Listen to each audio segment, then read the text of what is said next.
Hello everybody. Today's stream is brought to you by producer of the channel and our marketing manager, Dan Roberts.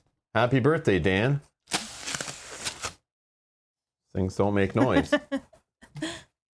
So this game today we're playing, full disclosure, was not sent to us by the publisher.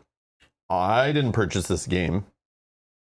Dan Roberts thought it would be funny to send us this game without telling me. I had no idea it was coming this week. And he specifically said, I'm sending you this game as a present to myself that you play it for me for my birthday.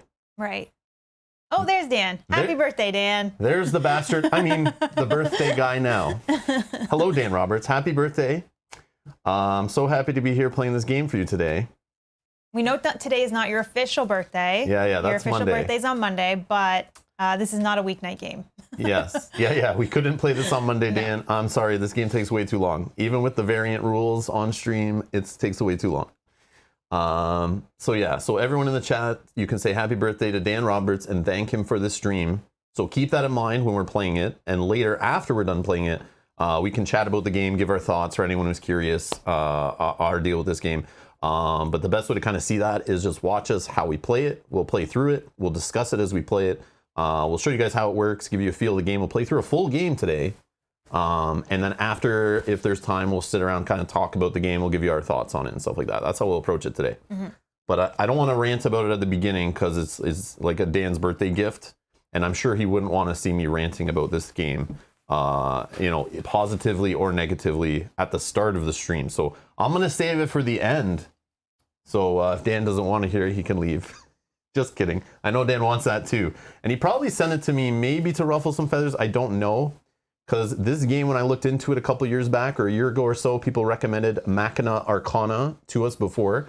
I looked into it, and right away, whether it's first edition, second edition, or third edition, this 2014 game feels like a 2014 Kickstarter game, and the rules questions and the critique on the rule book and the rules systems and the struggle learning the game are a huge red flag that kept me away from this game before. But Dan felt like that we would like this game or we would play this game. I don't know. But Dan, I would love to hear, if you thought we'd like it or you did it to troll me. I don't know. But we're going to have fun playing it today because the one-liner I'll give it, which I saw somebody say in a review when I looked it up before, was basically, this is a good game, but it's a little rough around the edges. And to try to learn it is a little bit of a struggle. Yeah. Anyways, it's Machina Arcana 3rd edition we're playing today for anyone who's here. I'm not wearing this anymore. We're not wearing it all stream. Sorry, Dan.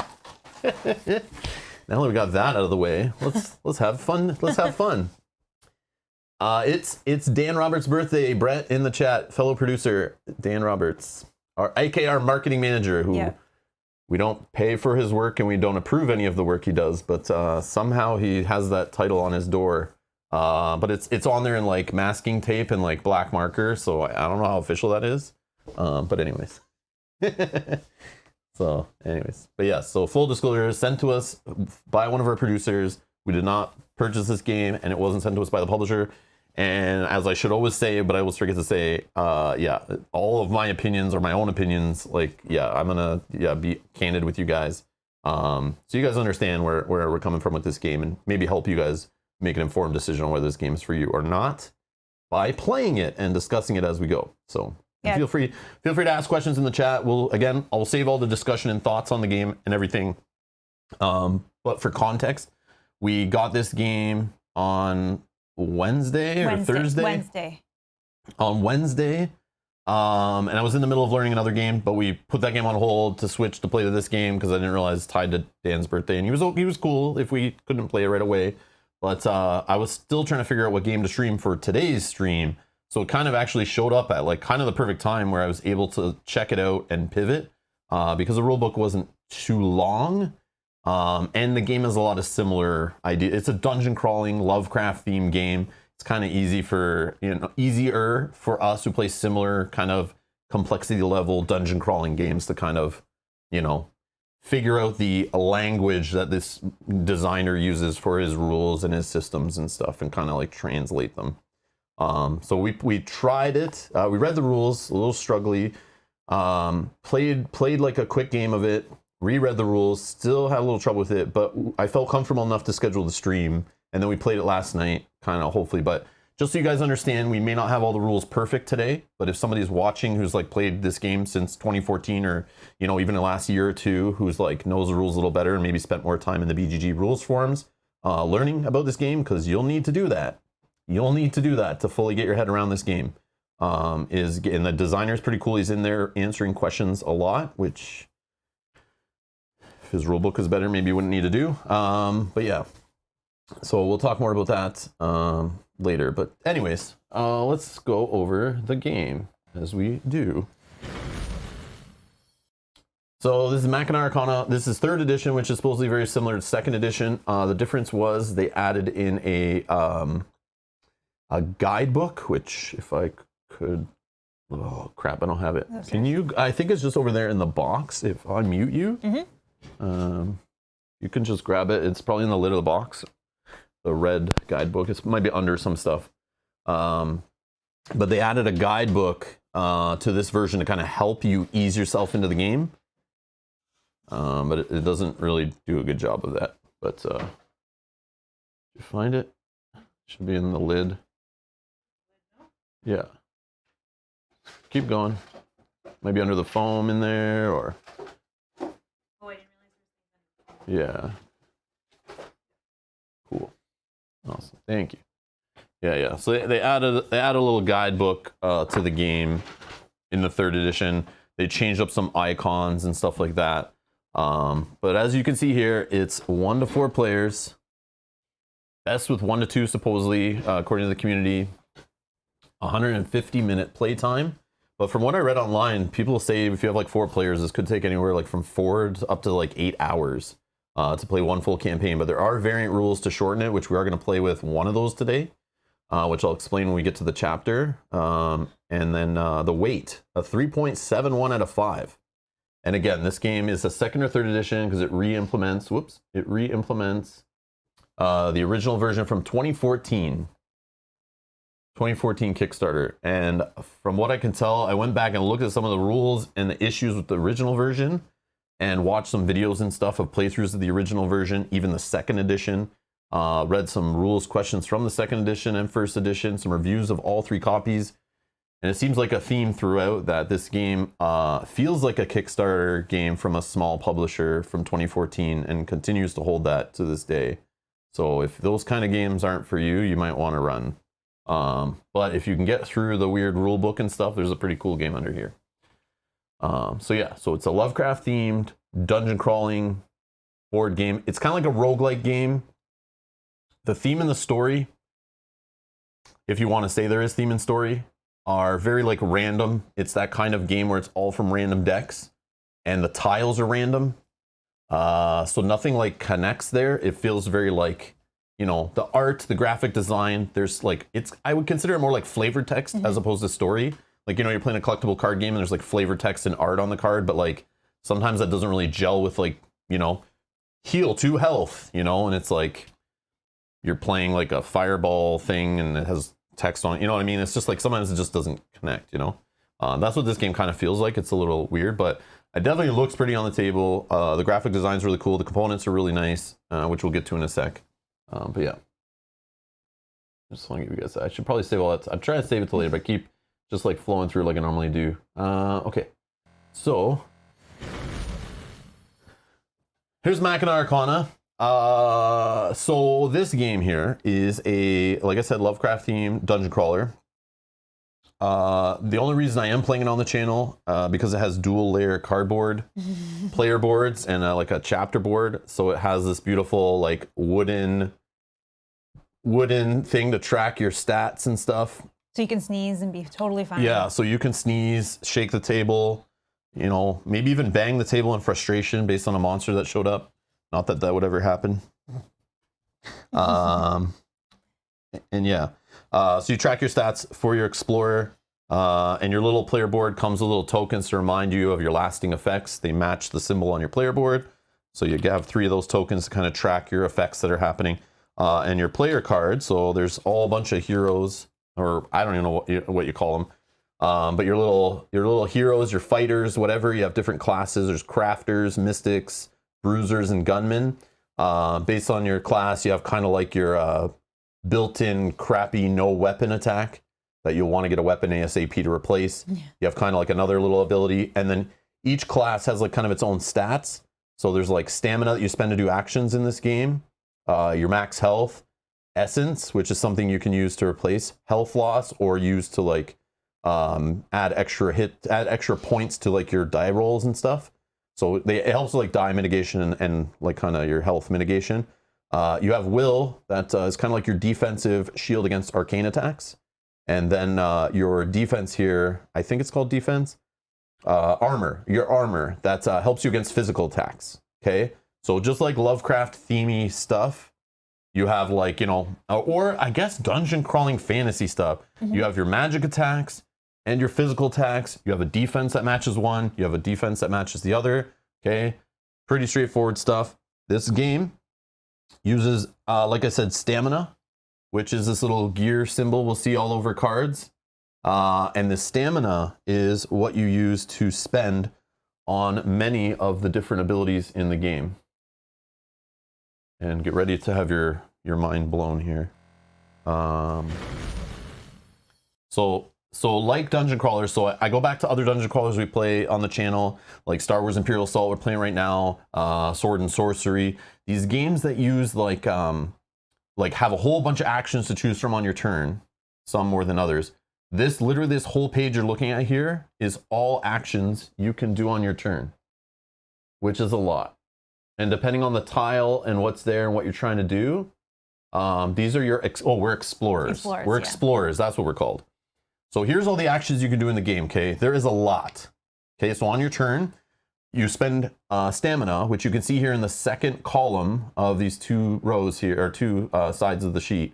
This is the reference sheet that comes with the game, okay? The text is so tiny, there's so many rules here. I'll show you the reference sheet. It's just like, it's like, you know, like a wide square sheet, 2 full sides, the tiniest text you've ever seen. And you still need to look stuff up in the rule book. It's a lot, which is 3.71 complexity, makes sense. I feel like it's a little higher than that, but I could be wrong. All right, so for example, you want to move, you spend 1 stamina to move 1 space, okay? You want to equip some items and change up your inventory, you spend 3 stamina. You want to open or close a door, you spend 2. You want to destroy a door, you spend 4. You want to activate a chest, so draw some items, you spend 3. You want to go to a workbench to draw more items and swap items and re-equip items. You want to trade with an explorer, you do this. You want to destroy an enemy spawn space, you do that. You want to advance a chapter, you spend this much of this. And some of the little lightning bolts here is that essence value, the first column on your character sheet. But basically this game is managing the resource of stamina and spending it to do actions to progress you through the game, push it forward before you're done. So there's a series of chapters you're trying to make it through. There's the clock of the game, the threat of the game, as we see in many other games, where there's a looming threat of the monsters will become a higher level. You'll progress through, things will get worse, monsters will get worse, and eventually you'll be done, either winning or losing. So there's this pressure. You could hang around, take your time in the game, spending actions, building up, digging through item decks, trying to build yourself up. But you always have that looming threat. The longer you take, the higher the monster level is going to get, and the worst threats are going to be out there. And you don't want it to get to level 4 or 5, because then you're just the game. It's like a game clock. Okay. So there's this constant struggle in this game, the balance of the game of spending your stamina to progress the story forward, progress the chapter forward, get to the end game, and also equip yourself up and be ready and fight off the monsters and stay alive in the short game so that you can be better in the end game and still be alive in the end game. So keep that in mind, okay? That's kind of how it works. So there's a lot here. So the game basically is simple in the top right here, 4 phases. You have your explorer phase where we spend the stamina to do actions. We can go, whoever goes first, we choose. It's one of those kind of games you just say, you know, is this turn, should Mel go first, should Rob go first? We'll figure it out. But you don't interrupt each other's turns, sort of. There are some abilities you can do on other players' turns. Then you want to spawn. So you roll a die in this game, see if you spawn monsters, okay? Each player rolls a die, see if the monster spawns. If they do, they spawn near that player on their tile and then come after them. And then the horror phase, you roll to see if the monster level raises, if a horror event happens that causes you problems. And then number 4 is the monster phase where the monsters actually do their AI and move around. So it's a fully co-op game with monster AI. Okay, I should have probably explained that too. So Lovecraft, roguelike, dungeon crawl. That should answer it for you. If you like any of those kind of things, that's what this is. Those are all checks for me. Yeah. But I wouldn't say it's like a heavy story-driven, you know, it's got flavor text all over it and stuff, but I wouldn't say it's like a huge story-driven kind of campaign game. It's more of like a roguelike, like let's pick a scenario which has an end game, you know, kind of idea. Like you'll always have the same end game for a specific scenario, but the tiles are random, the enemies are random, the events that happen are random, and they change slightly based on the scenarios you're playing. You might have different monsters in your deck, different items in your deck, different events in the decks, all based on the scenario you're playing. Plus the different chapters and the goals for each chapter and stuff like that change based on the scenario, which I'll show you more of the scenario card stuff in a sec. I just want to get you guys an understanding of how the game kind of flows. So in the spawn phase, this is where we'll deal with the whole spawning monsters, horror phase, you know, but I just want to show you guys this. This is the reference sheet. So I just need you guys to understand, like, the rule book's crazy. The reference sheet definitely helps. The guidebook doesn't really help at all. But there are lots of people to help on BGG and the rules forums if you're wondering about this game. But just seeing this reference sheet should tell people if this game is for them also. So I would never say buy this game based on you loving Lovecraft, dungeon crawling, roguelike games.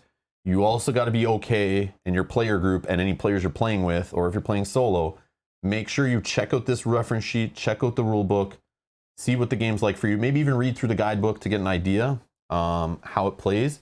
Because just on a single spawn phase, like there's like a if, then, this, that flow chart that can get a little confusing. Even playing it a couple times, you're still going to be like, wait, what is, does it go here? And oh, does this monster work this way? And oh, I drew in the horror phase. Like, so, but if you keep playing it, keep it on the table, kind of keep at it, it kind of makes more sense. And you look up rules a little less and less as you go.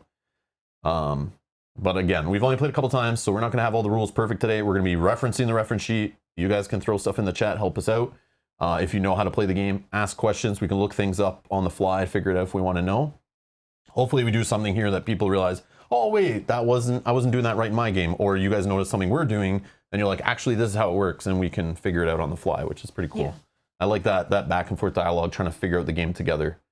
We have played it a couple times. I feel like I know the rules pretty well, but there will be some edge cases where we're like, oh, this never happened before, where we had this event, these two monsters out on this tile, because against like a roguelike, 10 random tiles, double-sided, so 20 different tiles we could see in the game, plus tons of monsters, tons of events, tons of items, comboing with all the classes. Like there's just situations that come up and where it's like, oh, if they're on this space and we're this far away and this event's happening, can I do this? Do I have a line of sight? Can that happen? Who goes first? How do they do it?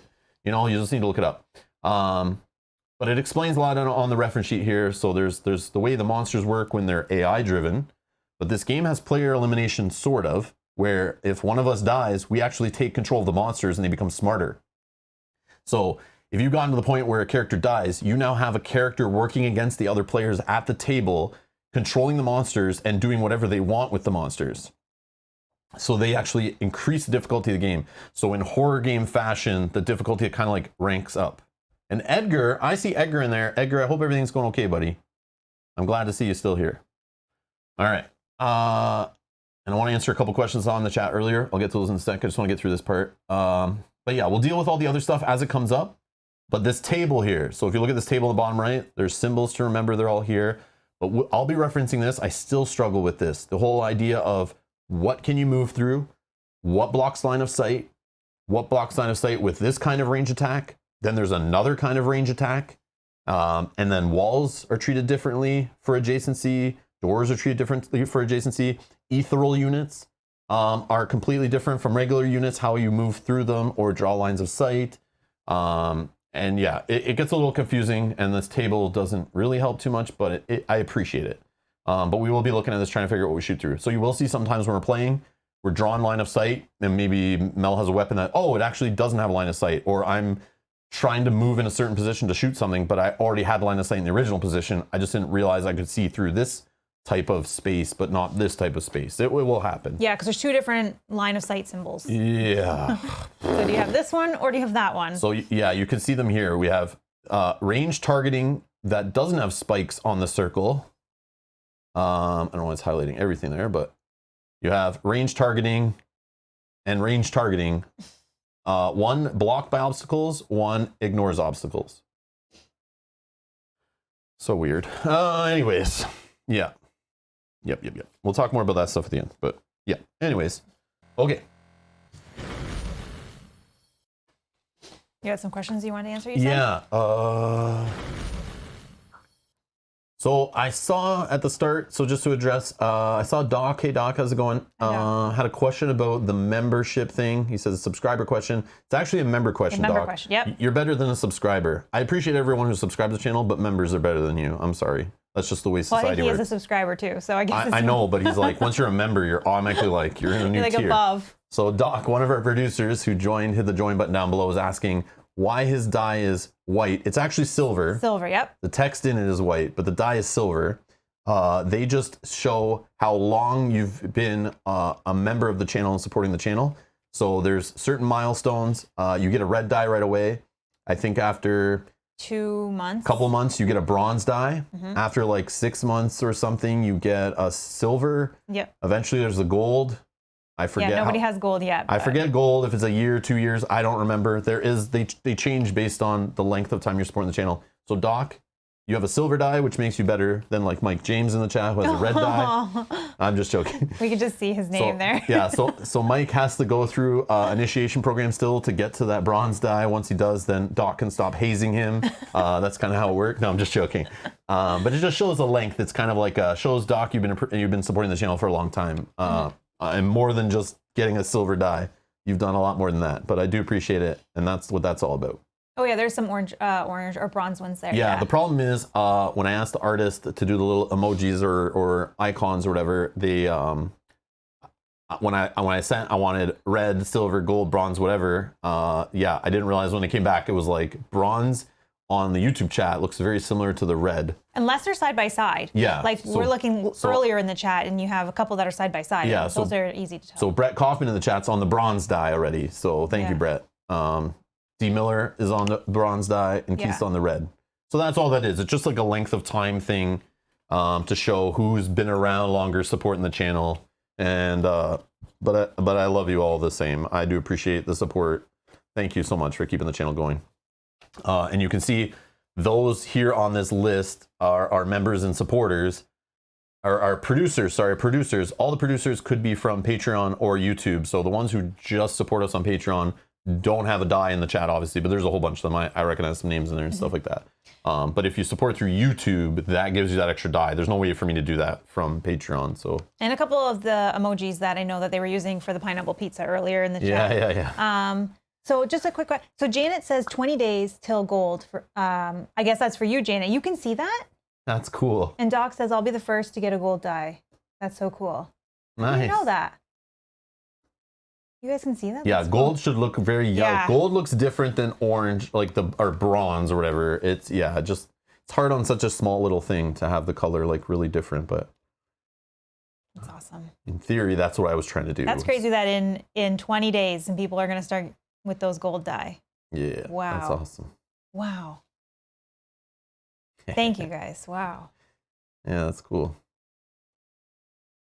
Oh, and the perks, you can see the length of your membership. Oh, cool. Okay. That's awesome. Thank you, Mike. Mike says, it's the only channel I give money to. Rob has earned it. I would argue against that a little bit. I haven't earned anything, but I do appreciate the support to allow me to do this kind of stuff. And yeah. And all the extra, just hanging out. You guys are awesome. Thank you everyone for watching and subscribing, of course, and all that kind of stuff too. You're helping the channel grow in many ways. You don't necessarily have to donate to the channel, but you guys still help. I appreciate it. All right. Machina Arcana. That's what we're here for. Okay. So we talked about our player board. We got some stats to manage: health, essence, stamina. We have a chapter board. Or I don't know if that's what it's called. Yeah, I think it is. Is it called the chapter board? Yeah. I just know because you pick a chapter. So in the base game that we have, you can pick from 3 scenarios. They recommend, I think, Horror on the Ice is the first one, because there is a variant campaign mode you can play through that kind of changes the rules a little bit. Then you can play all 3 scenarios in order. So this one's mentioned as the first one. So we're playing Horror in the Ice. And based on that, you get a whole bunch of chapter cards you'll play through. We are playing the variant, which I can show you.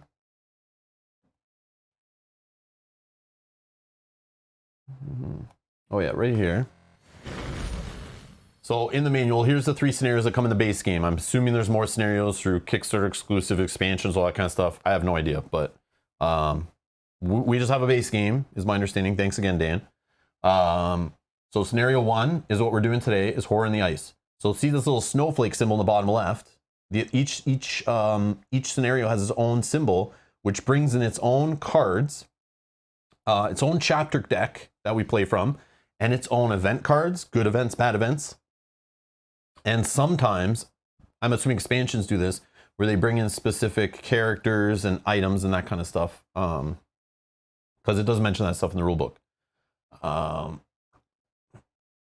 I just wanted to show, there's a section on the variants, if I can find that. Right here, variant. So if you want to play a shorter game, which is the first time you're learning it, I recommend playing this very fast game, less than an hour. Mel and I did this to kind of decide whether we're going to stream this week or not, to see if we could wrap our head around it. So we quickly read the rules once, set this up, and played through it to kind of decide. So I love when games have this to a way to learn the game more digestibly.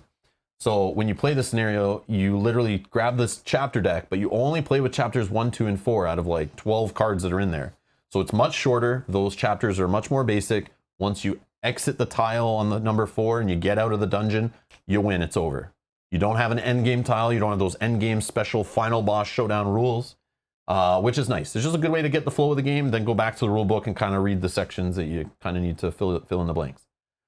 Then there's fast game, which we're going to play today. It says it's less than 2 hours, but for us that means 4 hours, because we're going to be streaming it, discussing it, looking up rules, taking breaks, chatting with the chat, discussing out loud all of our thoughts, why we're doing things, so you guys understand. So we're playing this one today. Peter just pledged on Patreon. Thank you so much, Peter. Thank you, Peter. Thank you for the support. Thank you for becoming a supporter. We're going to play the fast game that's less than 2 hours. We remove chapters 2 and 7 from the deck. So it doesn't make it a huge difference, but I'm assuming those 2 chapters you can get kind of stuck on maybe. So they kind of just remove them out of there. So that's how we're playing today. So we're shortening it a little bit, but there's still an end game. You're still going to see a bunch of varying chapter cards that have different exit rules, different ways of getting out, different ways of advancing the chapter. So it'll definitely be a good showcase of the full game, going through a full scenario. Even removing 2 chapter cards is fine. Then you can make the game easier if you're having trouble and trying to learn it, which I probably would recommend if you're trying to actually play more than 1 tile and die off the first few monsters. If you're learning the game, you can treat the D10, instead of the 0 on the D10 being a 10, where it's an auto fail basically, you can treat it as a 0, which is a really good thing, because that means you pretty much, if you roll a 0, you've never, nothing bad happens pretty much. In the very easy game, you can ignore the lowering of rating sliders. Oh, okay. So if you, I didn't realize that was there. In this game, you're trying to roll less than stats for the horror and the enemy checks and stuff. So if you roll, if the enemy rating on the chapter, if the enemy rating, say, is on the 8 here, whatever this is called, the spawn rating is on an 8, you roll a D10 in the game, and if you rolled a 1, you are less than it, no monster spawns, but then you move it down 1, so it gets worse. And we see this kind of stuff. This reminds me of Hexplorer. It does the same thing. You're trying to roll less than your stats, and you can try at things, and then it will lower the stats to kind of make it easier to escape from a battle later and that kind of stuff. But this, it just gets worse. So if we keep rolling low and we keep avoiding monsters, eventually it becomes harder and harder to avoid spawning monsters. And then the same thing happens with the evil event card. So we have this on the right side, same thing. It'll start based on the chapter card. Based on the chapter you're currently in, it will set these ratings at a maximum, and then slowly they lower down until you fire them off, then they reset, and then they start lowering down again as you miss them. But this will have us draw a bad card from a deck of bad cards that is a core deck of bad cards, plus some mixed in from the horror on the ice scenario, which you'll see how horrible these things are in a second. But here, this little token, so again, dual layer cardboard, love it, love it, love it, love it. Who needs miniatures when you have this, right? This is your monster level. So there's up to 4 monster levels of monsters in the game. They progressively get worse. You have sorry, this is your monster. That's your monster level. Level. And what's this one? Monster what? I forget. I don't know what the I feel like track is called, but oh no. This is monster level, which doesn't make sense, and this is monster threat, oh, okay. which doesn't make sense. So there's some like language barrier stuff in this game I would that's say just they like would be the other way. yeah. So this is basically the level of monsters you're currently playing with that are in the game, and if you're at a higher level, monsters at a lower level, as they're defeated, level 1 monsters, if you're at level 2, they start getting removed from the game and not shuffled back into the monster deck, which is kind of cool. So there's this like, this is the race this is the escalation you're racing against, but this is kind of like a more micro level of that. So as this track raises up, this monster one, when it hits the end, it resets and then increases this one. So as we're seeing, and there's our ways to stop this from advancing and reduce it and stuff in the game. But once it hits the last one, which funny, doesn't have a spot to put the wooden token in, because then it reminds you to reset it back to the beginning, and then this will go up. Okay, so this is the chapter board, how it works. The cool part, as we flip to the next chapters, on the back of the cards, there's like, pretty little art that'll kind of give you an idea where you're at. But again, it's disconnected because you're pulling random tiles. So it's like, in the story, this is what it looks like, but it's like the tile you're on could be like a lava, cave, whatever. And, but anyways, pretty art. I'll never complain about pretty art in a game. It's good stuff. So yeah. So hopefully that makes sense. So we'll deal with this in a second as part of setup. And I need to do this. All right. So again, we're gonna be rolling dice. There are dice in the game. There's light dice for attacks that are pretty cool. They're D6s, they're custom, but they have like blank, ones, lots of ones, and a couple twos. So unlike a D6 that will go from 1 to 6, this actually has blanks and you only get up to 2. This is your low dice, your lighter die or whatever. And then your heavier die, your harder die, your bigger attack. If you're rolling, you can roll a mix of these, but obviously the better weapons or the better attacks will be rolling black dice, because they actually still have misses, of course. Wouldn't be a horror Cthulhu Lovecraft themed game without missing, and Rob wanting to flip the table. But you do have 1s, 2s, and 3s on here. So this dice hits a little harder. And like I was saying with the checks, of good things are when you kind of like roll less than the check in this aspect. When you're being attacked or attacking in this game, you actually want to roll equal to or higher than to actually make a hit. And a very clever thing in this game is no matter how high you go above their defense, you're only doing 1 damage. But most things are 1 or 2 health. And yourself, you might be only 5 or 6 health max. Same thing applies back to you. So the enemies work the same way. They roll the same kind of attack dice, and you have the same kind of armor values. And if they roll equal to or higher than your armor or your will for arcane attacks, as long as they roll equal to or higher, doesn't matter how much higher, they make a hit and you lose 1 health. But again, you can remove essence if you have any to prevent that health loss. So it's pretty straightforward. You want to roll under some things, and some things you want to do equal to or higher than. And you'll see that as we play it. It'll make sense as we go through it. And there are item decks to the game, which we'll go through. There is weapons. So this game is like random roguelike, you're shuffling up these decks, you're putting specific cards in here based on the level you're at, and the item level will advance, where we will shuffle in level 1, 2, 3, 4 items eventually as we progress. Hopefully we get to those higher levels. Maybe it's only 3. 1, 2, and 3. 1, 2, and 3. Monsters go to level 4, but the items only go up to level 3. Right now it's all level 1 items in there. So we are looking through here for weapons, attachments for weapons, which are called like upgrades. There's augments to weapons that make them better. There is apparel, which is like your armor, your headgear, your body armor, your boots. You can get things that attach to those. You have your arcane cards, which are like kind of like the magical items and abilities and things in the game. And then there's consumables. Okay, so you're running around the maps trying to like open chests, go to workbenches, re-equip yourself, find items. You're trying to gear up, survive, get through the dungeon, get to the end game and win. Okay, and not die on your way there. Okay, I don't know. I think I covered everything that would kind of matter, and we'll see the rest as we kind of go through it. Yeah, we'll go through it as we play for sure. Okay. And walk through what we're doing. So the tiles. There are 10 double-sided tiles in the core set. Okay, lots of variability. The cool part is for setup and getting into a tile, you don't need to go find a bunch of tokens to put workbenches and stuff. you can see right on the tile, you have workbenches, you have event spaces, you have places to restore your health or stamina at, you have little levers you can pull to like hit everything on trap spaces, which are these grates. You have monster spawn spaces, you have chests, treasure chests are there, you have pits to fall in, you have walls are clearly marked. Some of the stuff gets a little confusing and is not very well done on the art, but doors, there's no doors on this tile, which is different. So we go to this tile. Very different. They're very different. There's like no pits on here. Maybe this is a pit. Again, I'm not sure sometimes. But look at all the trap spaces on here. So if someone pulls this lever, everything on a grate gets hit by like an attack. Because you can time it, and sometimes the monsters will pull these. This is the cool stuff of this game. This is stuff I could easily sell you on when I start talking about like normal dungeon crawlers. You're moving around, you have like 3 actions on your turn, you have fine line of sight or melee, you run up, you roll some dice, you hit or you don't, you spend your 2 actions, move, attack, move, attack, move, attack, snooze, fest, right? Yep.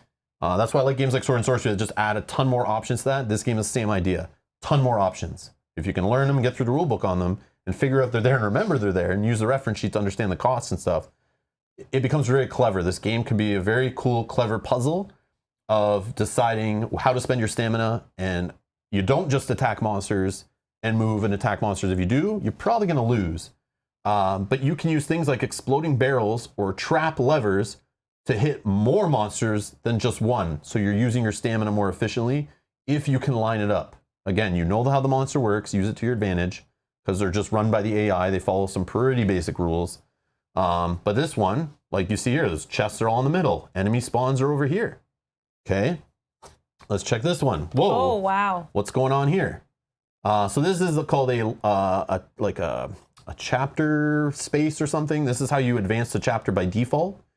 You kind of activate this space by spending essence and stamina. But you see the monster spawn spaces are here. This is where we enter the tile. So each tile has like an entry space on one side, and they have like exit spaces pretty much on all the other sides. And you can only ever go 2 by 2 grid. So if we go to this next room, and then we try to, it wouldn't work.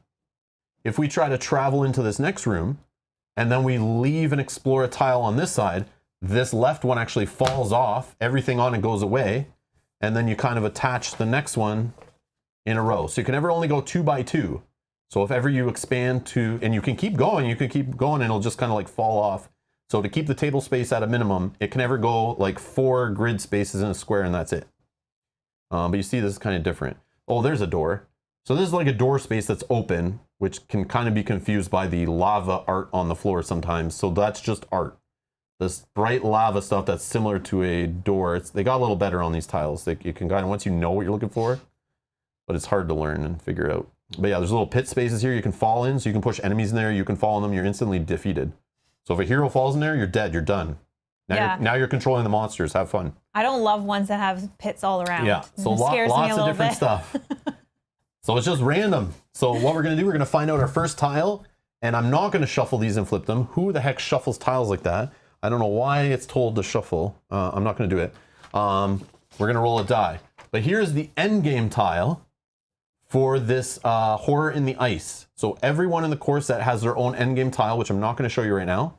We'll save that for those who stick around in the stream and want to be spoiled. Yep. Not that I think it's too much of a spoiler, but, No, but still. it also has an end game card that has special rules, how this tile works, how you set it up, and it's different from these regular ones.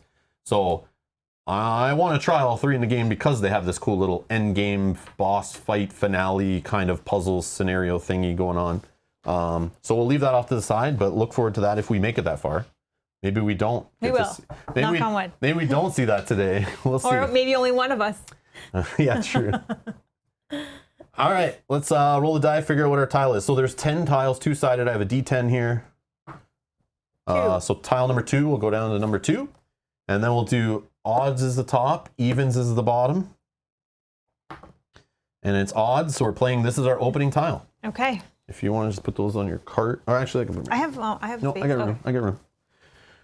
Okay. So this is our first tile.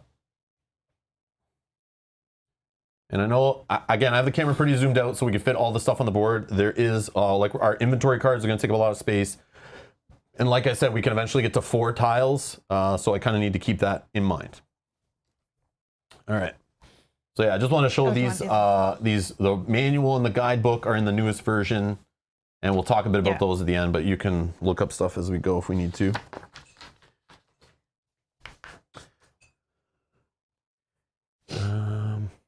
But yeah, all right. So we set up our, so let's talk about our characters, I guess, and set up our mats here. So I'm playing Jesse Monroe. I picked him because he's a gunman, so he's like more about range attacking, as you can see here. By default, without any weapon, he can spend 2 stamina, 3 range away with line of sight, not through obstacles. I can roll 1 little crappy white die, and if I hit, I can reduce their range by 1 on the target that I hit for the remainder of the round, is what that little 1 circle spinny thing is. So then I will put a token on this card to remind me that I did that effect, and it doesn't stack more than 1. So it only lasts to the end of the round, which is what the circle means, but the number inside means how much you can stack this ability. So sometimes it'll show a 2 or a 3 in there, which means I could attack the same guy 3 times if it was a 3 and stack it so that I reduce his range by 3 total, and use tokens to kind of remind yourself of that. And they also limit the amount of times you can use a lasting ability. So I also have this passive ability. I can increase range of my weapons. I can increase range of my weapons ranged abilities by 1. So sometimes it's not about the attacks. Weapons sometimes have cool abilities, magical abilities, pushes and pulls and crazy things. So if they involve a range, so if they have this little target symbol here, I can increase that by 1. And that doesn't increase this default one because it's not a weapon. Okay, so weapons are on the these cards here. Okay. All right. Oh yeah, my stats. Sorry. So I have 3 armor by default, which blocks physical attacks. Will, I have 2, which blocks arcane attacks. And then I have essence max I can go to is 5. You start at 0. We have to earn that stuff. That stuff is like gold, man. It is the key to victory. If you don't use your essence right in this game or at all, that's why you're losing, okay? Essence is the key. It is essential. It is the essential thing in the game. And your health, yeah, you can keep your health in check, but it can only go up to 5 for my guy. And every round I start with 6 stamina to spend. Okay, and your stats can ever only go from, I think, 0 to 9. I think you're ever allowed to only buff them up to 9 is the max in the game. Even though these dials only go up to 6, you could, through card effects and stuff, I think, ever only go up to 9 on things. Which these go up to 9. But anyways. All right, here's Mel's character, her explorer. So again, this is I forgot to mention, if you didn't already catch it, it's not just Lovecraft dungeon crawler theme. There's a Lovecraft steampunk twist to the art and graphic design and stuff of the game. I forgot to mention the steampunk part, which you probably knew by the start of the stream, seeing the gears and the fire and stuff. But anyways, all right. So yeah, lots of gears everywhere. That's the thing, and metal and gears. So it's very dark. I love the theme. I love the look of this game. Love it. Love it. Love it. Love it. We have Blenda Warren, who's a bruiser. So her default, I don't have a weapon. Again, you could use this even if you had a weapon, if you needed like to do a melee attack and you had a range attack that you didn't want to use or something. Yeah. Or vice versa, I guess, probably a better situation. So this, you could spend 2 stamina. If you look, that target icon, that doesn't mean it's a range attack, which is so confusing at first when you're learning, because you're like, oh, it has the same symbol as range attacks, but it has no number in it, which means it's melee. Okay, that just means you can target an adjacent space or your own space. You could target yourself with that if you wanted to, if you needed to for some weird reason. It's a Lovecraft game, so sometimes you got to think outside the box. Things are a little weird. So you want to attack with 1 black die, and you can reduce the target's max stamina by 1, which enemies use stamina to activate. But you could also like reduce my stamina if you want to hit me adjacent to you or yourself. These are weird things you can do in the game. There is some kind of outside the box puzzle thinking in the game. Sometimes in situations you might need to use. When you kill, you can restore 1 health instead of restoring essence. So normally when you destroy a monster, not banish, but destroy them by either destroying them through damage or knocking them down a pit or whatever, you would normally get 1 essence for every monster you kill. But this is saying Mel has a choice when she kills. She could take a health instead. Okay, so that's what. And Mel's a bruiser, so I'm a gunman. She's a bruiser. What that means, it means you have a certain amount of stats, is what I could determine from the bruisers in the game and the gunmen in the game. Is that when we're searching items, if I want to equip a so when you draw items normally, you just put them in your inventory. You have to spend stamina to actually equip them. It's a horror game, so nothing's easy. But as the gunman, if I want to equip as a main item a apparel, I can do it for free when I'm actually gaining the items. So if I look in a treasure chest, I pick 2 items from any deck. Let's say I grab an apparel and a weapon, and I decide to keep the apparel. As a free action, instead of just putting it in my inventory, I can actually equip it as a main item. Assuming I don't already have another main item of that category. If I do, I have to discard it, or not discard it, but unequip it and re-equip the new one. It's all weird, but you'll see it as we do. It'll make more sense if it happens. But Mel's a bruiser, so she actually can do the same thing for weapons. Yeah. So, and you can hold up to 2 single-handed weapons. So if she doesn't like the weapon she has a weapon equipped, she draws a new one, she can equip the second main one if she only has 1 main weapon. But if she has 2 already and she wants to replace one, she can just unequip one and then equip it. Or if I was adjacent to her, I think she could even give it to me if she didn't want it. I could, yeah. So there's ways of doing that kind of stuff.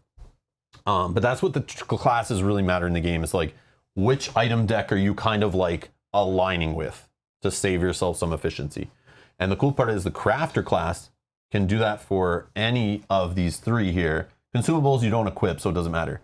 But arcane items, apparel, and weapons, you actually equip them. Otherwise, they don't do anything for you. So you got to spend that stamina to do it. All right.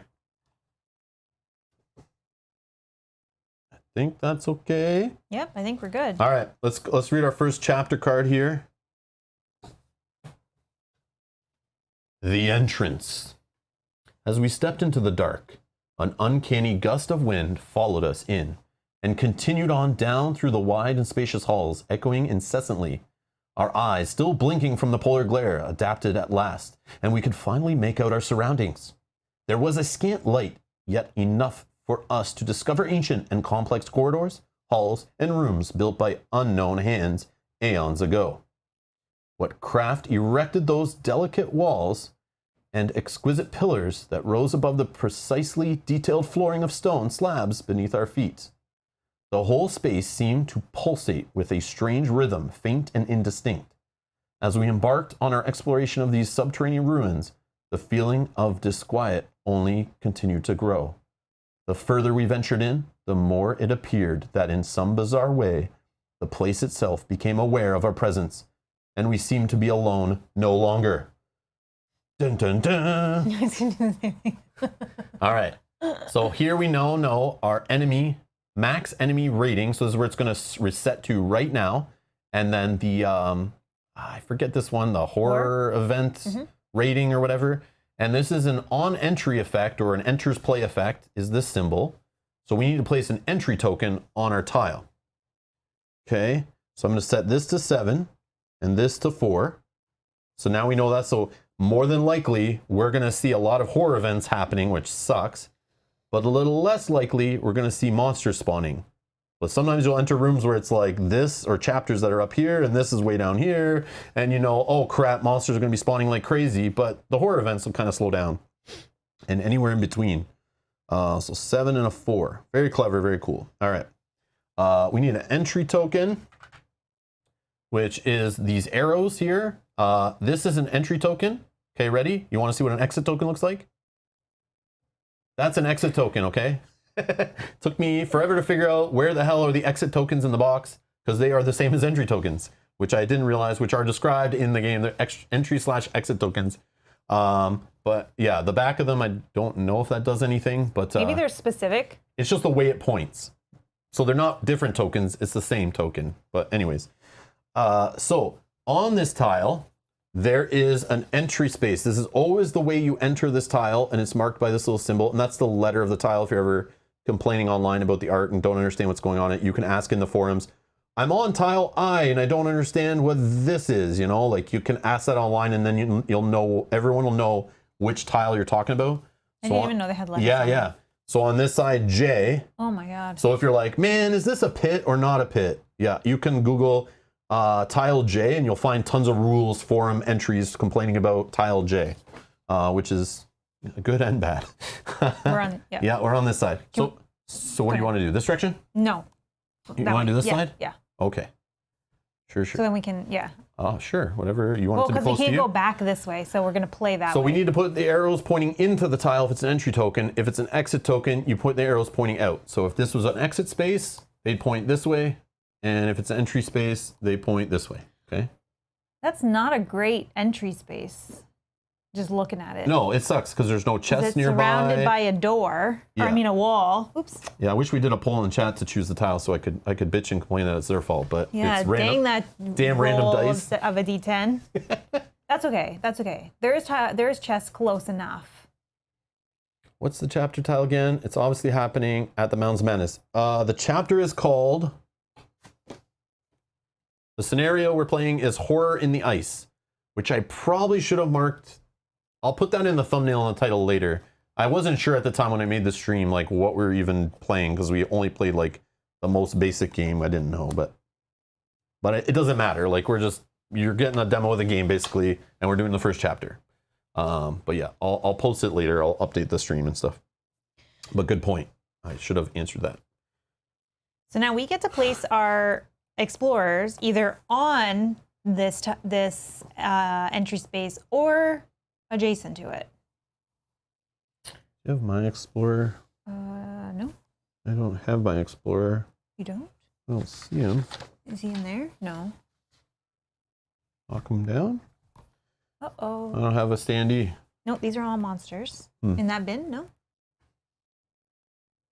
I don't know. These are just doors. Uh-oh. I think, yeah. I don't know, maybe it's in the box. Okay. Mute my mic. Yeah. Whoa. What did you... Yeah, it's you moving. I don't know what does that, but that was crazy. Okay, anyways. Oh yeah, you're in the box. I didn't even touch anything. I know, but I think it's you moving. It's like when you got up before. Remember you used to like lean forward and the one like shuts off? Yeah. It's like static electricity or something. It's like shorting it out. Okay, you can turn my mic on. All right. I don't think it's me moving the box. Yeah, no. That was weird. Like cut out all the cameras. But then they were like right back. Like what does that even do? Okay. No, that's crazy. I think it's like a short or something. All right, so here is the standees. So this game doesn't have miniatures. By the price of the base box, you would think it would, but it doesn't. It just has standees. So yeah, so this is my little standee. So we can start adjacent. I vote that I start over here. Yeah. Try to go to this chest. So I'm just looking. So we have spawn points here and here. Yep. So the problem is you want to get loot as fast as possible in this game to get a weapon, get some armor, and the problem is this tile literally only puts one treasure chest near us. Some tiles, there's a whole bunch right near you. Sometimes they're all right near monster gates, which sucks. So this, if you want to get this chest, oh, is that the right? Here, let's try to center that. Sorry, guys. That's okay. Do that. So this tile here, as you see, there's a treasure chest here, but to get there, you have to go like through this door and go past the monster spawn. Walk right by the spawn. This one, you have to go like all the way up and around to get to it, or down through here to get to it. This is not a good tile. Yeah, this tile is a very bad start. Not a good starting I one. can tell this already, we're gonna have trouble. There's a chest hidden all the way in here, but like that's a lot of movement to get in there and get tiles. So what we could do, what the cool part about this game, we could just try to get the heck off this tile as fast as possible. We could. And try to get to a new one that maybe has a bit better layout for us. Because once you loot a chest, it's expended, it gets destroyed. So there are like 4 chests on every tile, but where they're positioned might take more resources to get to and might be a little more dangerous. Yeah. So this is already like throwing a pickle at us here. So yeah, I don't know what you want to do, but... Well, the other option is I could also start right here, which is adjacent. Yeah, and I could correct. get this event space. Hopefully we get an event that gives us something good to start off the game. And then maybe based on what's going on, I could Like, if you can get go up and around here, yeah. but I don't know. But then we're going to be so separated. I know. Maybe we just work this way and go to here and open the next tile. We can do that. If we're going to do that, then I'll start here. Because then we're going to be really far from where the monsters are. They'll have to, like, work their way around. Well, this or one, I I guess, can still get this event and then keep moving this way. Sure. Just to do something on my turn instead of just move. Because I wouldn't be worried about one monster or even two. Yeah, okay, I'm going to start there. Yeah, we'll show Yogi how to get on a new tile when and if we do it. But you'll see. There's many ways that can happen, I guess, in the chapters. But you can just do it by spending stamina. Okay, so who's going first? Let's shuffle these. Who's going first? You, I think, so that you're not blocking me. I spend... Yeah, because I have 6 stamina. If I activate this event space, that will cost 3 of my stamina, and then I can move. I can move 1, 2, and I'd be blocked by you. So I should go first. So I think Rob should go first. All right. Just shuffling up our horror and explorer event decks. Okay. So I'll go first. So what I'm going to do is I start with 6 stamina, 5 health, no essence. I'm going to literally move, and you can move orthogonally or diagonally in this game. So I'm going to spend 1 stamina per space of movement. I'll just move diagonally here. I'm adjacent to a chest, which I spend 1, 2, 3 to do the gain item action from a chest. Oh, I can, just in case anybody thinks we did anything funny. So you take 2 items every time you do the gain item action, and you can do them from the same deck or different decks. I feel like I want to. I'll just do 2 from the apparel. Okay. And these are only level 1 items right now. And apparel I can equip right away as a main item if that's the case. So the 2 that I got are, what any pervert would want is a trench coat. Or angry gang member would want a curb stomper. Both sound great. So the first one, the cool part is it can give me 2 extra armor. So that just increases my armor stat by those little symbols here. This one only increases it by 1. And if you see these little things on the edges here, let me know this is like a torso item, and then I could like augment it off the right here by attaching cards, or I could upgrade it with a helmet item on the top or a foot item on the bottom. And they kind of connect, which is neat, but confusing sometimes. So the first one says when one hand is unequipped, so if I'm only holding 1 item, I increase my attack rolls by 1. Yeah, that's cool. I like this one. Or the curb stomper, when adjacent to a wall, increase your attack rolls by 1. So I think the first one like is kind of better, but then again, if you have like a 2-handed weapon, I think, or 2 single-handed weapons, the top one's not really going to work for you. Yeah, I feel like from what I've seen, the 2-handed weapons obviously are better. You roll better really dice, powerful, and are really powerful. But the second one, your second option here is Have very to be adjacent situational. to a wall, yeah. I mean, in this tile, you'd be fine. Yeah. There's walls everywhere. Walls everywhere, but some tiles there's like no walls. There's no walls, and it's very open.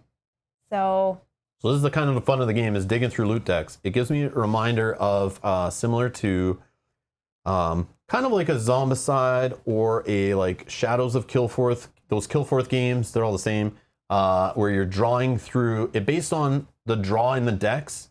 Your luck of the shuffle can very much swing how much action efficiency you have in the game, whether the game is harder or easier, based on if the right character draws the right items at the right time, and if and or you see those items in a playthrough. So yeah, sometimes you just draw junk in this game and you're screwed, which can happen. You've seen it in Zombicides and all those kind of games where it's just a randomly shuffled item deck. But yeah, so there's no XP in this game. It's like level of equipment is what you're trying to work at. So I'm going to take the trench coat. it's a good call. If you don't want it later, I'll take it. So now here's a cool other choice. Here's another choice. I can put this back on the top of the apparel deck, or I can destroy it and we don't see it for the rest of the game. And that helps you filter through the decks, or helps you line something up for later, or another player at the table could find it in another chest or at a workbench. Would you want me to put this on top for you? No. No? Okay, so we're going to filter it out. and it's now in the destroyed item pile where all the items are discarded to the same pile. Nice way to help you on table space. Sucks a little bit for cleanup later. It's up to you how you want to do that, but it just all goes in one pile. So because I am a gunman, I can equip apparel main items right away. So I have nothing equipped, so it's pretty obvious. It's easy for me to just equip this as my main item, as my apparel main item right now. Boom, done. I don't have to spend extra 3 stamina to equip it, which I would have to do if I got a weapon. So we put a destroyed token on top of the chest. I also gain an essence from the chest. And remember, essence can be used in place of losing health. It can be used in place of dice mitigation by adding more successes to your dice rolls. Okay, I have 2 stamina left. I'm probably just going to keep on trucking. 1, 2. Okay, I'm just keep moving diagonally. I'm at 0. Once you're at 0, you're done your turn. Or if you just want to end your turn, you automatically go down to 0 stamina. And that's the way we know if a player's already gone at the table. Very helpful because a lot can happen on a turn. Yeah.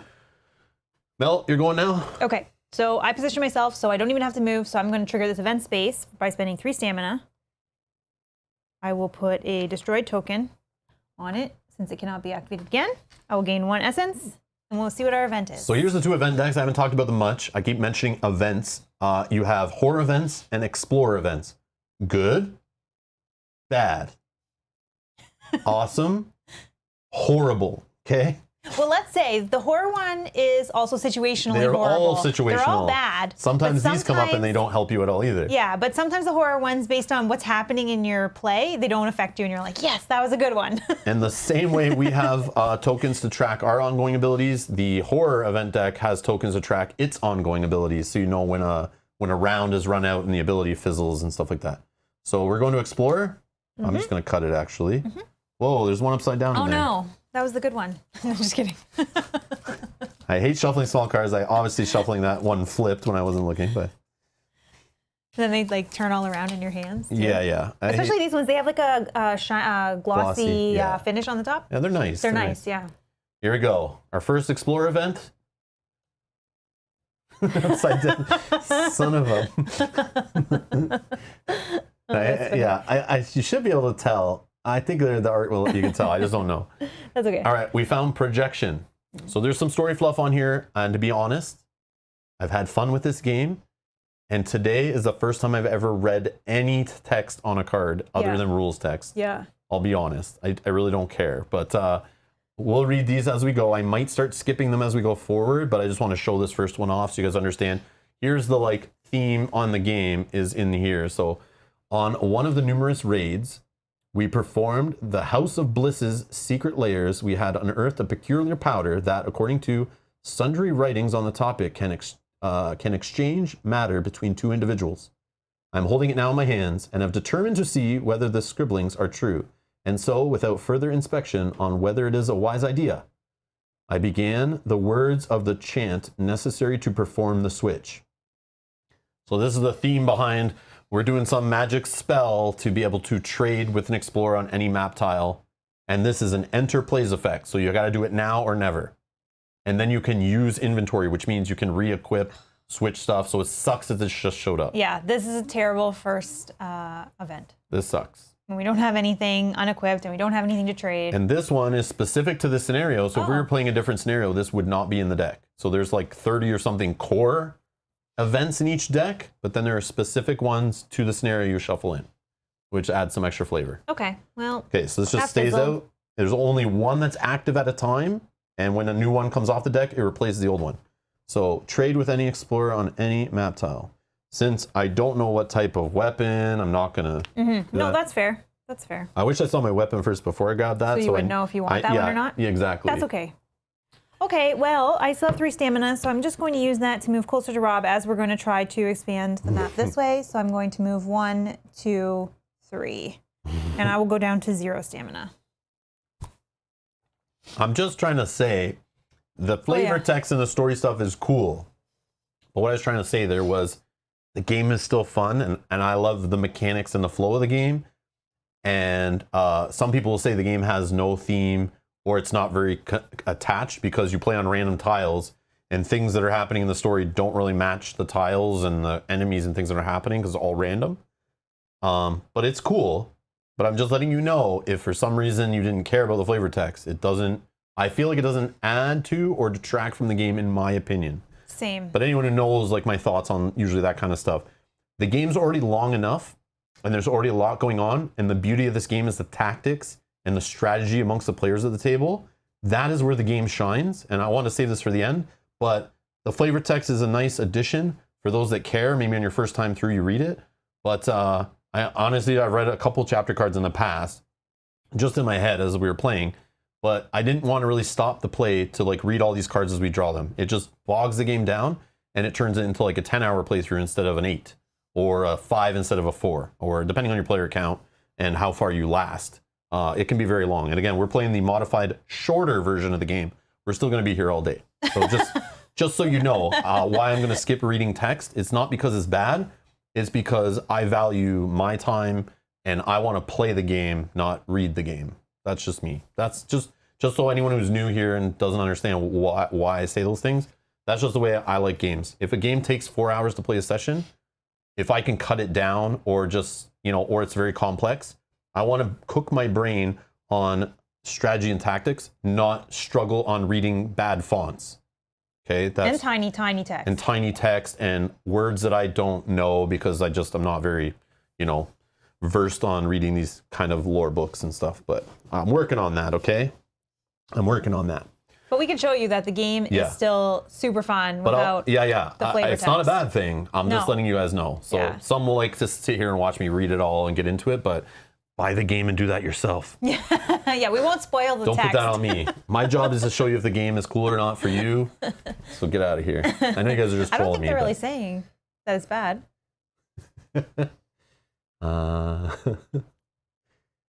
It's because you are Rob and side tangents take longer than the story. Exactly. We have to have those in there. Bingo. Those in here. I'd rather give you more information about the game than reading flavor text in the game. There you go. Matt, though, he does say it one time for 10 minutes and then does save time throughout the whole stream, though. But I also know not everyone watches all of our videos and all of our streams. So sometimes I have to do that, especially in the first episode of a game. I like, yeah, because there might be new explaining. people here. Yeah. Because some people might have come here and found this as like, this is my first board game I'm really looking into. Oh, who's this guy? What's this idiot saying? And this is why I'm an idiot and why I'm saying it. All right. Dragon's here for story time. Yeah. Okay. But not everybody is. Okay.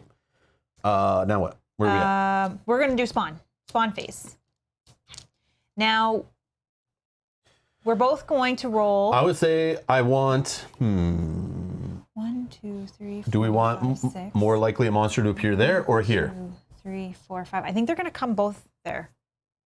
Oh, okay. Because this I'll just is roll 6 first, doesn't for matter? me and this is 5 for me. Yeah, it doesn't matter. So I rolled a 5. Oh, no monster. Which is less than our 7, so I got to reduce it by 1.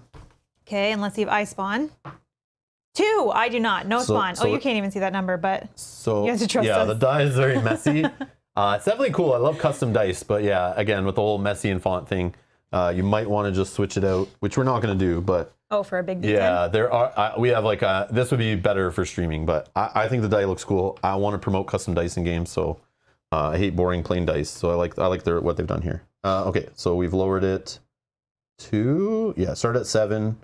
We just lowered twice, so now it's at a 5. So if we hit a 5 or higher, we're spawning next. Which is kind of good that we didn't spawn any monsters. So now the horror check, we just roll once for as many players are at the table. You just do one roll, and we got a 9, which for sure is equal to or higher than 4. So we are going to draw the bad event. Okay, recap: good, bad, fun, horrible. All right, here we go. All right, let's see. Let's do it. First one, pow. Mending rights. Again, this is specific to the scenario, as indicated by the symbol. Cross the skies, he streamed as a river, time-old lord, the planets shiver. Digging deeper, quaking thunder, ancient sleeper torn asunder. Bones shattered, gripped with torment, his flesh faltered, his will bent. But I am here to soothe and nourish, give your minds that he might flourish. So we sing, all ailments are mending, fathomless bliss we are now sending. Okay. Okay, that was pretty cool. All right, so enters play. So when this card gets flipped, right now this fires off. It's not a passive effect because it has this little enters play symbol on it. So it fires off right now. Monsters don't lose health. Okay, and they're like, wait, that should be a passive. But what it does is it uses this is that time thing. So this is going to last for 1 round and it only stacks once. Okay, so what we do is you take one of these tokens and we'll just put it on the card to remind us, hopefully remember at the end of the round to remove that, to know that this isn't happening.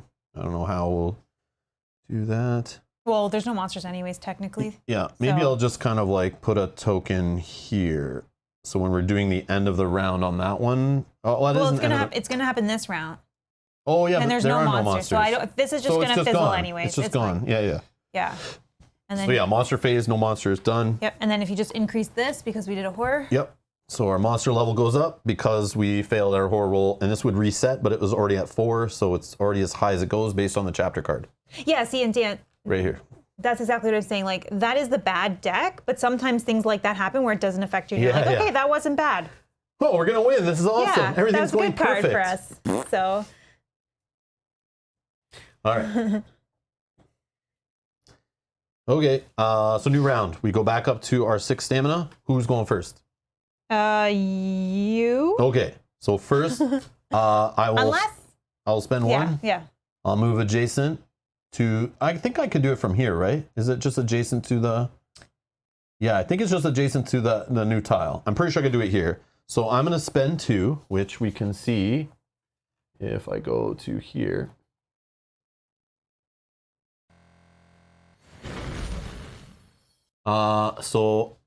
Explore new map tile. The 5th item down on the left side is 2 stamina. Draw the top map tile and join it with your exploring map tile edge to a direction symbol. Okay. So we're gonna do random die roll on the tiles again. So you can just roll that d10. Okay. So we'll go 7. 7. So 1, 2, 3, 4, 5, 6, 7 down. And then if you want to roll again, for Yep. odds is the top, evens is the bottom. 1. So odd. So it's the top. Oh, interesting. So It's very how- similar looking which- tile. Okay, so first thing we do is find the entry space. Is it on this side? No. Is it on this side? Oh, there it is. So this is tile C. We're going to attach this, and we could just rotate it like this for now. Oh yeah, sure. Okay, so we're just rotating it. We're attaching it to where I am. We're connecting it because I'm adjacent to the wall there, whatever the end space. I don't know what it is, but yeah, we'll just do it like that. Okay, so you can see here it attaches. Okay, so we just find that space. So now we just know they're connected. So you always connect it with this entry space or whatever. Then we'll turn ourselves so we can see. Okay. All right. Okay. Yeah. So the cool part is once you're on a new tile, monsters now spawn on that tile and no longer on this one. So if I was on this tile now and Mel was over here, and if she were spawning monsters, she rolls a die, she would actually spawn it at the closest spawn point on this tile. And then there's like monsters do like blanket attacks, and they're kind of like the range on them is like no range. It just means on the whole tile. So there's sometimes like, you could be playing 4-player and everyone's on like a different tile, which is kind of neat. All right, so that was 2 for that. I'm going to Just looking at this tile. So spawns. Okay, spawns are here and here. We have some Yeah, that chests. sucks. Yeah. There's a chest and a workbench here. Again, the chests are kind of Yeah, this buried sucks. a little bit. I mean, there is one here. That's not terribly hard. Actually, this one's not too bad that one's to go not in bad. there. Okay, What I think I'm not gonna too do- bad. I just need to get some stuff. I am going to leave this for you. I'm going to go, so I'll do 1, 2, 3. 1, 2, 3. And I think I'll just chill there. And then my last stamina is just toast. Your turn, go. Okay, so I think I'm trying to get to this Yeah, area. you can use the tool bench and that chest if you want. Okay, I'll move and then I'll reduce my stamina once I'm done. 1, 2, 3, 4. Why are you doing that? Huh? Oh, yeah, sorry. You from here, yeah, here. Yeah. Okay, yeah. 1, 2, 3, 4, 5, You're adjacent to the tool I bench, think, but I need one more. So let's just go Yeah. here. So maybe I can trigger both off at the same time next turn. And we didn't kind of go into too much detail about the map tiles, but if you can grab the rule book on the back, I sure can. the ones that are like event spaces, recharge stations, the treasure chests, the tool benches, the barrels, the levers, you can't go on those spaces. So like I said, the beauty of this game is how quick we just threw a tile out and it was all set up.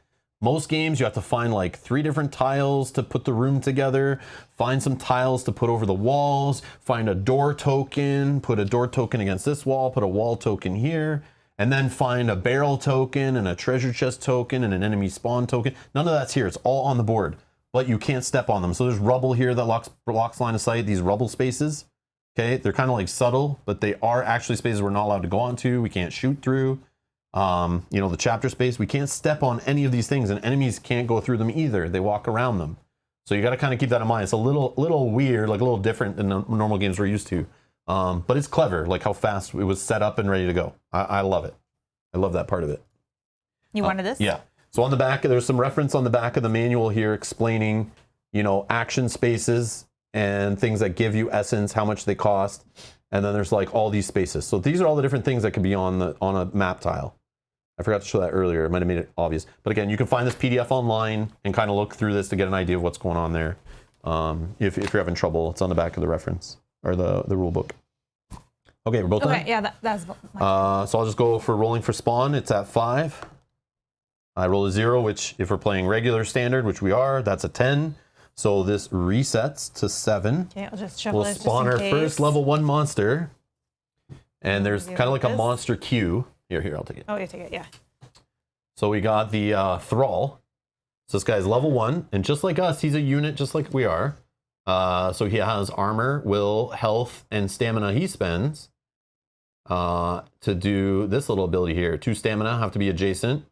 And if he is adjacent to you, he'll invoke. Actually, No, he'll just do it. are you sure? Yeah. I feel like yes, that's a target to do that, but He I can guess he can target target himself, right? Yeah, so just invoke a horror event. And then this monster can move through units. Sweet. We all go a little mad sometimes. Art is gross on this one. Yeah, the art's very cool. It's like very creepy. So this is our first monster in the queue, so he will always activate first as long as he's on the board. And this monster will spawn at the closest spawn gate to Rob, Yeah. who spawned him. So And it has to be on this tile. No longer this tiles are not there anymore. I think it's this So one. 1, 2, 1, 2, 3, 4. Oh yeah. Yeah, of course that one. Okay. Sorry.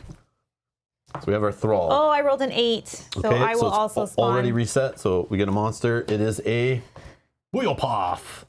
So it's got 2 will, 2 armor, 1 health, or 2 health, 5 stamina. It spends 2 stamina to do a melee attack with a black and a white die. When this monster is hit, it moves 2 spaces towards the nearest spawn space, so it kind of runs away. And then on entry, this monster moves up to 2 spaces. So it's actually going to enter. I think it's going to come here, and it's trying to. Sure. I think it's going to go Yep. there. And then it moves 2 spaces, and it's going Sweet. to try to move to you. Beautiful. That's beautiful.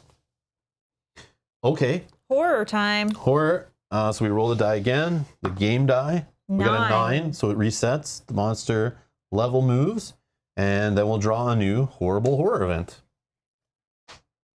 Ceiling collapses. So on entry, we're going to destroy action spaces adjacent to explorers. Oh, Serenity now. So this really sucks. So This is terrible. What's going to happen is, if you can just check the back of the manual, make sure those are action spaces. A chest and a workbench. Yes, they're both. So they're both destroyed. We put destroy tokens on them.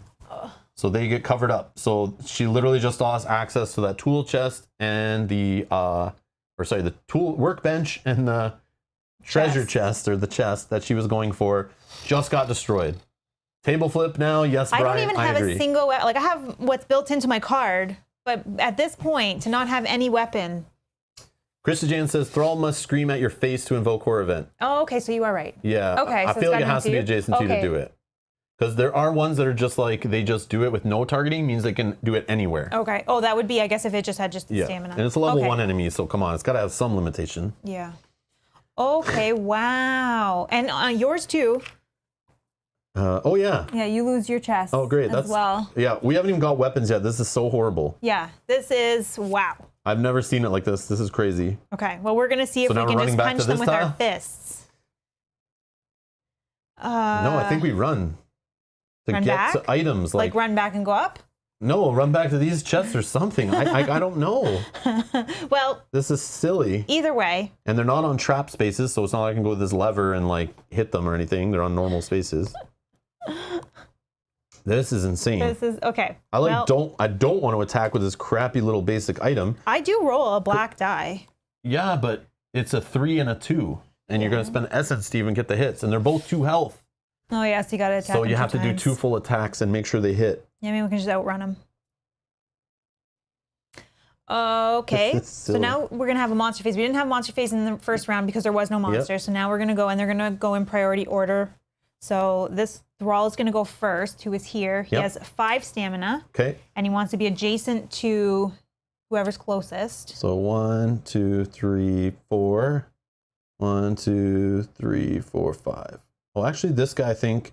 Oh, you put him here. You spawn him. Yeah, because it's closer. Okay. Yeah, we can pick whatever, but yeah. So he was here. Okay. 1, 2, So this one's 3, gonna 4. go 1, 2, 3, and now he's adjacent. Okay, so then he's gonna spend his 2 to do invoke a horror event.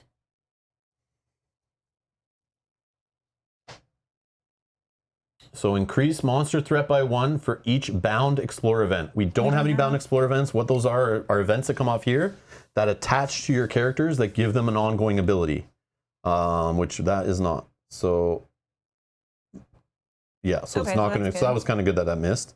And then if you can increase the Yeah. top row, perfect. Ugh, so bad. Okay, and then this guy, he's already adjacent to me, so that's wonderful. He has 5 stamina. He's going to spend 2 to attack with a white and a black die. My armor is 3, so he needs to hit higher than 3.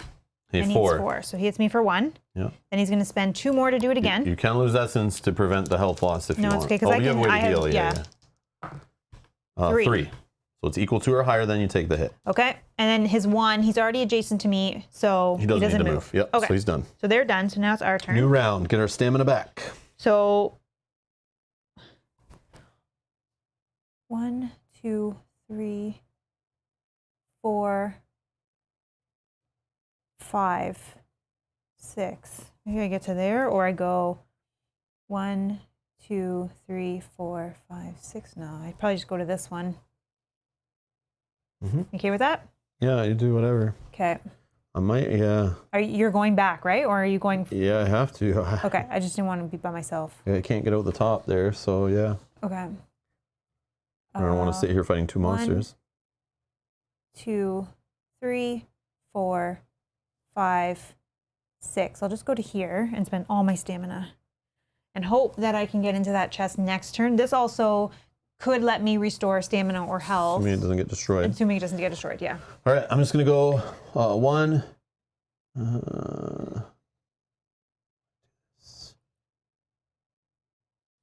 2, 3, 4, 5, 6. Are you running up and out, or are you running into this I'm one? debating going to this one, but that's like very far away. I might just get a new tile going. Yeah, like this is. because I can do this and then So that was 6 to get there. Yep, 6 to get there. Boom, done. Okay, let's roll for spawning. I'll go first. 6. No, I'm good. I'm dropping it down to 6. Go. 2, Okay, dropping it down to 5. 4, 4, which is the reset. Oh. 4. This goes up 1. Oh, that's so fast. Like we I got know. nothing done. So we destroy action spaces Oh. adjacent to monsters. Okay, for a second I was like, wait, which, what? so this lever gets destroyed. Yeah, we need weapons. Like this is the longest I've ever gone without having like 4 weapons to already choose from and stuff. Like not being able to have access to any of the chests, like except for 1, like is crazy. And we've never had to run backwards before like that. We're We're like, losing let's access. go Yeah, back. we like had crappy treasure chest positioning here. We lost access to our treasure chest here. Yeah, this game is, it's like the randomness of the decks is in the tiles are happening and they're getting us good. Okay. Crap. So now it's going to be the Oh my monster God. action. So this monster here, he wants to be adjacent to one of us. He has 5 stamina, so he has 1, 5. 2, 1, 2, 4. 1, 2, 3. I don't know, like, I think we count through walls, right? But not through these. I forget. 1, 2, 3, 4. 5. 6. Yeah, so come to me. 1. Sorry, he was here. 1, 2, 3. No, you can go adjacent there. Yeah, sorry. 1. Nope. 1, 2. Nope. 1, 2, 3, 4, 5. So you can get to here. 1, 2, 3, 4, 5. Yeah, so I was doing that right. Okay, then this guy, he wants to also be adjacent, and he has 5 stamina as well. 1, 2, 2, 3, 4, 5. Yeah, sure. Oh my gosh! Wow. Sure. We can all blame Dan Roberts though for anything that happens today. Good call. Good call. I like it, Brian. Yes, we all blame Dan. Okay, it's our turn.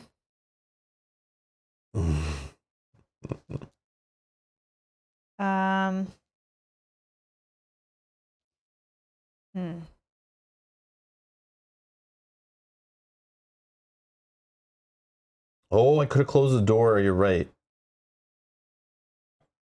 That costs 2 stamina. But that would only block the one. Yeah, true. And I would be 2 spaces closer, so this guy would have hit me. You're right.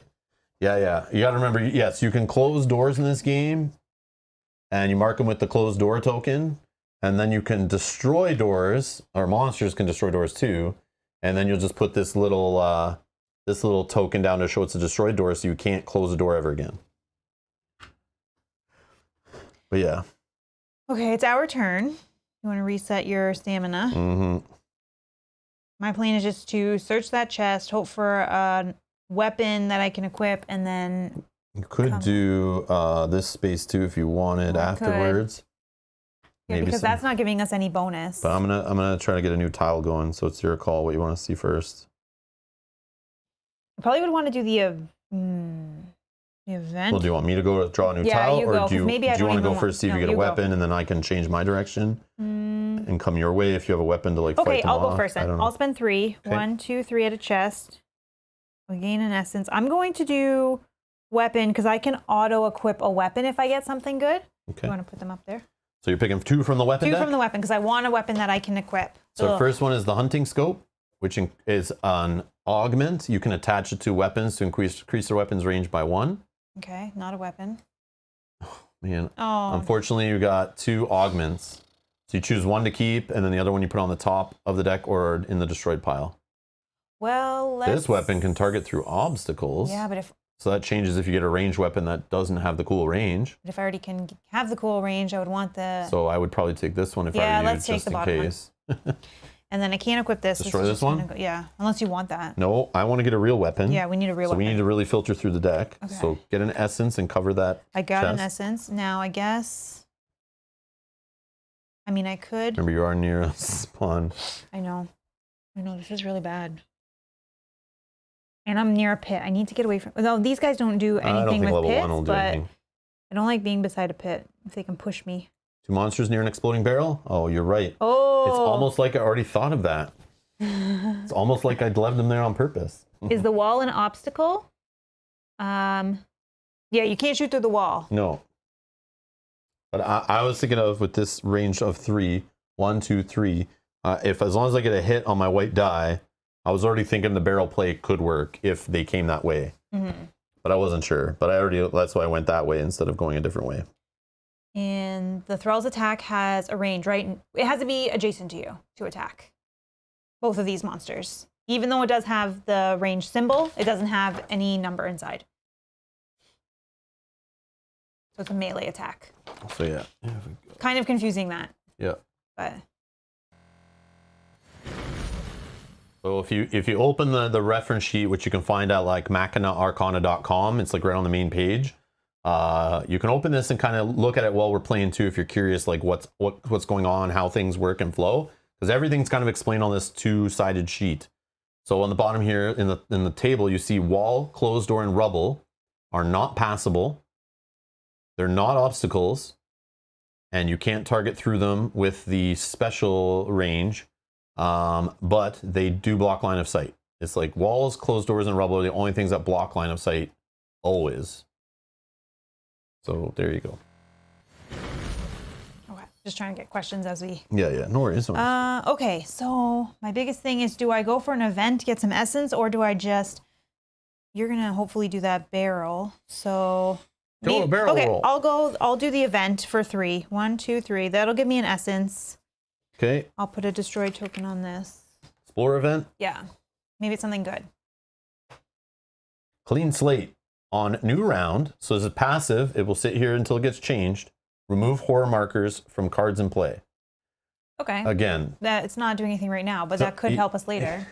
Yeah. It's not what we want. No, that's like, this is not working out for us at all. And horror markers are these reminder tokens that we're talking about. Oh yeah, Christian saying the symbol doesn't necessarily mean range, it means target. Yeah, that's a better way to think about it. It doesn't mean I know. Range, yeah. Which is, again... But still a little confusing because they use the same symbol. Unfortunate the choice of crosshairs, hence the confusion, of course. Yeah. I know, yeah. Yep. Yeah. It's like, I'll talk about it later, but, you know, it makes you feel like the designer, like, has never played other games of this type, and kind of like, they want to do their own thing to save text on the card, or I don't know what it is. I don't know what the purpose behind it is. Maybe it was supposed to be consistency, but it just created confusion but then again, unexpectedly. The problem too is, like, it was designed in 2014, so it's like, okay, maybe at the time this is how kind of games work, but like we're currently playing games from 2014 on the channel. Bless you. Thank you. Thought it was coming again. And they're not as confusing, doing the exact same actions, exact same style of games. And they're more straightforward. And it could also be a language thing, a language barrier. I don't know, like, you know, based on where the designer's from. Maybe this is in games that they play there that are specific to that region. That's just how they are. But if you look on BGG, we're not crazy. Thank you. It is confusing. It's like just trying to be different. But it's the 3rd edition that just came out like this year. So you figure after people have been complaining since 2014 about the confusing parts in the game, that they would have changed them by now. But maybe they don't want to change the cards. No, they did change the symbols? cards. Yeah, they have changed symbols already a few times, but still not there. Maybe by 4th edition, it'll make more sense. Okay. I think after you play it, you just kind of get used to the symbols. Yeah, but then you go to play one of your other 17 dungeon crawling games, and you have to like forget this weird way of doing it, and which is why sometimes, and you might see us do it, is we forget to move diagonally, or we don't think about it, because in so many dungeon crawlers you cannot move diagonally. Yeah. It's so strange that you can. So I'm done. Depends on the ones you own, though. All right. True. The ones that we play. My turn? Yeah. So I'm going to shoot the barrel for 2 stamina. Nice. I'm going to roll a single white die. I just need 1 hit to shoot the barrel. If I hit the barrel does a 3 black die attack to every unit that's adjacent, including explorers if we were there. And I got 2. So as long as I got 1 success, I'm good. I got 2, we're fine. I'm going to take the 3 black dice, and we'll just roll it once. And I got 6. So that's definitely more than both of their physical defense, their armor. Yeah. So they each take a hit. We're going to cover up that barrel. And the barrel is exploded, done, and gone. Yeah. So these guys both have 1 more health remaining on each. Yeah, Keith says, time to trademark the Rob's Gaming Table Not Confusing label. Yeah. My seal of approval is if you can learn this game in less time than it takes to, play it or something. I don't know. If you need to read the rule book more than twice and you still are looking things up, like common things, then it's a problem. Okay. Especially only a 30-page rule book. It shouldn't be that hard. All right. Now I am going to, because I'm beside this little exit area again, I'm going to spend 2 more. 1, 2. And we're going to get a new tile. Yeah. So roll that D10 there. 2. Second tile, roll it again for the odds or evens. Odds. So top of the tile. Ooh, look at this one. Oh. Pits. We got pits. We got Cthulhu's tentacles coming out of the ground there. I don't know what's going on. Yeah, we're again, no chest. Like only on all the corners. They're there, something. But they're just near the monster spawns. There's only 3 on this one. No, there's 4. I see in the both corners. All right, so the entry space is tile F. put it up here. So we gotta slide all this down. If you can slide this down, slide these down.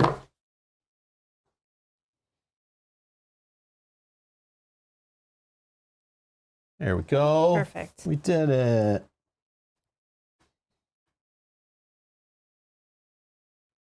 Okay.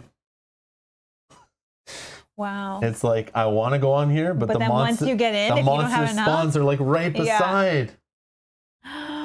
This is so bad. Wow, what a different playthrough, eh? Yeah. This is. You know what I'm gonna do? Maybe if you can get away from here, we can lure these guys onto trap spaces and pull this. Yeah. Okay. And then on the way, I think I'm gonna go for this workbench or this treasure chest or something. Okay. I don't know. But I don't want to get trapped in here too much. So, and then there's the monster spawn right here. Oh my god, this is horrible. I mean, I could seal a spawn. But then these guys are going to catch me now because I can't get away from them. So that's the problem about stopping and shooting the barrel. Okay. Shoot. Maybe I get lucky on my roll. I don't know. Actually, I'm just going to go this way. Screw it. 1. And you can go across these. I don't know if you're allowed to stop on them, but they are passable spaces. It'll just spawn beside me anyway. Done. Yeah, I could go down here and I could trigger the chapter space on my tile. I do have... Or maybe they're not passable. Maybe you can just target through them. I don't remember. Spawn space. They are passable. You can move on it and target through it. Yeah, I can move on it. I wish I could block it by moving on it. Or I wish I had enough essence to shut it off. But you can't. You don't want to shut it off when you're on it because it destroys anything. I know. I know. Yeah. Oh yeah. The leather coat maybe can help me because they're not arcane attacking, right? These guys? No. No, both physical. These guys, but who knows what we're spawning next. You can stop on them. Yeah, okay, perfect. Yeah. Thank you, Christian. Thank you. Christian. Yeah, there is a play too where I just trigger this, but again, I'm like stuck in this little box. Yeah, we do need to push forward. Like we are kind of like, if you can. I could. They'll go to whoever's 1, closest. I'm 2. still closest, I think, if you go down there. Yeah, I guess it depends on what's going to happen right now. So because this one is like very far away. yeah, because you have to go around. Yeah. You have to like go up through here and around here to get to it. Yeah. It's crazy. Crazy. Wow. I'm definitely going for this corner though. For the double chest and the recharge. That's my plan. And then maybe work my way up to that corner. I mean, I can leave a chest for you and stuff, each one, but yeah. I just want to find a weapon and I'm going to keep digging. Mm-hmm. And I can leave something on top of the deck too if there's like, I don't know, but you need a weapon also. Yeah, that was just unfortunate that the 2 were augments. Yep. That's fine. Okay. You're good? Yeah, yeah. Okay, so we're going to do spawn. Yeah, you go first, I guess. I don't, what are you at? Yeah, yeah, because I will, if you don't spawn, I likely will, which is better because it'll spawn here. No, I think we'll both likely, but if you go first and spawn one, it resets to 7. So do you want one here or do you want one here? Probably here. So you go first then, because it's as low as it'll. 1. Oh, see, no. That's what I was afraid of. Well, it's a D10, right? And it was already a 5, so it's 5 or higher. Yeah. So it's 6 out of 10 that would have spawned, and you did lower. 4. 4. Oh, you are 4. Oh, so I reset to 7. Done the other way. It'll spawn right here. What do we get? Oh, now I got a guy with arcane attacks who's gonna 3 white dice. This guy for 2 can target through obstacles. He only has 1 health and only 2 armor. So I should be able to kill this guy. When this monster is the only monster on the board, it's ethereal. When it gets destroyed, we can gain an item this way. So he can help us dig into the decks. Okay, so he's gonna go just adjacent to you, right? Yeah. And I guess we get to choose. Do you want him to go like here? Can you push or anything? No. Oh, okay. No. That's why we need items. We need weapons. Okay. Horror. All right. 3. It's less, so we'll drop it down. Okay. It feels nice. All right, monsters. So this monster here has 5 stamina, wants to be adjacent to the closest. So like 1, 2, 3. 1, 2, 3, 4. Well, if you're counting I don't know how to count. No, I know, but if we're counting like 1, 2, 3, or 1, 2, right? If you're counting through walls this way. Oh, yeah. So On I other think tiles. I think it would be 2 to you. Okay. 1, 2, 3. Yep, and then it would have 2 to invoke a horror event. We raise this again. I hate this guy. Destroy top item card from each item deck. Okay, this is where we're going to see the good weapons, right? Yeah. First. Oh, no. It's a shield, so that's kind of okay. So that's fine. All right, I'll give them all to you, so then if you want to... And we destroy. So anyone who knows the game can be like, oh, you guys just lost the best thing. Ethereal Gas Bomb. Reflexive Sextant. And a Scryer. Look at the top 2 cards of any item deck and reorder them. Okay, all of those are not great, so I'm fine with that. I mean, they're fine, but okay, not the items we're looking for. No. This guy, I think 1, 2, 3, 1, 2, 3, 4. So he's also going towards you. 5 stamina. He needs to be adjacent. 1, 2, 3, 4. Can't get closer. Okay. He'll just stop. And then this guy's already beside you. 5 stamina. He's going to do 2 stamina to do an arcane attack of 3 white die. And he can do this 2 times. Yeah, this sucks. Definitely hits me. I will lose an essence. Okay, and I'll do it again. And I'll lose a health. Oh. Yeah, this sucks. Because I only have 2 will, so. Okay. Our turn. Now, do you want me to activate the chapter and see if it's something that helps us? Or maybe just try to kill an enemy, but you don't have items, so. I could, though. I could just use... Oh, black die you roll. I am writing one black die. Rolling one black die. I do have... So the Boil Pot only has 2 defense. You could easily take him out. He has 1 damage left. Yeah. And then likely you can probably take out... I know. I want to try to get that This guy. one, though, is the one that's annoying me. Yeah. Maybe I can, though. 1, 2, 3. Well, no, you kill this guy's out of your way. What's your range?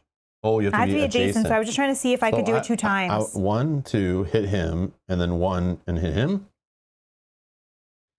So 1, 2, 3, 4, 5, 6, 7. No, don't have enough. But that's fine.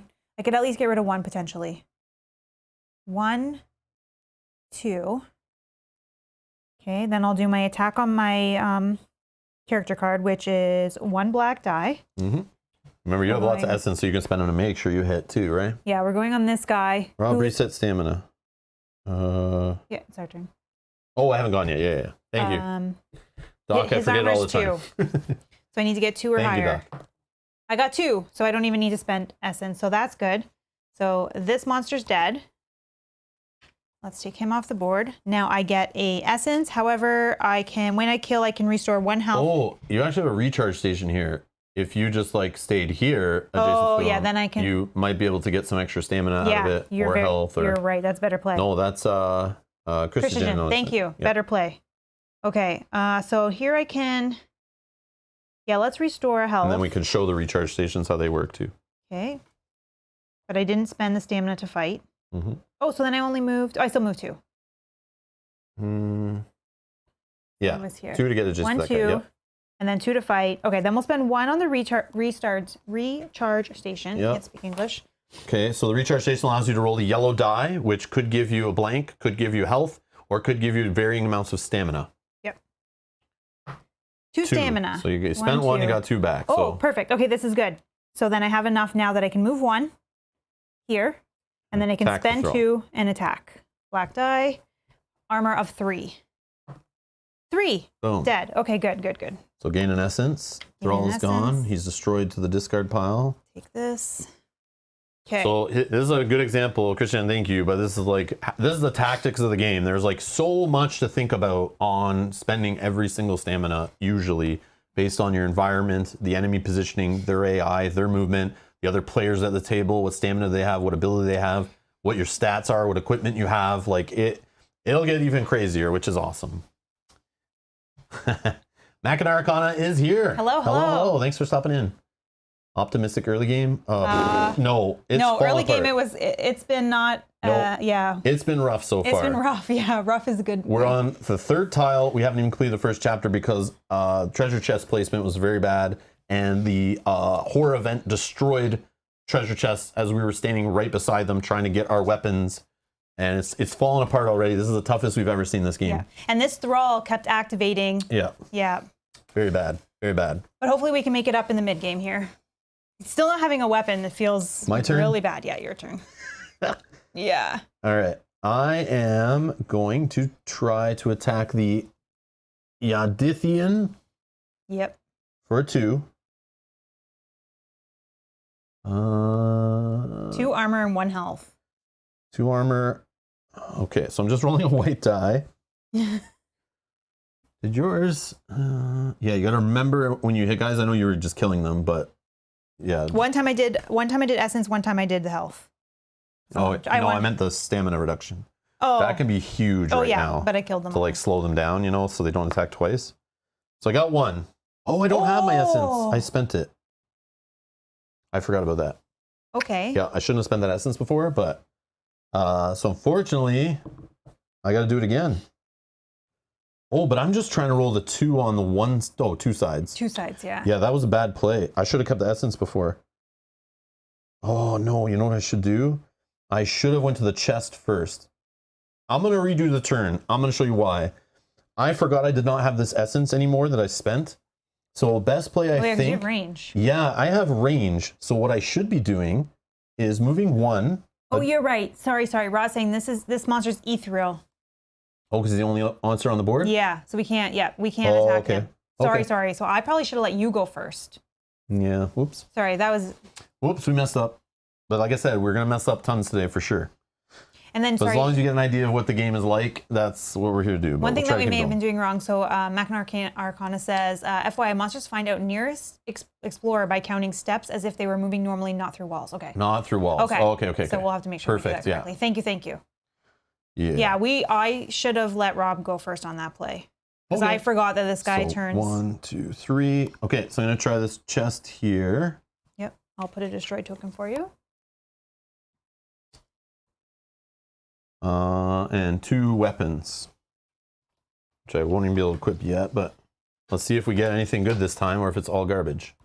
We found the Locust Perturbator. Okay. Arcane attack at 4 range away through obstacles. I like it. And again, my character buffs the range by 1. And I can also switch positions with a target unit, which also the range on that's increased because it's a weapon ability. A range ability, and increase my will by 1. So 2 hands, so this doesn't so go far with that's your trench the winner. coat. What else do I got though? Oh, a rogue rifle. Oh, I like this. These sounds like weapons I should be rolling or equipping. So rogue rifle, 3 stamina to use, just like the other item. The only problem is, see the range, how it doesn't have that spikes around it? Means instantly it's going to frustrate me trying to get line of sight through obstacles. So it's not as cool. But it rolls 3 black die, which are the better dice that could get more pips on them. But the other one's an arcane attack, so against some monsters that have lower will, it's better. But then some monsters later we'll see have really high willpower, and it might not work as good later.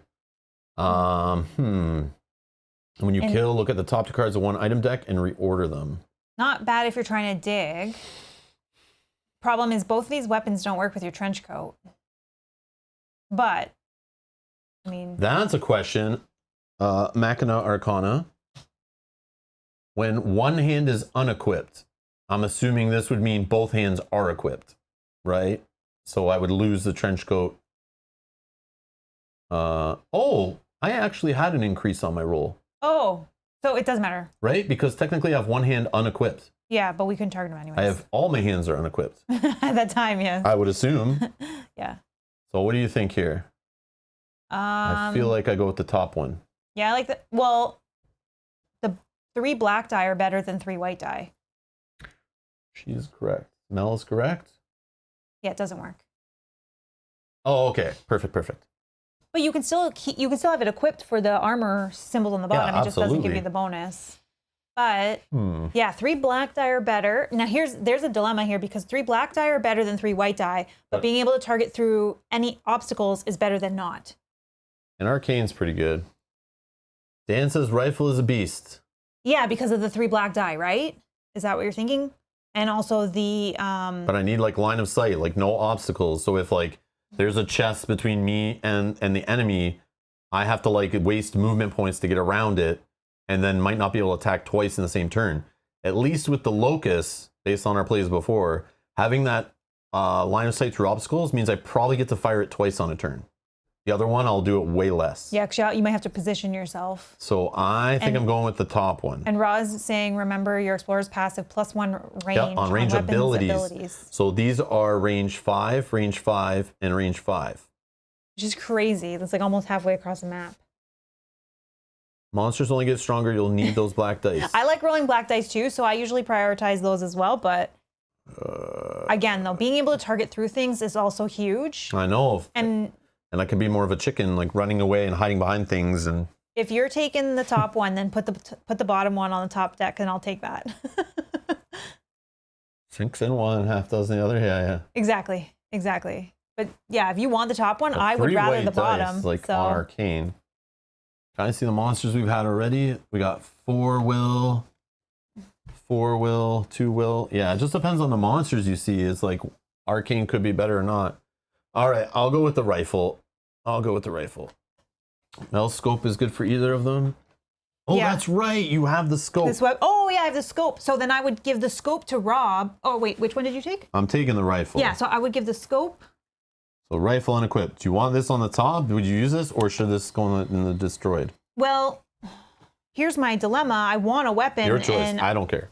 This is a guaranteed weapon, at least until I can find something better. Which actually rolls a decent amount of dice. So I think I'll put on the top just for now, but I will try to give this to you at some point to be able to make it so you can target through obstacles. Okay, so I will put on the top because I want a weapon.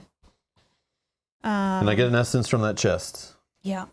That guy's ethereal. I didn't even think of that. Oh, hold on. Sorry. Oh, Doc is right. This one can hit that ethereal guy because it's arcane. No, that's not true. Oh.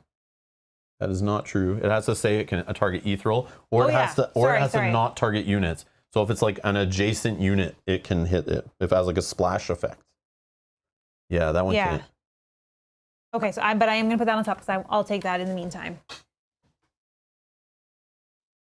Okay. And then I'm going to move 1. And then I'm going to interact with this little recharge station, which is only 1, right? Yeah. Recharge station. Yep. And I'll roll the yellow. Oh, 3 stamina. 1, 2, 3. If we can destroy token. Okay, with the 3 stamina, I could go for the other chest.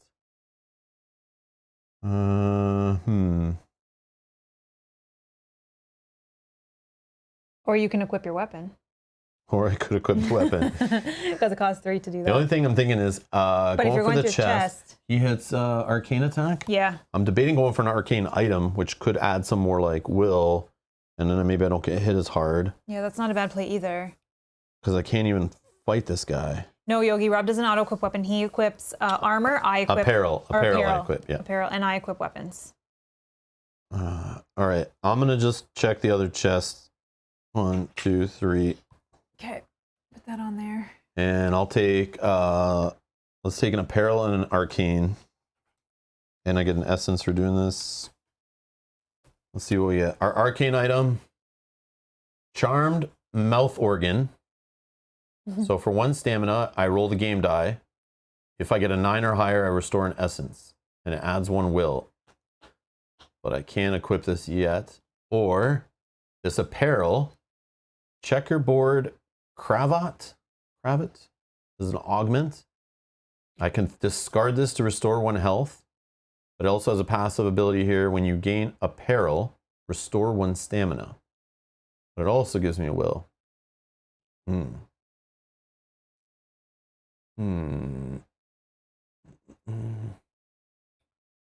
don't know. I'm thinking of the top one. Because it's nice to have something that's 1 stamina when you're just like, have that awkward 1 stamina left. I can try to get essence, which I said is like so key in the game, I think. So I'm going to take this one. Destroy that one, I guess. So we can find some better armor and stuff for you. So those are unequipped. They're just, exhausted here because they're not doing anything. And that is my turn. Done. Okay, that's what's Spawn time? Yep. 8, definitely spawning. Draw another monster. It's going right here. We got the witch. Can I hold it up like this? Yeah, sure. So witch destroys the target action space for 2 stamina, up to 2 range away through obstacles. Then does an arcane attack, hitting explorers. Now, I don't know. This range, I'm assuming, applies to this. So I think it can attack explorers who are within 2 range away. Yeah, that's how I think we've been playing it, but I don't know if that's Or right. does it hit all of them on the map? I'm not sure. A little confusing. And then this is, it could try to do 2 stamina, a melee attack if it can, for 3 black dice, arcane. It's 4 stamina to use. She has only 1 health and no armor.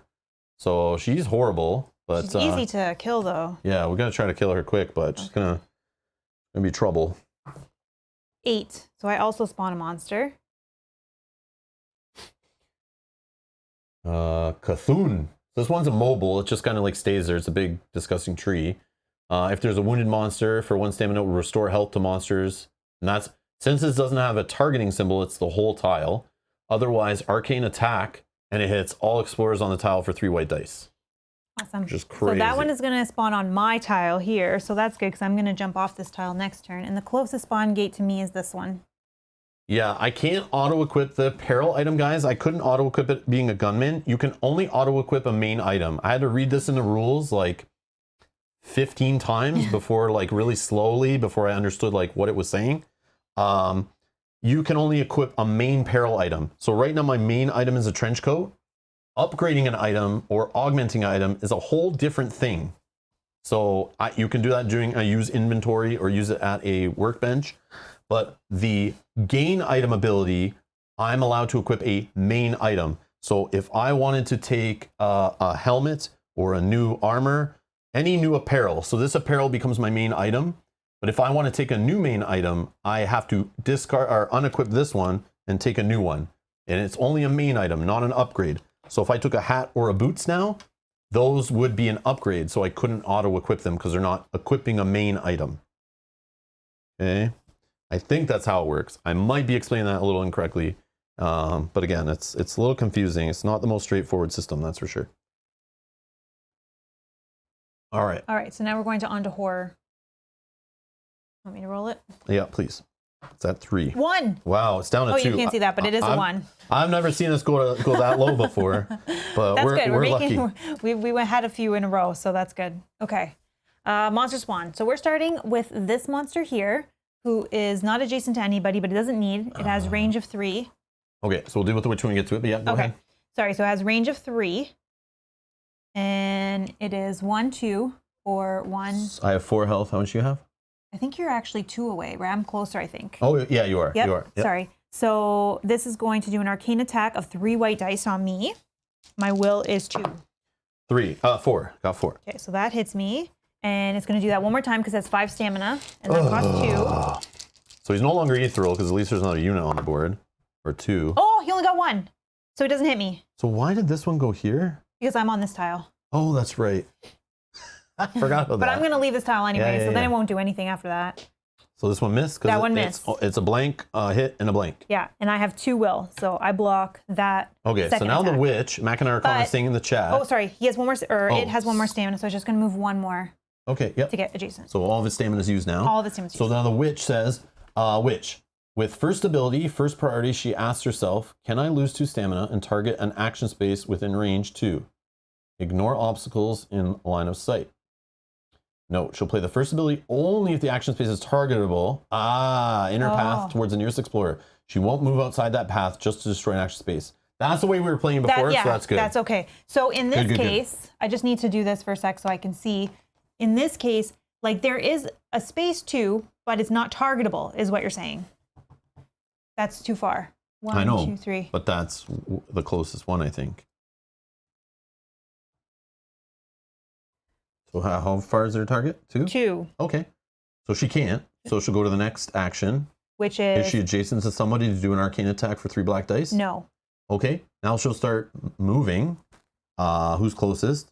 I am... Well, I think I'm closer with 1. No, we're both the same. No, I'm 1, right? Adjacent? Yeah. But I'm... Oh, yeah, I see. I know this. Yeah. Yeah, It diagonally. looks like it's closer, but So you're closest.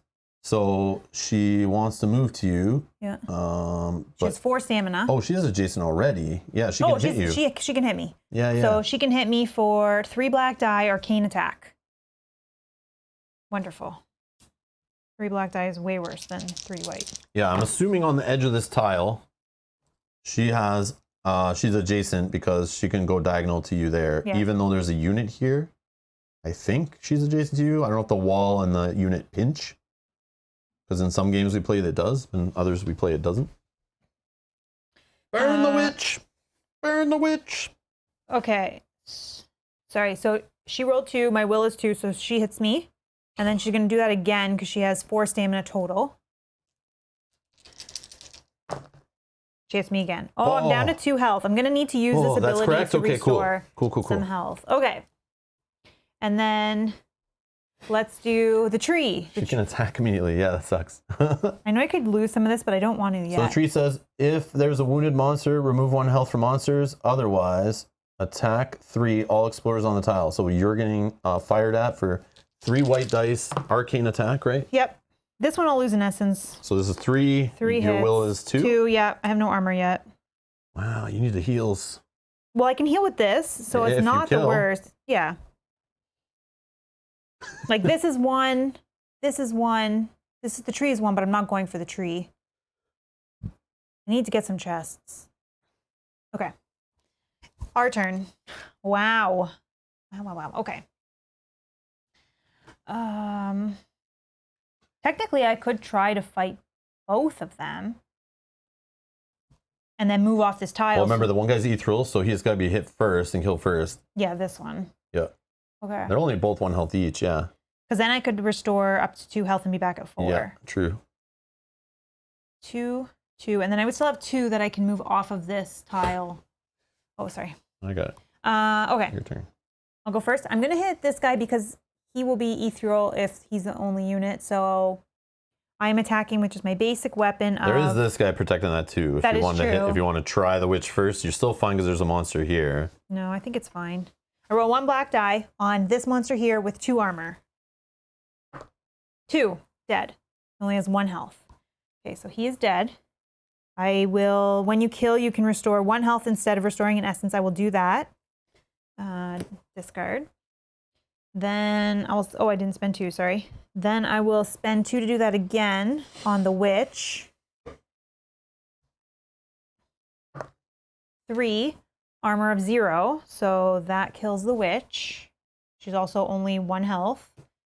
And instead of... Oh yeah, there's some abilities on death on any of those monsters. The ethereal guy, right? Oh, I get a weapon. Yes. Oh, no, yes, you gain an item. Item, sorry. In my head, it's going to be a weapon. In this game, gain item is like an ability, right? So Mel gets, it's like she just opened a chest, I think. Yeah. So when this monster is destroyed, boom, gains item. So which 2 decks or what I guess decks I'll are look you? at 2 still. Yeah. Okay, sorry. So you're doing both off of the yeah, because weapon? I want that weapon, one worst case. And Mel can auto, oh, there's the... Yeah, it's when you put on top. Oh. No, it's not. Oh, that's the trizer. Oh, I like this too. And there's the other one when you put on top. So now Mel has choices. Well, they both... So 3 white dice on the other one, but when you kill, you can roll the game die. If you hit a 7 or higher, you heal. That's kind of neat. Now, here's a question, I guess, But the other one's arcane, and you can switch positions, which is so cool. I know, but sometimes I might not want arcane based on... I know. This would be more of a question for Machina Arcana. And this one you can augment. This one you can't. Yeah. With this, so you could put the scope on your gun on the other one. That's true. With this ability, when you kill, I get to roll the game die. If I roll a 7 or higher, restore health, and then I have a kill ability on my card. Can I choose them in any order I want? Yeah. Yep. Because I may want to do this first, see if I restore, and then. Yeah, of course. Okay, so I'll take the top one. You choose the order of trigger abilities, of course. Okay. This one is but gets you this willpower. doesn't give me any. This one gives you willpower, makes you a little more immune to arcane a little bit. No, I'm gonna take the top one. Locust is better, still better, balances out Rob's rifle. Oh yeah, because you don't have. Yeah. Oh, because of the. Because we were saying that I was going to get your scope to help me have the better range. Okay, I'll take the bottom one. It does give me...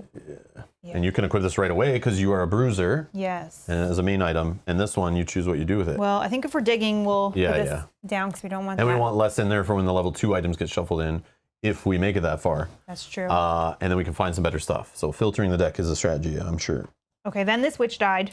Burn the witch! Okay. And then when this witch dies, I still was using this basic attack because this was even more anyways. I will do a heal. Yeah, I can only hold 4 essence anyway, so. Yep. Okay, and then I have 2 more that I'm going to get off this tile.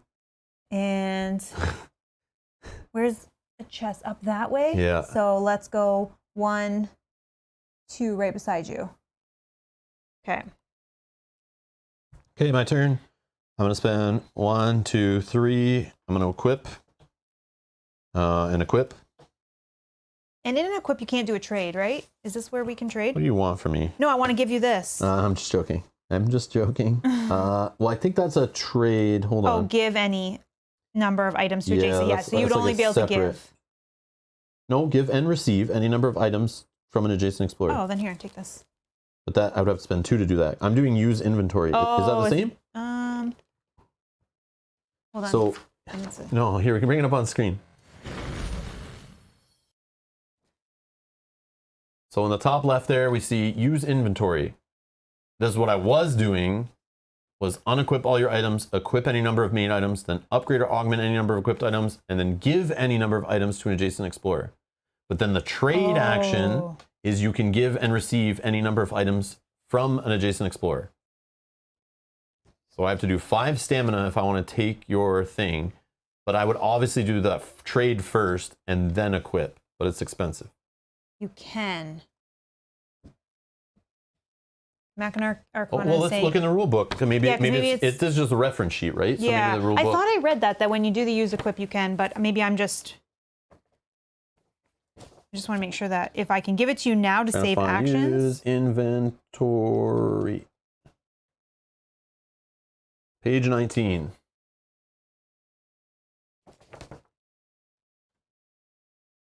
Oh, you can't receive. Okay, so it is the same. Oh, okay. So it would cost another 2, but we can wait until use inventory. Yeah. Yeah, see, it's give. Yeah, it's give. So trade, you can trade for 2 stamina. If the items were equipped, then they are traded in an unequipped state. Okay, so yeah, everything we're fine so then we'll wait. I don't want you to spend this stamina if you don't need to. Well, I do Unless there's nothing else you are going to do. Yeah, so what I'll do, trade first? Yeah, 1, 2 to trade. You give me that. Then I'll do a 1, 2, 3 to equip. Or unequip everything, re-equip, and then boom. Let's do it like this. So now I have 3 on my will. Here we can do this. I have 3 on my will. Oh, you can't. You get it, what I'm saying. So this gives me an extra will. These give me an extra 2 armor. My weapons don't give me anything there. We'll go with that. Okay. Okay. And then my last one. I'm going to try to restore 1 essence. I guess I should be moving, but I got a 0, which is a 10, right? Yeah. So 9 or 10 and you get it. 9 or higher. I'm assuming a 10 works, like a 0 is a 10. So I'm going to take an essence. Okay. Okay. Monster spawn? Monster spawn. They're both going to spawn right here if we I know, spawn. it's stupid. 1. Okay, so this drops down to a 6. And you got 0, a 10. of course. So it resets to a 7. Get us the monster. We are going to spawn a deep 1, which has 1 health, 3. Oh, he's increasing the monster threat. Oh, wonderful. Oh, it is monster threat up here and monster level here. Yeah, okay, that's what I thought. We were backwards before. So he has 5 stamina for 2 stamina at range 2. Not through obstacles, you can attack with 3 black dice. He needs to die right away. When this monster hits, roll the game die 8 or higher, increase the monster's threat by 1. So I moved the monster threat up by 1. So we're like 1, 2, 3 away from getting a new level of monsters, and the horror thing is gonna happen, like for sure. Okay, So then He'll go? horror. Oh yeah. And this is likely going to hit. Yeah, that's what I'm saying. 7. So this resets back to 4. We draw a new card from here. So now the monster wants to prioritize using this ability first over abilities on their cards, is my understanding. So this will spend 2 stamina to do a melee, just like has to be adjacent, destroy target action space. Okay. So he's trashing mania. Okay. Okay. So now that's what he's going to try to do. There is nothing, no action space nearby. So then he looks to his. Oh, this tree first. This tree does just fizzles because there's no wounded monsters and there's no explorers on this tile. So this just fizzles. But yeah, this one. So he can't do that horror ability. So no, he's adjacent to 3 black dice. Yep. This is a physical attack. My physical is 3. He rolled a 6. Holy. Okay, and then he can do that one more time. You can lose essence too. Don't forget. I know. And then it says when this monster hits, we're gonna roll the game die, right? Yep. I got 8 a or 7. higher. So nope. It's gonna hit you. Or try a 5. It got a 5. 5. I have 3, so it's gonna hit me. I'm gonna lose 1 essence instead of health. And a 4. So didn't raise the monster threat level, but hit you twice. Okay. All right, our turn. Restore stamina. Yep. Let's try to pick up the speed of this a little bit. Yeah, I'm gonna run to that chest. I don't think I can get to it, but. All right. Oh, he had one of the other rules. So he had 1 more stamina remaining. Yeah. So he's gonna try to get to be orthogonal to me, or to whoever he's targeting. Yeah, they prefer to be orthogonal to the explorers. So we did have a movement point he could have done, or stamina to use a movement point. Okay, let's. So I'm just running to the chest. Can I just go? Go. Okay, so Run. 1, 2, 3, 4, 5, 6. Am I blocking you there? No, I don't care. 6. Okay. Oh, I think I want to go light this. Yeah, that would be. Unless somehow I had 1 more essence. Because the other thing too is if you get on this side, we close this door. We'll have, and then we go out this way. This will fall off.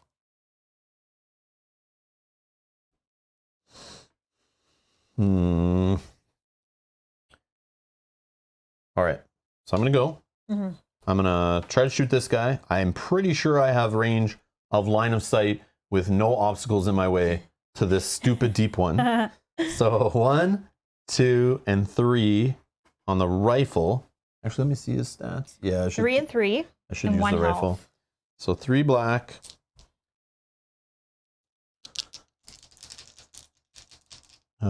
Oh yeah, but I have the precision scope, so I can shoot through obstacles anyway. So, but I was just making a joke that he definitely is. I can hit him for sure.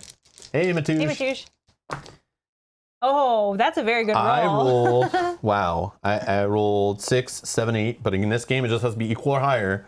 I don't get to do extra damage, but it's enough to kill him. Yep, he has no destroyed effects. So I gain an essence up to 4 out of 5 I can take. So now, oh, I wish I had 1 more.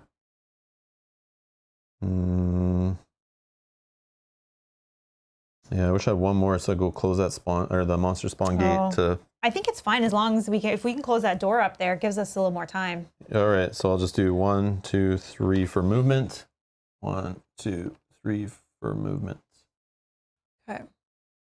All right, done. Spawn, right? Yep. 4. Nothing for you. Nope. Did you lower it? Oh yeah, sorry. Now it's a 6. It's lowered. Reset. You draw a monster. Saral, which is 3 stamina, tries to melee attack 2 black, 2 white, physical attack. When this monster is destroyed, it attacks for 3 white dice against adjacent units. Okay, so you want to do a range. So it kind of explodes. Range on this guy's 2 health on this one. So. Yeah, this reminds me of the sword and sorcery. What are those like spawn nests where you hit them and they blow up and hit everything else? Yeah, this one is the closest to me. Yep. Okay, and then horror. Horror. Is that 4? 2 goes down to 3. Oh, wow. We're getting lucky on this for now, yeah. Okay, now he's going to go. Can you destroy a target action space? No. Nope. He's got 4 stamina. Yep. And he wants to be adjacent. 1, 2, 3. He's adjacent, but only has 1 stamina left. Yep. which isn't enough to do either abilities. So he's good. All right, our turn. Yes. Boom. Stamina up. Let's go. Should I just go and? Yeah. Yeah. As long as I'm just gonna go for this thing while you're doing chest stuff. But Yeah. I can shoot this guy first. Or after I move one space because I don't want to be beside him. But you need to shoot him twice to kill him because he has 2 health. Yeah. Can he get to you and hit you if you're sitting at the chest? 1, 2, 3, 4 to be adjacent to you if you move up 1. I do plan to. So I can shoot him once. Yeah. I could also probably shoot him once. I have range of 4. That's what I'm saying, and then you still can do a chest because you're adjacent to 1. Mm-hmm. And then Done. So I'm going to attack this guy. I'll go first. 1, 2, 3. 3 black dice. Oh, sorry. Move 1. Then shoot. Raj is asking, did you kill an enemy with your rogue rifle? It has something on kill. Oh yeah. When I kill, look at the top 2 cards of an item deck and reorder them. What do you want? Armor. Right, apparel. Apparel. Sorry, I call it armor. Thank you. Thank you, Ra. Thanks, Ra. That's huge. Thank you. So I'm gonna look at the top deck here, and we can reorder these if something looks good for Mel. Or we got some boots or a displacer vest. When you're hit, you can move up to a space. It gives you please. 1 will and 1 armor. So I would like that one on the top. You want this on top? Yeah. And the boots are next. Okay, remember that. I guess I'm gonna look. Oh, then I can look at another. Yeah, you're gonna look at a different deck, but then we know the boots are sitting on the top of the apparel, so we need to dig past them unless we want them. Yeah. Okay. What did they do again? On a horror, you get to move 1 space. On a horror event. On horror event, move up to 1 space. Okay. Which is not bad. Yeah, no, that's not bad at all. All right, so sorry. It's time shooting at this guy. Hit for 6. Okay, so that's 1 damage. Yeah. And then, I can't get out of the way now. Yeah, you can. Go diagonal here. 1. Yeah, I 2. know. That's what I'm going to do, but. All right, go ahead. Put me there if you can. How many can you move? 2. 1, 2. Yeah. All right, done. Your turn. Okay. I will. 1, 2, 3, 4. I'm going to. Yeah, Machina Arcana is saying this thing. We kind of learned this after our second time we played, was that you don't need to just sit there killing all monsters. We're so used to doing that in so many games. Like just playing Gloomhaven yesterday, it was like every scenario we did was destroy all monsters in all rooms. It's just something that in dungeon crawlers you do. But in this game, you, like I said at the beginning of the stream, you got to keep pushing forward. We're literally not advancing our chapter. This is the slowest we've ever seen this game. We're getting nowhere. Yeah, because we weren't able to build up on that first tile like we usually do. Yeah, the RNG kind of hit us really hard at the beginning, but maybe it'll be nicer as we go through the game and we can kind of catch up. I don't know. I don't have good hope for it, but we're playing a Lovecraft themed game. So having no hope is something that should be happening. But maybe we can kind of get a few chapters in before things fall apart and you guys can at least get an idea of how the game works. Hopefully we can get to the end game, but I don't have hope for it in this one. But we did in our second playthrough. We beat it in 1 in our first full playthrough. So yeah. Okay, so I'm actually going to first trigger the chest. But yeah, we got a much better start. 1, 2, 3 for the chest. Okay, so I'll put a destroy token. You get an essence. Okay, and then I'm going to look at the apparel. And I think I'm going to look at the consumable. Okay. Yeah. But you're most likely throwing it away or leaving it on top because... Yeah, I just want to see what it is.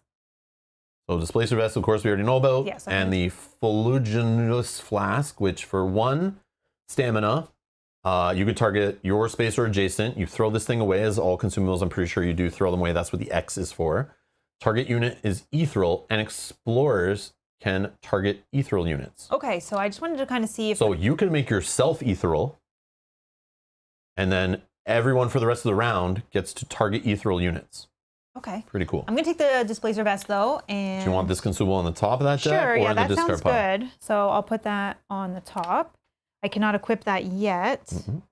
I will spend...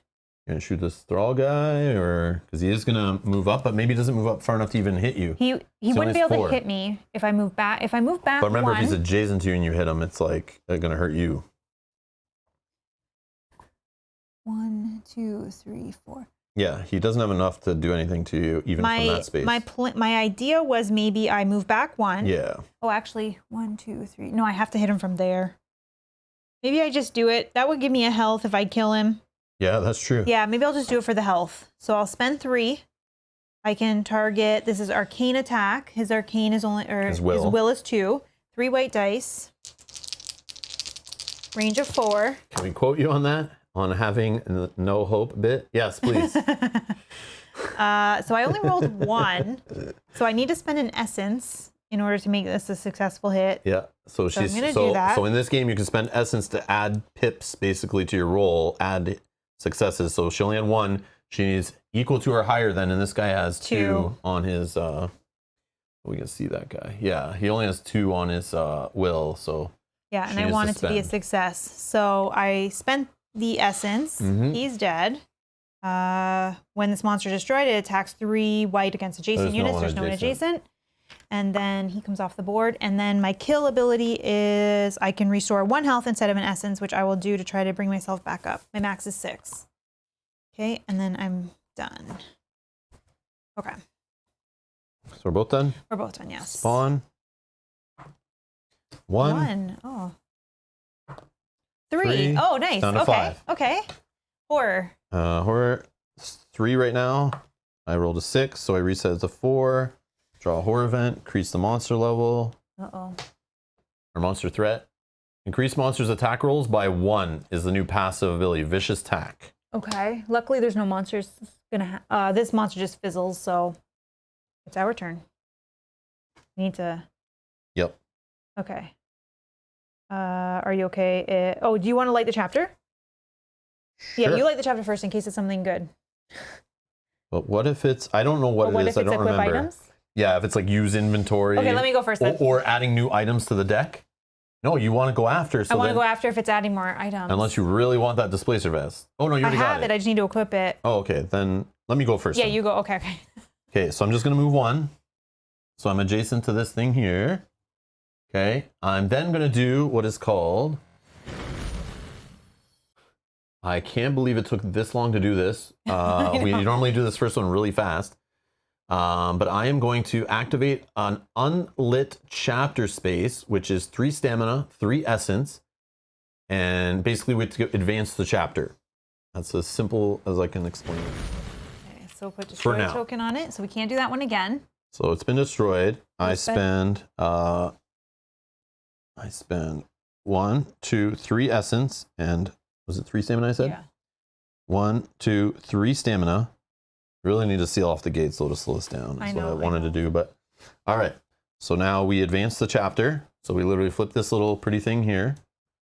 Okay, so we're flipping. Oh, we got some new art. Boom. Okay. This is how it's going for us. Art's beautiful. Okay. And then now, right. So the torn journal. Our gory path led us to an abrupt end at an entrance to a room. In the center, a book lay amidst assorted articles scattered all over the floor. It was instantly apparent that the tome was a journal, and by lucky chance, written in my language. The author's careful penned memoirs descended into frenzied madness as the dates wore on. The work proved beyond doubt that the writer was a member of the House of Bliss. I could feel my spine tingling with disquietude as I comprehended the cult could be here now, at this very moment, lurking in the shadows, weaving their deceitful webs like patient spiders awaiting their prey. The last entries in the diary were cryptic and delusional, and clearly the result of an unhinged mind. There was a particularly dreadful chapter, missing a few pages, which described a ritual of reanimation in loving detail. So, we now have access to these abilities. This is chapter 3 because we're playing on the shorter game mode. So we don't have 2 in the deck. So we jump to 3. We're going to reset our monster rating and our horror rating here. So it's already at 4. I'm going to put this at 7. Okay. Now we have an ability to spend 3 stamina to spawn a monster. So if we really need monsters to try to get essence going, I guess that's what that's for. Or we can spend 6. We can spend 6 stamina. Maybe you said essence, I meant stamina. Stamina, an essence to adjacent, banish a target monster. So banishing is not the same as destroying, so I don't think we get essence for that. It puts it in the destroyed deck pile, but it's not like you don't get all the kill effects and destroyed effects and stuff. And then this on play, we're going to add items level 2 to the decks. Sweet. So, level 2 items, you say. Which again, I do want to shout out, I forgot to mention this at the beginning, we can maybe talk more about it at the end, but the fact the game comes with an insert to put the cards in that fits sleeved and all the expansions is kind of neat. So I'm just going to grab all the level 2 items. So there's the level 2 for artifacts. We got the level 2 for... So it's like a deck building game. You got to sort all this out after, which kind of sucks, but it's kind of cool how it evolves. So we have our level 2 consumables, our level 2 items, and our level 2 apparel. Or weapons, I should have said, in apparel. So yeah, it's kind of cool. So cleanup's a little... Like the setup and getting things done is like really quick. But at the end, just sorting everything out is just like... But it's, if you play deck building games, it's like the same idea. Just a lot of sorting and putting things back. I'll take the weapons. So unfortunately, this level 2 weapon deck from the core set is pretty big. And if you haven't really filtered out a lot from the weapon deck, for example, you might still be seeing a lot of level 1 stuff instead of level 2 stuff. It just makes it that much harder. And then when you sort in level 3 stuff, yeah, we'll see. Hopefully it goes better for us today than last time we played, where like I literally opened 3 chests when we had level 3 items and I never saw a level 3 item ever. I think I saw 1 level 2 and everything else is level 1, but sometimes it's like the RNG, right? The shuffles just happens, right? It just happens that way sometimes.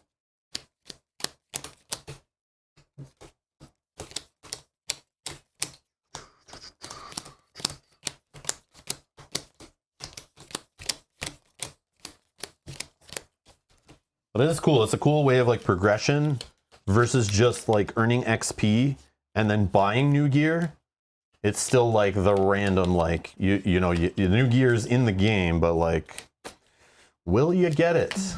Will you spend the stamina to make it happen? That's the question.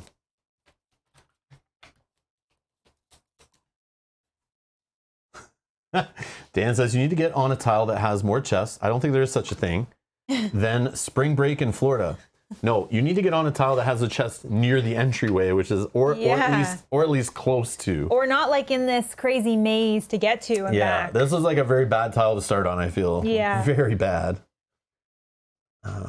We're doing what we can. I think we're building up. It's just slow and steady, right? Yeah. Okay. So we shuffled those all in. We did. Okay. That was, it's still your turn. That was everything on that card, yeah. And I have 2 stamina left. Yep. So I guess I'll just be moving back. 1, 2. I assume that we're going to go, actually we could go this way or this way. I mean, I don't mind leaving this guy on the board because we're only ever allowed to have 4 monsters on the map at a time. So he's kind of preventing us from spawning more monsters. Like, you know, he kind of keeps it in check.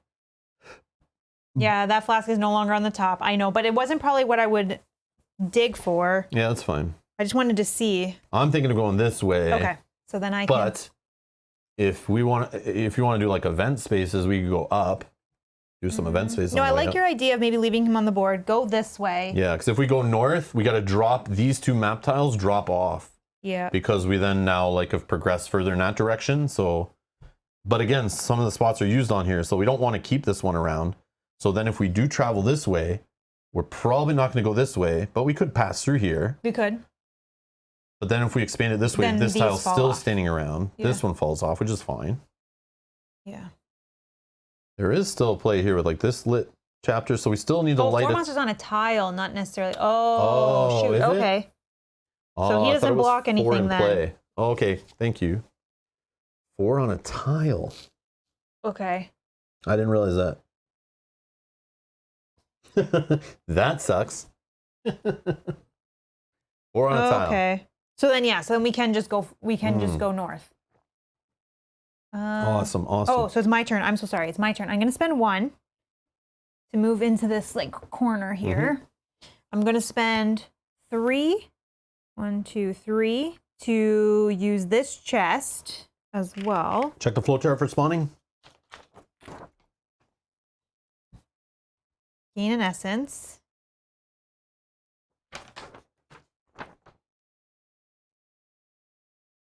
Now I'm tempted to look at weapon. Oh yeah, it need does to say get map this tile. Damn it.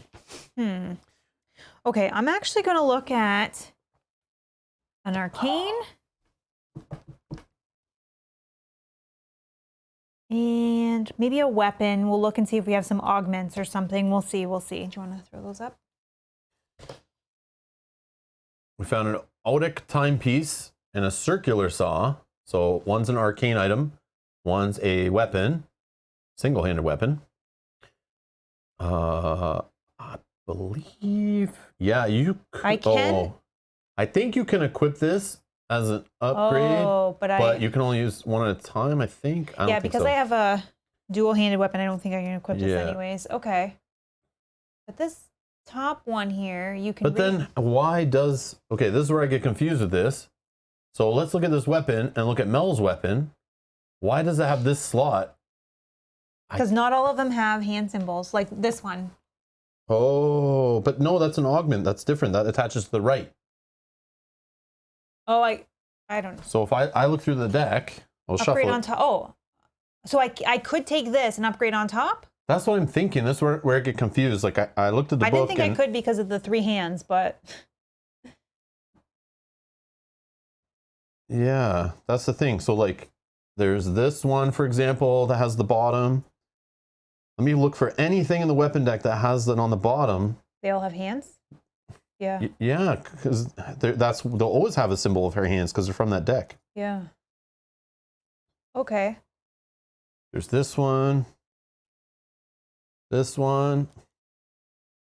You know what I mean? Like, so, yeah, it has a thing on the top, so it's got to be able to attach things on the bottom.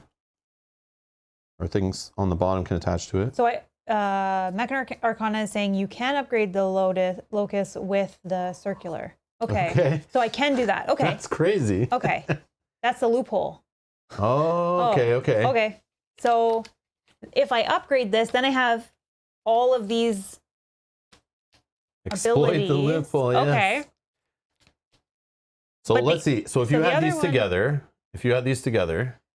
so again, you can't equip this right now for free because unless you made it your new main item and this wasn't your main item. Yeah. And then you still have to upgrade this like with an inventory change. Okay. But you could just take this right now and then use an inventory change or whatever to equip it later or a workbench or whatever. But what does it give you? So, it allows you black dice and then you could reduce their armor by 1. Which I like this if something is right beside me to be able to roll 2 black die. Yeah. Oh, it's melee. Good. And then what's this one? Oh, that symbol is... That's not one that you see a lot. Remove marker from this card. Oh, okay. Oh, that's one. Oh, okay. So when you reduce the armor, you would add a marker to show you reduced it. And then even not on your turn, you could remove this because it doesn't have a stamina cost. So even on my turn or on the monster's turn, I think, you can remove this and then roll 2 white dice to attack an adjacent unit. And I'm pretty sure you could do it after a monster uses 1 stamina to move, they're adjacent to you. I think you can interrupt them before they do their check to spend more stamina. I'm pretty sure. But we have the designer of the game here, so I'm pretty sure that's how, we'll know if I'm correct. Okay, so that's kind of huge. Yes. That's awesome. kind of huge. Yeah, that's powerful. I think Very I'm going to powerful. take this. It's a level 2. I'm going to See how the level 2s get better? They're both level 2s. Wow, okay. No, they're not. Oh, no, sorry, the other one, thing. the other option. I thought you meant this other. No. Okay, so this one was what I already had equipped. I think I'm just going to take the circular saw. I do like the willpower, timepiece, but... what's a timepiece? The timepiece is, gives you a will, yeah. You can re-invoke Explore Event instead of invoking Explore Event. So anytime you invoke an Explore Event, instead you can fire off the same card again and leave it there so that we don't have another one. But there is no come into play effect on this one. Oh, we forgot on new round. We haven't had markers. We haven't had never any happened. more markers yet. Yeah, we need a new Explore Event to happen. Yeah. Okay, I'm going to take the circular saw because I think this combo is going to be... And then you do what you want with that card. You destroy it or put it on top of the deck. And I'm just done shuffling these. It's not the worst, especially if we do get something that we... But it's good if we get something where like chests are cheaper or something and we want to keep it. That's just passive usually. That's re-invoking. So those are... Yeah, but instead of drawing another one. Those you want to do on come into play. right? So it would keep it there instead of drawing. I don't know. Okay. It only gives one will. Okay, I don't know. we'll keep digging. Okay, so this is Correct. unequipped. Nice. Okay, then I'm going to spend 1 stamina at this recharge station. I will, sorry, that there. If I can get some stamina, then I can equip. Good roll. 2 stamina. Perfect. That's exactly what I wanted. And I'll spend all 3 stamina to equip my items. Machina Arcana, a good tip for everyone watching too. We learned this yesterday when we played off stream. Tip, don't get too attached to items that you might use. Yeah. This deck right here has ways of unequipping all your items, and even there's chapter stuff that will make you do that, I think. But the game has ways of, and monsters, I think there's monsters that can knock items off. And if the level gets too high up, you have to destroy items, which is crazy. That's crazy. And Peach is right. If we destroy that, then we have better chance when we get to the level 3s. Bingo. Yeah, so we'll keep. Okay. My turn is done. Thank you. All right. That was spawning. Exciting. I don't think you went, did you? Yeah. Oh, yeah. You went first. 4. Oh, wow. 9. I am spawning a Moon Beast. With 4 armor, 3 will, 1 health, 5 stamina. For 3 stamina, if they're adjacent, they can attack for 2 black, 2 white die. Ugh. And it can pull you. 2 stamina, at range 3, they can pull you 2 spaces. When this monster is adjacent to a wall, it's ethereal. Oh, wow. So you gotta watch out that guy doesn't pull us in one of these pits. But, what's this one? Right here. It's going to go up here. Okay. Okay, horror. Yep. It's a 5, which is hit, so this will go up. We're 1 away from increasing the monster level. Haste through harm. When any monster is hit, monsters move up to 1 space. So if you have a melee attack and you hit them, then they move back, and then you have to waste the stamina to get back beside him and hit him again. That's annoying. Okay. That's annoying. When any monster is hit, monsters move up to 1 space. Okay. And then monsters are going to go. So again, this monster just fizzles, and then this Moon Beast with 5 stamina is trying to get within range of 3 for the pull. 1. So how it works is it moves 1 space, then it checks to see if it can do abilities again. There's no abilities here, no abilities for it to do here. His first ability is range, melee. And his second ability is at range 3, so whichever he can do first. 1, 2, 3, 4. Yeah, he has no range. There's a wall there, so. 2, 3. Yeah, no. Okay, so you're just gonna move closer. Right there. Right. Okay. 1, 2, 3, 4, 5. I think all other. Oh, is it all monsters? When any monsters hit. Oh, sorry. Yes, all monsters move up to 1 space. That's even worse. But I think is it only monsters on the tile of the monster that's hit? I'm pretty sure, because like that's how like the scope is of it. I think that's how it works. Wow. Yeah, it's all. Yeah, any monsters hit, all monsters move. So it's actually the monsters all get closer and other ones move away. So it's even worse than I thought. Wow. That's cool. And I assume that just can't move the immobile monsters, right? Yeah, I don't think immobile monsters move. Okay. All right, next. Our new turn. On all map tiles. All map tiles? No! But we could just outrun this guy. I mean, he could try to pull us back, but if we can get to the other tile. Well, which way are we going? Are we going through this guy? How much health is he? 1? He's only 1. Oh, I could smoke him. You want to go He's not first? adjacent to a wall yet. But if he moves up 1 more space, he'll be adjacent to, he'd be, Oh yeah, because we moved up. Yeah. Let me fix this, because we have moved.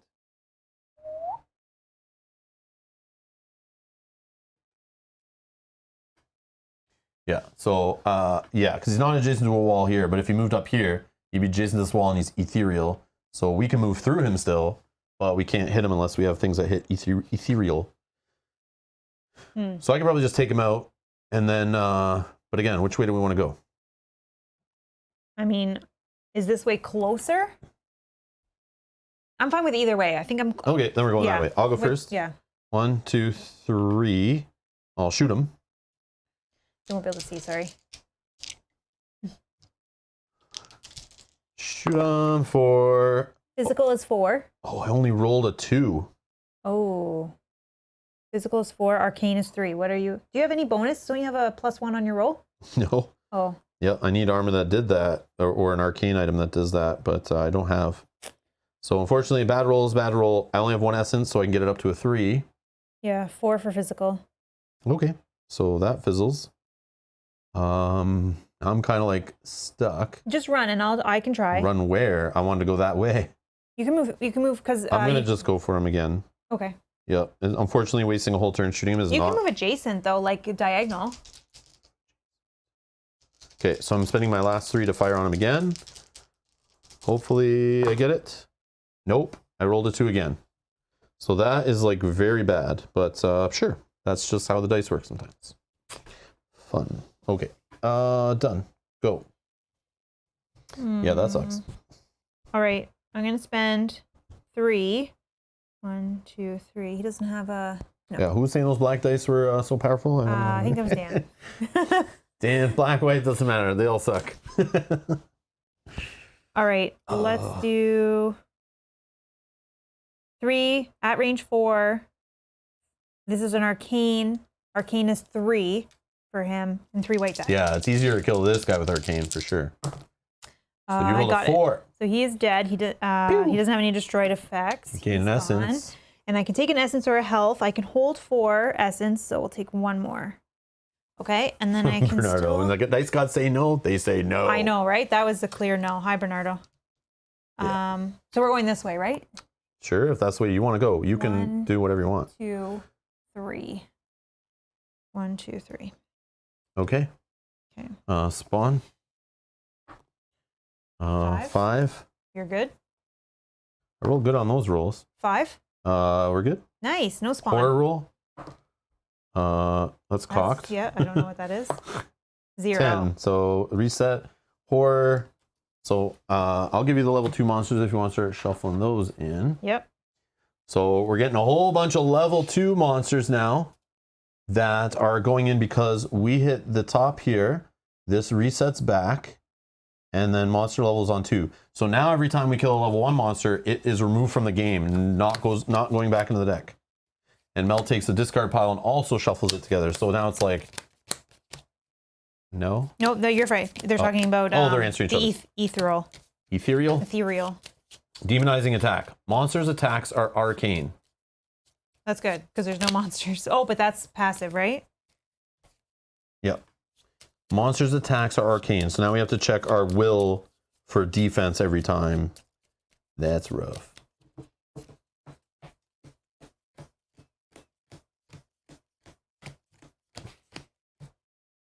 Yeah, hopefully when we zoom in, Christiane, you can see the tiles better. And hopefully that makes sense. Okay. Yeah, it's hard to fit this game all on camera. It takes up quite a bit of table space, so we have to zoom out to fit our player area and all the other stuff, the monsters and everything. Yeah, it's hard. It's yeah. Okay. And then again, tree just fizzles on the monster's activation, so our turn. Cool. Reset stamina.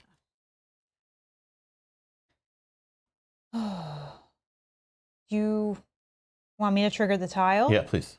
Go I think first. I'm already in that space, so I can just do 2. Yep. And we'll roll the d10. Or, hold on, 1, 2, 3, 4, 5, 6. Oh, there's 7 yet. Go ahead. 9. Nope. 2. So tile number 2, odds or evens, top or bottom? 4. So we're doing this side. Oh, wow. Yeah, we got the walls Very are the theme thematic, today. this one. Oh, here. I'll take this one. Yep. And this is going to go in this direction. Yeah, like all 3 of these tiles like match basically. That's rare that happens. I'm running here. That's going to be my goal. Yeah. Okay. Let's advance. So I still have 4. Yeah, we're definitely behind. Through. Let's go 1, 2, 3, 4. Okay. Cool. Done. All right. Oh, new subscriber. Creevan, thank you so much for subscribing. Welcome to the channel. Welcome. Thank you. Thank you. Thank you. Thank you. Okay. I just want to look. Sorry, where are the spawn points? Here and there. Okay.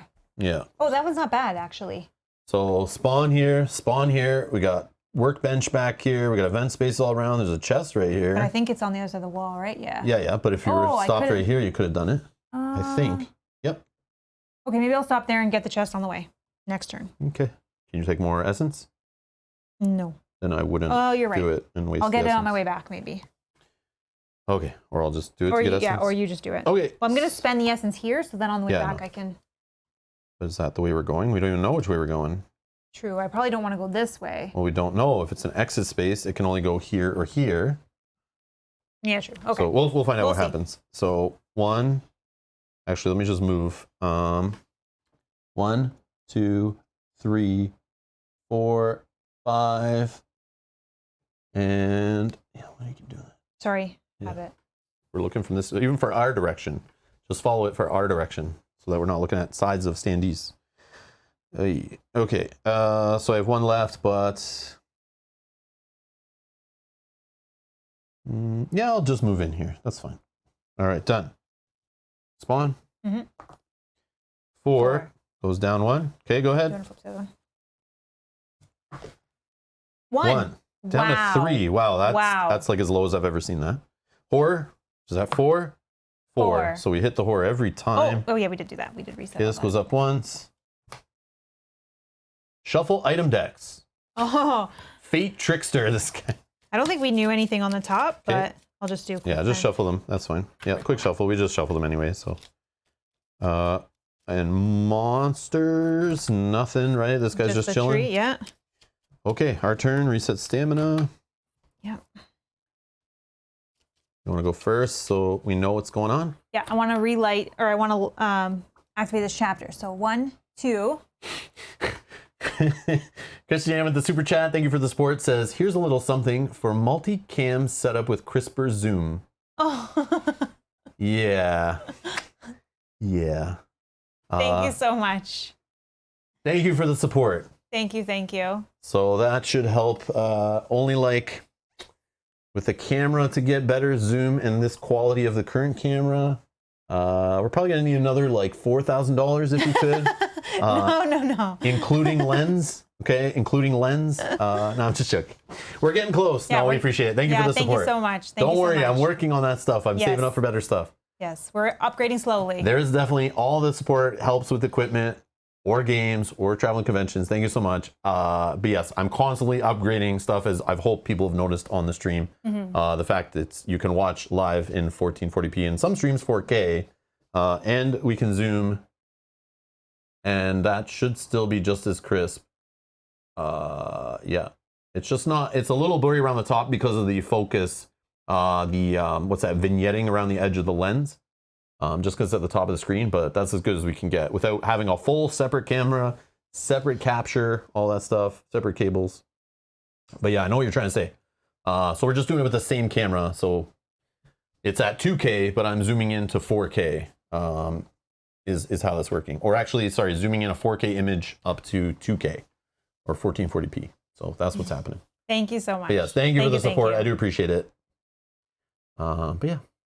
Or Christy John, what you could do is save your money and invest in a giant 80-inch TV and sit 1 foot in front of it and watch. Yeah. Are you watching on a phone? Yeah, if you're watching on a phone, yeah. I can't help you. Yeah. That'll always be tiny. No, Yogi, it's not lens cleaner. The lenses are clean. It's just because, yeah, we can get into lenses and vignetting around a lens that's circular and has a curve. It will always be, the focus will be a little blurry on the outside of the image. Unless I choose that as my focal point, which I could do, but no, but then I'd rather the center be more in focus. Yeah. Cynthia says, hi Cynthia, also says, looks nice and crisp here. Perfect. Yeah. Perfect. So I appreciate that. Thank you. Yeah. Okay. But no, we're not going to get into camera models and tech support. There are YouTube channels dedicated to filming and running streams and stuff like that I recommend you guys go to. But yeah, I do appreciate it though. Always upgrading, always trying to improve. Need multicams for player board insert. Need multicams for player board insets. Are you on a 32-inch monitor? Oh, okay. Yep, then it's my fault, not your fault. Awesome. I spent 2 to get closer to this chapter. I'm going to spend 3 stamina, 1, 2, 3, and 3 essence, 1, 2, 3, to advance the chapter. Okay. That's this, if you will. Sorry, just reading chat. Oh, yeah, sorry. Okay, so we're advancing this. Now we have missing piece. The corridors were dank and threatening, and we tried to ignore the growing unease as we wound up way past the softly throbbing walls. Halfway through such a passage, we stumbled upon a piece of parchment, and I guessed that this was a missing page from the journal. We squinted in the gloom to make sense of the illustration, a blue meteor plummeting from the heavens toward a glittering white mountain. I felt my gorge rise as I absorbed the extent of what I was seeing. Were the small tentacles protruding from the blazing sphere just an artist's fanciful depiction? Could it be, possibly, that it was alive? The page also spoke of a secret place far below, and gave us detailed instruction of how to reach it from the entrance. For now, it would have to wait, as time was running short, and we should return to base before nightfall. So now we have this action that's available to us. If you look, now monster spawns are going to be more annoying, but horror events should happen a little less. Okay. In theory, yeah. But we could, if we had a bound event while adjacent to a pit, we could spend 1 stamina to restore 3 essence. We don't have any bound events yet. They haven't shown up. Maybe they never show up, but this is here in case it does. And right now we're going to place an exit token. So this exit token is actually how we advance this chapter. It's no longer ringing the bells or lighting the spaces or whatever those are called, the chapter spaces. Not lighting them, just triggering them, activating them. Yeah, is that what it's called? Activating? Yeah, activating chapter spaces. We could still do that actually. I think because this is not a blocking chapter. So I think we can light or we can exit. But I think exit we should always do. Let's check. Let's see if the reference sheet can help us. So right at the top of the reference sheet, goal of the game, progress through chapters until you reach an end game and resolve its victory condition. Is it a blocking chapter? No. Have you, is it a blocking chapter? It doesn't answer that. The chapter card will tell you how to advance or to place an exit token. Okay, but it's not a blocking chapter. Have you placed an exit token? All explorers have to exit the map to advance the chapter. Okay, so we do have to do it. Okay. We do have to do it, even though it's not blocking, right? Yeah. If neither, activate the chapter space to advance the next chapter. Okay, sure. Okay. Okay, so an exit space, like we were joking before, is the same as an entry. An exit token is the same as an entry token, just pointing in a different direction. So our choice, we could place it facing outwards here or here. I mean, you're close. I don't know if it really. You're It's kind of like which way do we want to go? Like I feel because there's a monster spawn up here, I'd rather not go that direction. I'd rather go this one. Let's go. Let's choose that one. And I can also maybe hit this on the way, or you can hit this on the way, or whatever. We kind of go this way. Yeah. But we also can stop by these chests. There is a spawn here, but like, I think we just keep progressing. Yeah. But and then we'll dump these off because the map can only be a 2x2, which would be kind of good to finally show advancing outside of the 4x4 grid and dropping them off. I agree. Okay. And then this guy will get banished and all that stuff. Okay. Perfect. So I still have 1 more stamina. So I guess my plan. Yeah, go through this way. Is to go here for the last one. Okay. Done. So I'm gonna do the chest in front of me here. 1, 2, 3.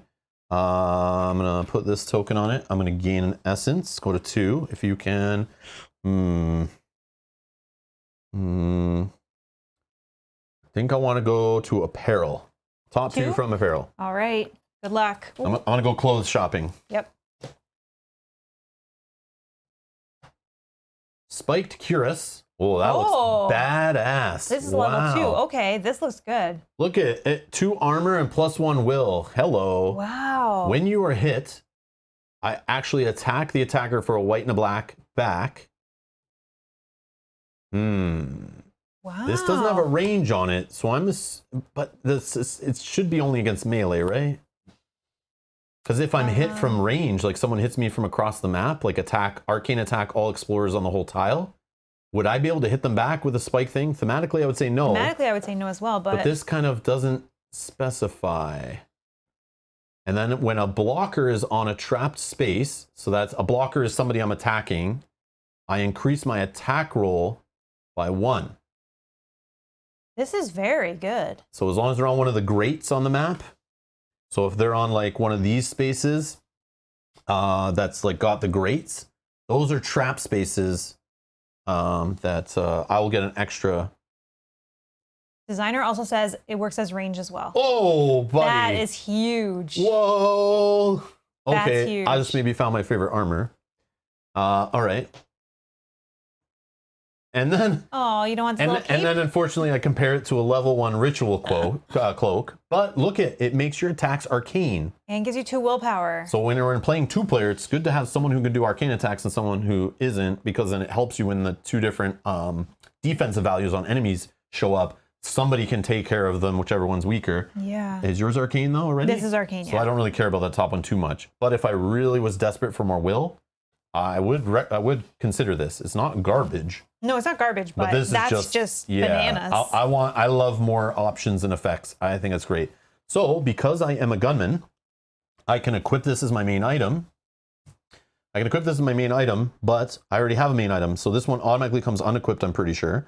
Then I equip this as my main apparel item. And this one I will destroy. Yeah, the one you already have, I'm just peeking at it if it's something I want or... Well, you have 2, Oh, then no. or you have the 2-handed problem too. Yeah. So this doesn't So do I don't anything. want that, okay. Yeah, Okay, unless you I'll want it keep more digging. physical. No, right now No, I'll keep digging for something good. Now knowing some of these level 2 items, it's huge. Mm-hmm. Yeah. Mm-hmm. Yeah, we got to remember that. Every time I'm hit, I get to hit back. Okay, that's so good. And when they're on a trap space, I increase my attack roll. Oh. Do you gain essence for that? Did you? I don't remember. Gain essence? Yeah, I think In it the is. chest? Okay. Yep. All right. Wow. So then I have 3 more. Let's go. Let's just keep moving. 1, 2, 3.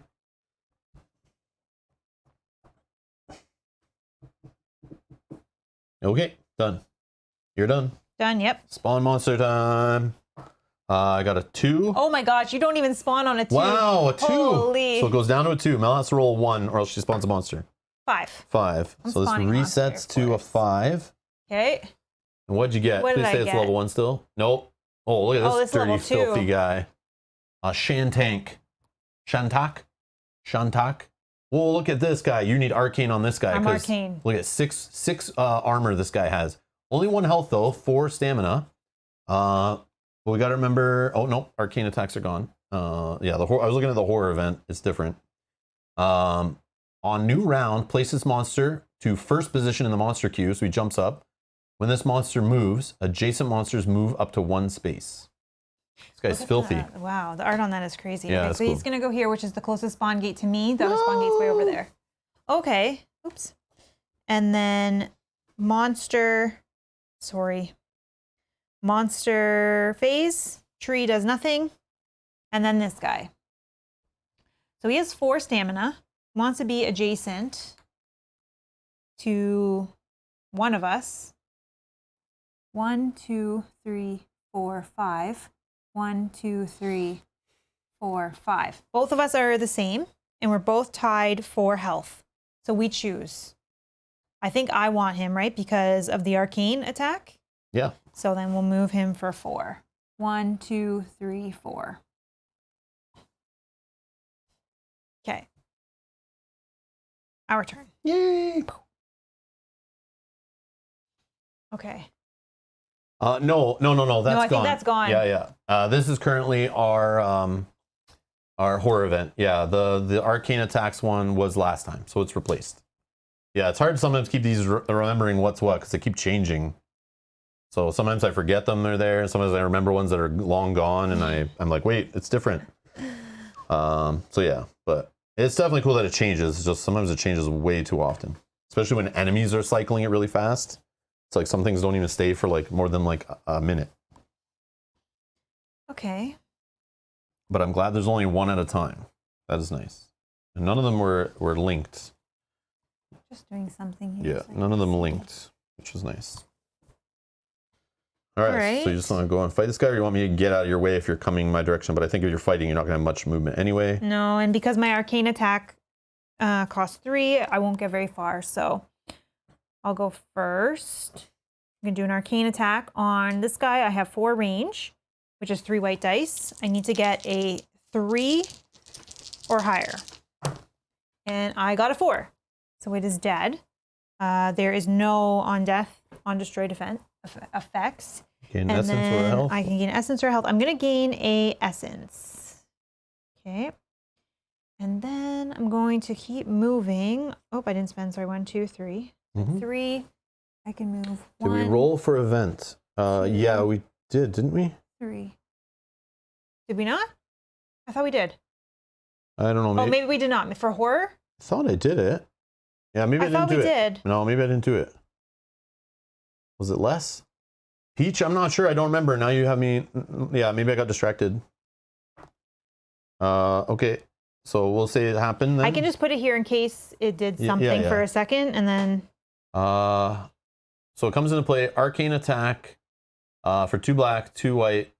Explorers who are adjacent to a wall. So were you adjacent to a wall? Where were you? I was. Or you haven't moved? Oh yeah, you moved, right? I think I was. I was here. Yeah, then you weren't adjacent to a wall. Yeah, so I wasn't adjacent to a wall. But and I am. I am adjacent to this wall. Okay, so this doesn't matter for them. So right now, a 2 black, 2 whites. Arcane attack against me. Oh wow. Wow. So it's 7. Yeah, 7, which is definitely higher than my will of 4. So I will just lose an essence. And then did you increase the threat? Yeah. Okay, perfect. Okay, sorry about that. Yeah, I'm not sure, Peach. We'll just do it anyway. Even if we already did it, who cares? We'll just keep going. Okay, and then I move for 3. Pick up the speed because I'm we're still adjacent to the. hopefully event. can play the whole thing today. If we can't, we're just. Oh, the marker didn't move. Oh, this didn't reset. Maybe. Okay, either way. You know why? Because I probably thought it was still on 4, but it's now 6. Oh yeah. Yeah, so this resets up to 6. Sorry. Well, I might have forgot that last time actually, and then maybe I rolled lower. So maybe we just did it extra, but it's okay. Essence is always more important than health. This I know. Until you're down to 1 health. Yeah. Yes, this I know. But it's I like to have, but again, for me, I can only hold 4. So But you have built-in healing. I one time tried to dig through these decks and could never find anything to heal me. yeah. And every time I went to one of these stations, I always rolled stamina and never rolled a heal. So health to me is super rare to get. Essence, I can get it from opening chest, activating event spaces, killing monsters.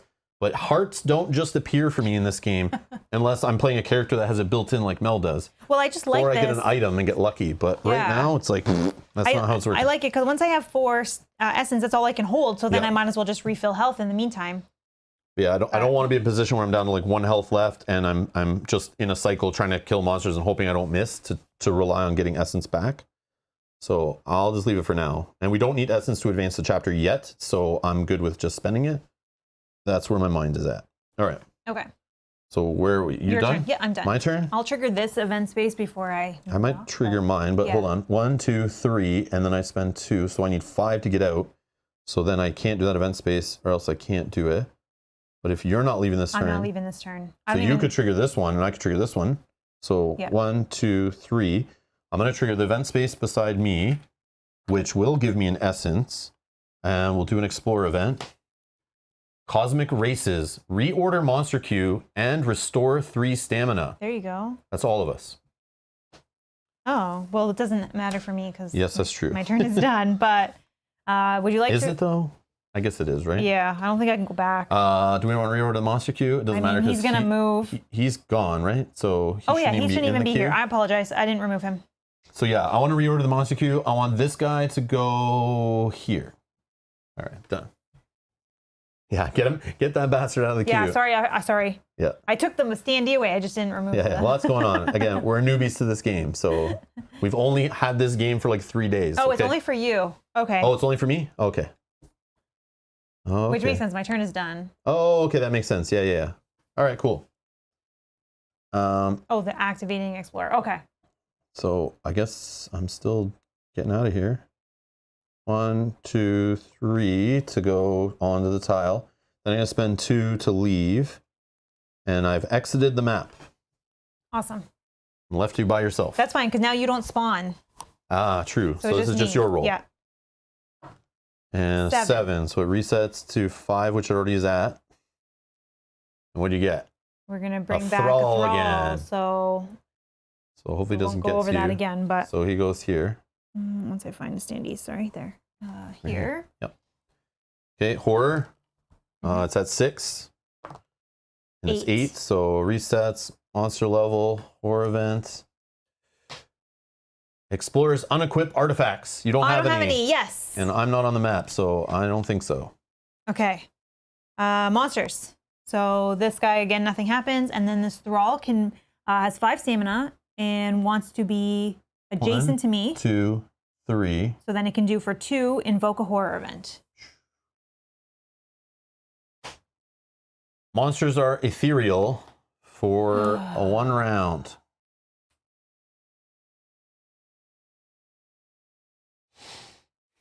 Roll for essence? Who is that? Do you have an ability or something? No. Oh, with my last, sorry. Oh, because you had 1 left? Yes, I know what you're talking about. Yeah, I should have done this before leaving the map. You're right, thank you. I didn't realize you had 1 more, Yeah, sorry. I did. I've done it before, I think, too. Oh, I got a 9. Oh, Woo. you can't see that, but I got a 9, sweet. wow, I didn't realize you had 1 more. Okay, that's good. Peach, Nice thank catch. you. Peach, nice catch. You're on it. Yeah, I totally forgot about that. Totally forgot. Okay, so I think I'm just going to exit. Or do I do that event? If I do the event. So reset your Oh, yeah, stamina. sorry. How far am I It's from? up to you. You don't have to. But you if are I- 1, 2, 3, 4, and then it takes 2 5, to get 6. out, right? If I do that, then we clear the board. Exit, map tile. It's Yes, 2. 2. And then we'll clear the board. So We need to advance. Like Yeah, so we're I'm only gonna in just chapter do that. 4. I'll spend all and my 6. We're at level 2 monsters. Like, let's get it going. I'll spend all my 6 to get out. Let's get it going. All right, so boom, you're out. So exit tile stuff. I don't know if it's listed on the reference sheet, but I want to make sure we do it right. I think there's like banish all monsters. There's number 1. Remove your figures from the play area. Skip your turn and spawn phase rolls. Yeah, so exit token. So right in the center of the page. Right here. When the last surviving explorer exit the map tile, banish all monsters from the map tiles in play. Okay. Placed map tiles are shuffled and put on the bottom of the deck. Just dump them and all, Yeah. clear it all up.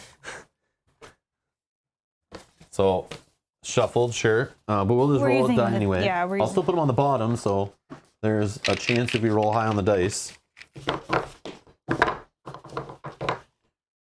Okay. Okay. And then flip the current chapter, resolve the next chapter's enter play abilities. Okay. All right, here we go. Oh, look at this one. Ooh, Look at this one. Oh, yeah. I like that one. I like that one. All right. 5, return to base. At last, fresh cold air. How soothing and clean. We have left the horrors of that place behind us for the moment. But I know that we must return there. And soon, we must put an end to whatever is happening inside that awful mountain. Something perverse and disastrous is being prepared there. I can feel it. During your own exploration, the others had investigated the remains of another airship, presumably the Nostromo, of which Dr. Alden's memoirs had spoken. The evacuation team had been able to salvage some obscure arcane mechanisms, which we hope to study and use to our advantage upon our return. So we're going to set the levels of this to 6. And this will go down to a 4. Oh man, it's gonna speed that up. So we have abilities here that are going to be ongoing. We can destroy any 2 items, to look at 2 cards from any of the decks to find new items. So this is a good way to help us get rid of level 1 stuff if we're looking for higher level stuff. Or we just have junk we're holding on to. And then for 2 essence, we can reduce the monster threat by 1. So we can kind of slow it down from getting to level 3. I might do that. Yeah, but we'll see, because we may want to just keep advancing. And as you see, we're going to do all these interplay effects. So we are going to start a new round. Okay, so we So we reset our essence. Explorers are at max health. Boom. Oh. Fully healed. Awesome. I gained 1 health out of that. I gained 2. I wish I remembered this was happening. Add level 3 items. Oh, here we go. Okay. So this is the final level of items in our core set here. I'm assuming expansions maybe add more, I don't know, or just different of the same level, not sure, but if you want to get me like one of the decks, sure, that one. We're going to shuffle in some items. Oops.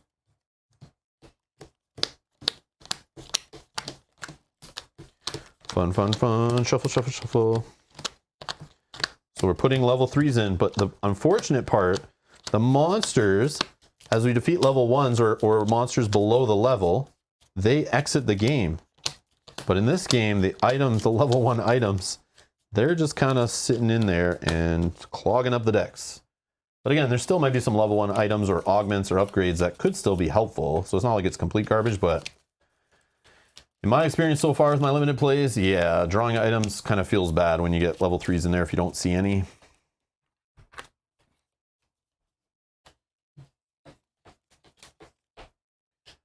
Yeah, I've hit 100% on that roll, right? Which the is 9 crazy. plus. Yeah, that's crazy. Free essence. I'll take it. Well, not free. 1 stamina for 1 essence. That's good. But in some situations where you don't have anything to do with that last stamina. That's why I took it. It was like, man, I always end where I'm like moving and I'm like, I want to stop here. I have 1 left.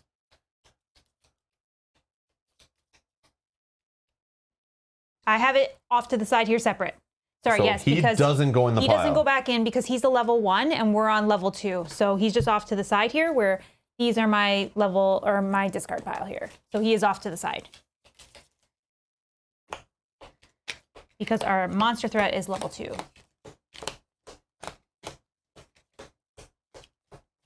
He goes in. Oh, if he's banished, he doesn't because he's leave? banished. Is that what you're saying? Is that how that works?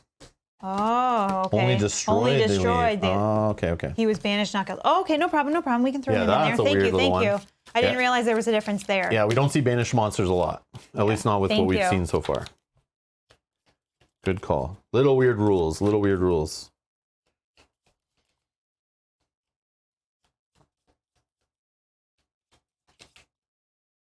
Okay. All right, what else we got? Explorers trade with each other. I don't really have anything. Unless you want my... Then explorers use their inventories. So we can then equip, unequip, all that stuff, but unfortunately we have nothing. Then place entry token. So roll a die. Yeah. So we're going to go to tile number 10, which is the bottom. And then we're going to go even. Oh. And this will start, we'll just put it here like this. Yep. We have an entry I have them, sorry. space. Okay.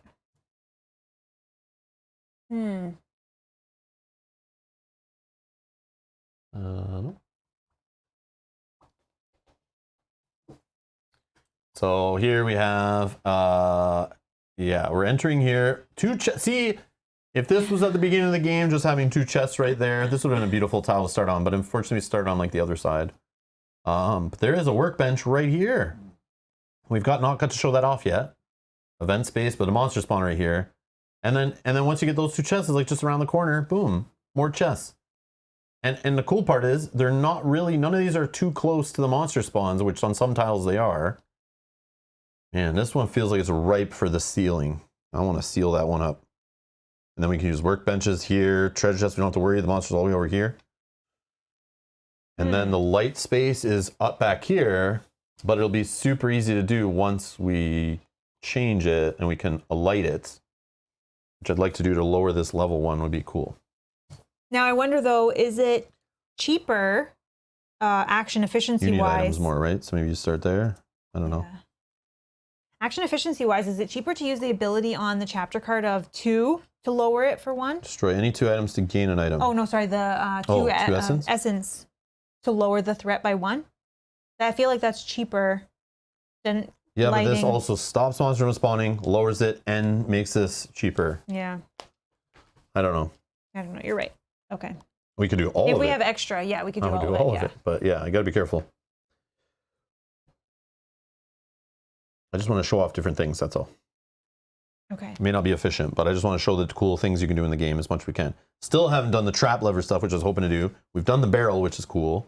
I just want to try, like, show different things and show the weird things that are in this game that aren't in normal dungeon crawlers, which is cool. Or at least not ones that we've really played. All right, who's going first? What do you think? I'm just gonna go for the chest and then maybe start heading up this way. I know there's a monster spawn there. Oh, maybe I go up I can through start here. adjacent to this thing, so I can start here, right? If Yep. that's adjacent? Yeah. So my plan actually would be going for the chest and then start coming up this way to go and either seal or probably seal. 1, 2, So 3. I need 4 stamina, but I could just grab the other chest along the way for the other essence. Sorry. Yeah, I think I can seal this turn, or this phase.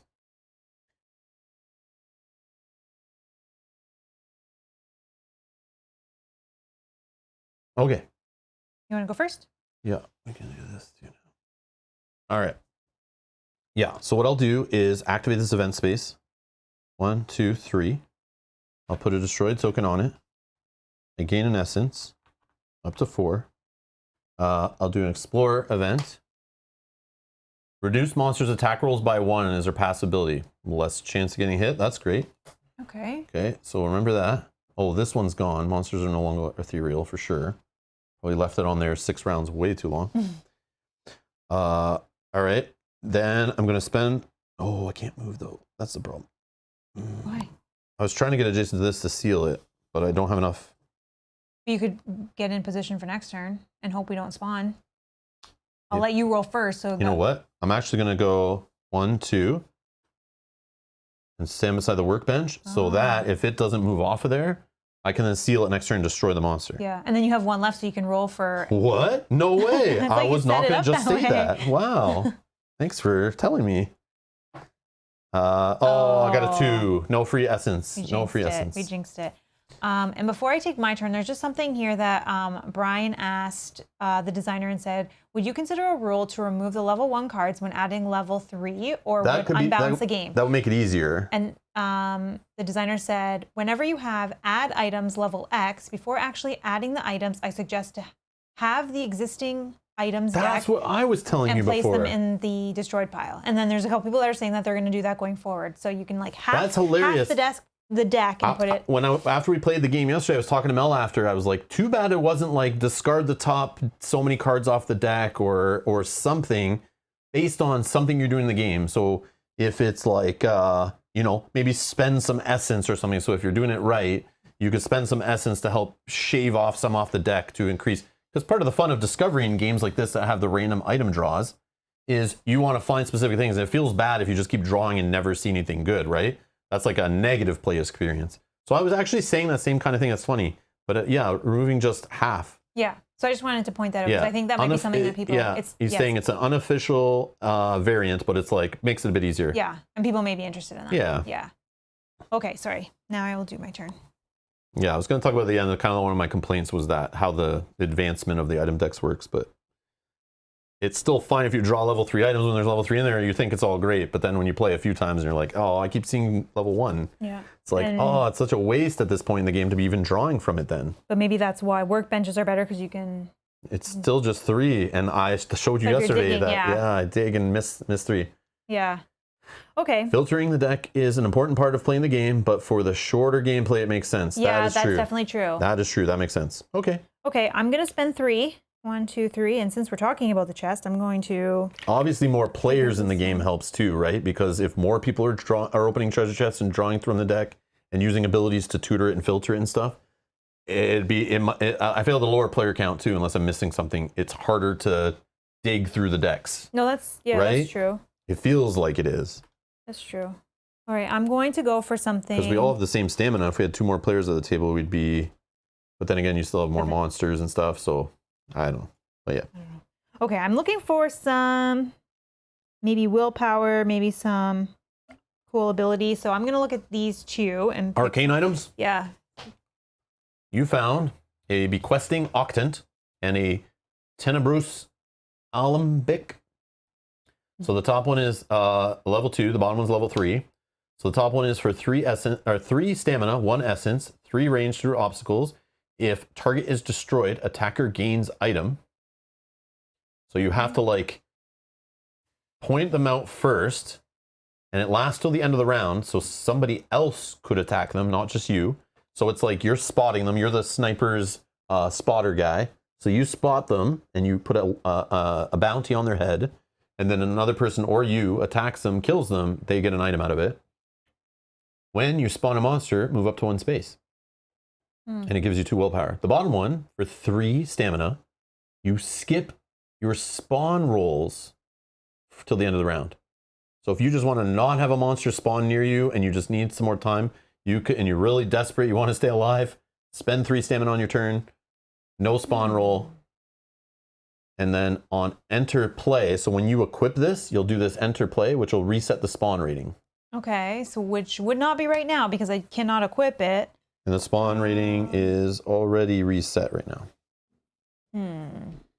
Those are cool. Both are cool. Both have 2 willpower, which is great.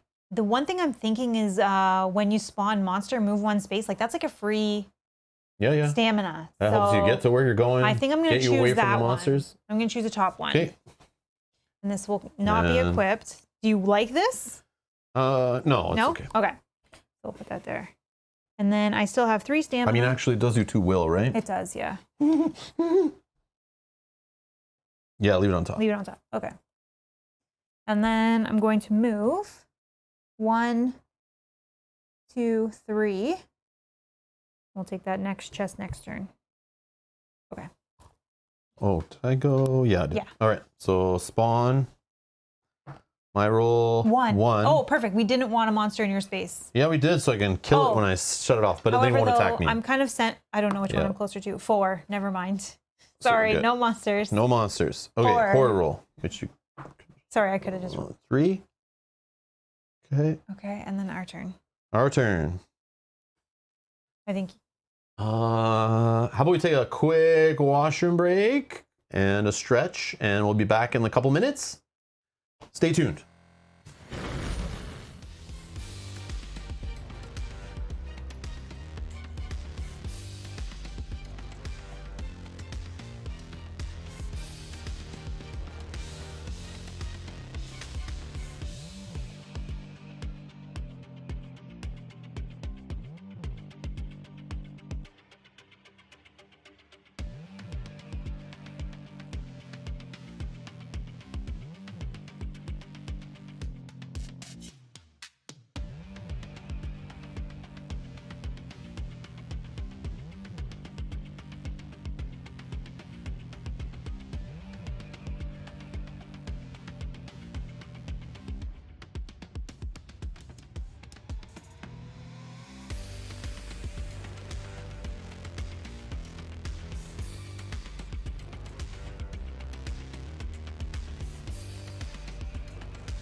All right, so we're back. I see some discussion in the chat about the banished monster thing. I found it in the book here, page 13. Banished monster, if the monster's level is below the current monster level and is not a level 4 monster, remove its card and figure from the game. Otherwise, place its monster card on top of the destroyed monster deck and set it inside its monster figure. But you don't get your destroyed effects, though. So hopefully that makes sense. So Mel's going to remove the... sorry, there's 2. I did miss that one, but yeah, there's 2. Okay, so the level ones, yeah, are no longer in there. So we got that one. I think that's what you guys are talking about in the chat there. Okay, perfect. They are removed. Perfect, okay, we got it. We got it. All right, cool. Not a big deal. I don't think we'll get back around to them again anyway, but maybe, you never know. You never know. If we could have to shuffle them in. Where were we at? We're at the start of the turn? Yeah. Okay, perfect. What do we want to do? You were sealing the spawn, right? Yeah, let me do that. You do that. So I'm going to seal this monster spawn, which is something I want to show you guys. It's kind of cool. Let me find it here. Oh, that's not a good shot. So on the bottom left, second ability up is seal a spawn space. So for 3 stamina, 4 essence, you get to decrease the monster threat by 1. If there's a unit on top of the spawn, you destroy them, which if something spawned in front of me, that's why I wanted to be adjacent to it. So if they spawn and then they stayed beside me, which is more likely, I would destroy them also. You get to put 2 destroyed tokens on top of it, and then you resolve the light chapter effect, which is put a light token on the chapter space on your map tile. And then if you notice, the line above that is if you're activating a lit chapter space is different than activating an unlit chapter space. So you actually reduce the cost of like advancing the chapter basically down to 1 stamina. Down to 1 stamina, which is cool. If current chapter is not blocking, yada yada. But it obviously only matters if it's like you're trying to advance the chapter. But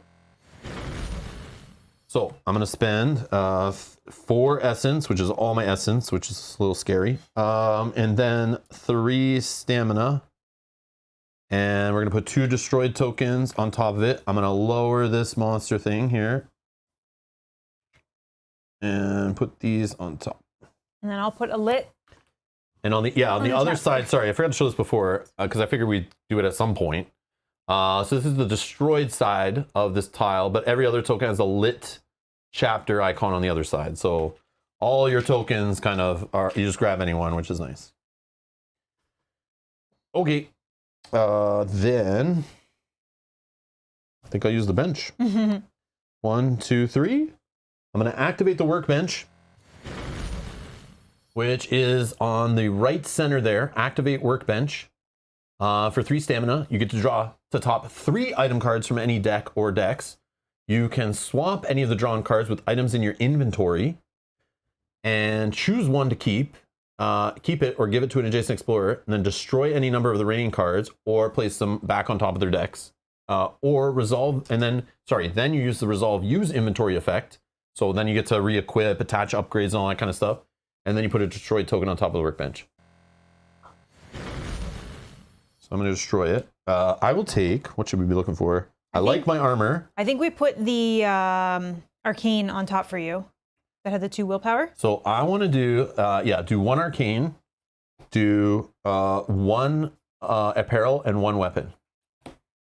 Come on, all level 3s. All level 3s. So I found the teleportabolus. I think I'm going to name our next kid that, actually. No, I'm just kidding. Teleportabolus. You won't be made fun of at all. All right, so this one is for 4 stamina, 1 essence. That's a little pricey, but 2 range away. But again, I increased the range on it by 1 with my character or my explorer. You can teleport to any spawn space. So I think I can target even like you if you're near me and I just teleport you. Pew. Or the best part on this is 3 stamina. The attack on this is nuts. 2 black, 2 white die, arcane attack, and up to 5 range away with my character. Also gives a little willpower bump. Oh boy. Burst mail.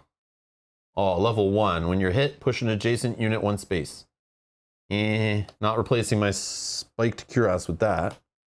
And then this one we already saw from here. So what I can do, I'm pretty sure, before even choosing which one, I get to swap from my inventory.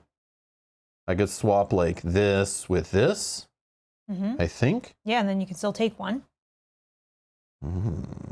Oh, but this can't go on there. Oh, it already does go through obstacles.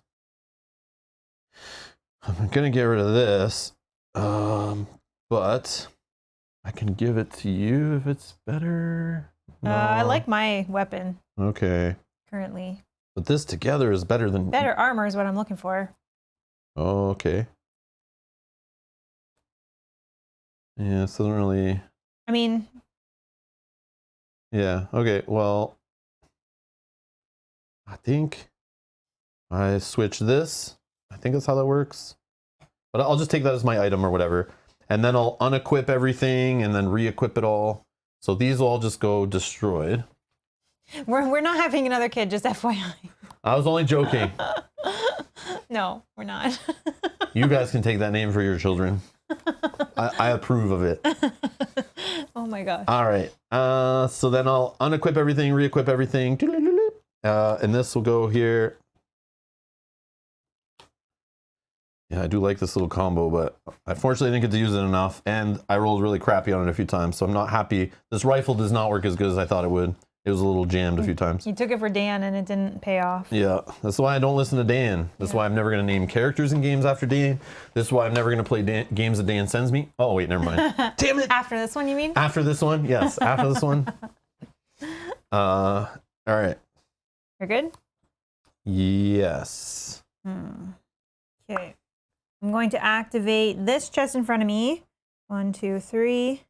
Gaining an essence. So my full max essence. That there. What do I want? I want better armor. I mean, better apparel. And dig. You can destroy rifle plus augment for a gain item effect. Oh, right here. Oh yeah, you can. Where was that? Yes, thank you. But does it have to be? It doesn't have to be equipped. I'm right? not giving this to you, right? Are you sure? Yeah, positive.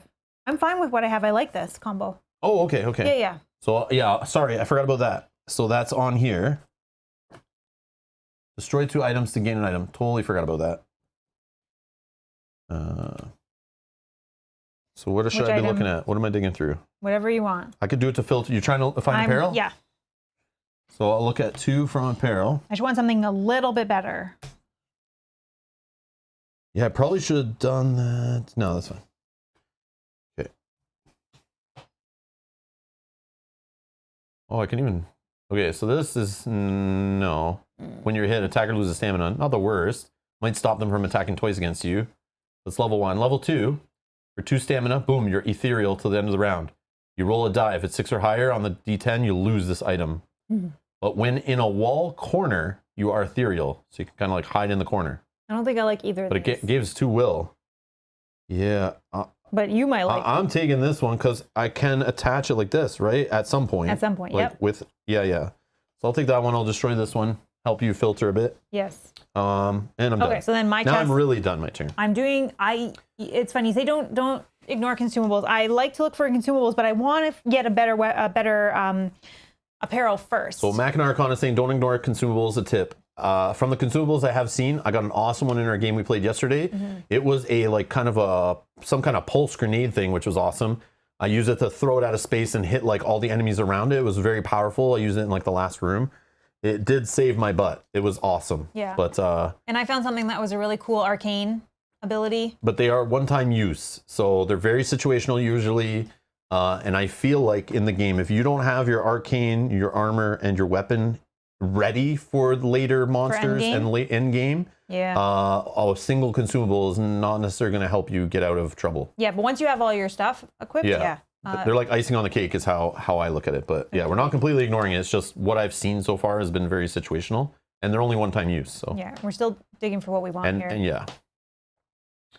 So there's two augments. Two augments. Leather holster, level 1, and a Tetracerus, bless you, level 3. So you could switch positions with the target unit for 1 up to 2 range away, but not through blocking. And you can use inventory for 1 stamina to like equip and switch and all that stuff, which is neat. And it does give you another will. You could attach this to your armor, but it costs you, like, you got to use inventory to do it. Which I have. I wanted to use inventory to put this in as well. But this one lets you equip ranged main weapons. But this one's like way better early game, I feel. Yeah. And when you gain weapon, restore 1 stamina, like this feels lame very late. For armor, I have 1, 2, that would be 3.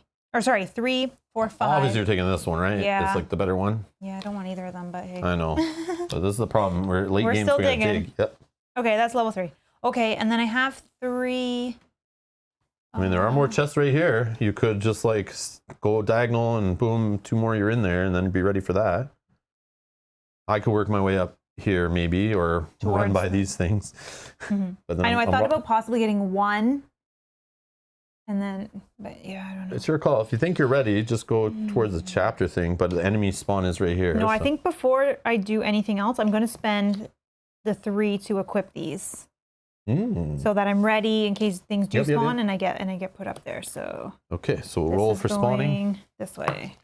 So I rolled a 1 and you roll an 8, so we'll reset it to 6 and we spawn a Urhog. Oh, this is immobile. Yep. For 1 stamina, rolls the game die 6 or higher, attack 2 white dice, explorers everywhere. Otherwise, explorers move up to 3 spaces towards their nearest spawn space. Okay. So this is kind of like that tree we had before, but the level 2 version. And right here. Whoop. Only option. Oh yeah, because that one's sealed. Right. Okay. So that's not too bad. That's not too bad. Now horror. 3. 3. Which is what it's at. So to reset to 4, this goes up 1. Arcane attack. So 1 black, 2 white, all explorers. Just roll it once and we'll take the hits. 4. So what do you have for block in here? Oh, I have 5 total. No, 1, 2, 3, 4, 5, 6. Oh, luckily I just equipped this too because I have 2, 4, 5, 6. I also have 6. So luckily I just equipped this. Our minds, our will, our brains, our heads, our skulls are strong against arcane attacks. Yes. Right, okay. Take that, deck. Beautiful. That was horror. So now we're going to go to this guy. Howl of Insanity. That's only 1 time, right? Yeah. Howl of Insanity, it's on play. Okay. So now this guy's going to trigger. So he's going to roll his D6. Nope, he rolls. I mean, sorry, I just see a 6. He rolls the D10 or the game die, 6 or higher. It's a 1. Nothing. So he doesn't, otherwise, explorers move 3 spaces towards the nearest spawn space. Okay, that's fine. I wanted to go that way anyways. 1, 2, 3. 1, 2, 3. That's kind of cool because that's what I wanted to do. Yeah. Good thing I didn't. Good thing I closed this one up, or else it would have stayed there, right? You roll 2 white dice. What did I do wrong? 2 white. Where did I? Do we roll less for this? It's 1 black, 2 white. I don't even know what we rolled. I don't know either, but I'm assuming we did it wrong. Okay, let's start that one again. Let's do it again. No problem. We got 4. Which we both have 6. Did we do it right that time? Yes. Sorry if I missed the die there, or Mel missed. I don't know who rolled it even. All good. Okay. That's all good. We're just trying to win and cheat, so you caught us. Damn it. Damn it. Awesome. Did you know there's people watching us right now? Damn it, they caught us. Damn it. I forgot they were there. Shoot. Okay, now what? That was monsters? We're done? Yeah, our turn. I mean, we could just take this thing out. It is only a 1, but it's probably easier for you to take out unless I'm adjacent to it because... Maybe just light the chapter phase, see what happens on the next one? Yeah. Or unless you want to do this destroy 2 items thing still? No, you have all your stuff, right? No, but I would be willing to do 2 essence to lower the... But let me... Oh, yeah. Yeah, I think I'll do that. You want to do it? Yeah, so I'll spend 2. So that lowers 1. Okay. And then do we light this? Or, yeah. 'Cause Activate it? Activate. Yeah, sorry. Just need 1 stamina to move, 1 to activate it. And that's rubble, so I need Oh, to is it rubble? Yeah, I need to move So you actually need to move 2. 1, 2. Or you can do it from back here. No, But- that's fine. Because then I'm adjacent to it, and if I'm adjacent, it's a regular attack versus arcane, and he has 5 for arcane. Okay. So I'll spend 2, and then I need to spend 1 to activate the chapter space.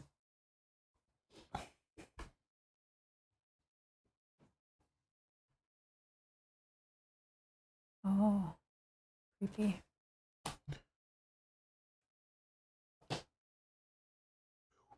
All right, so passage through.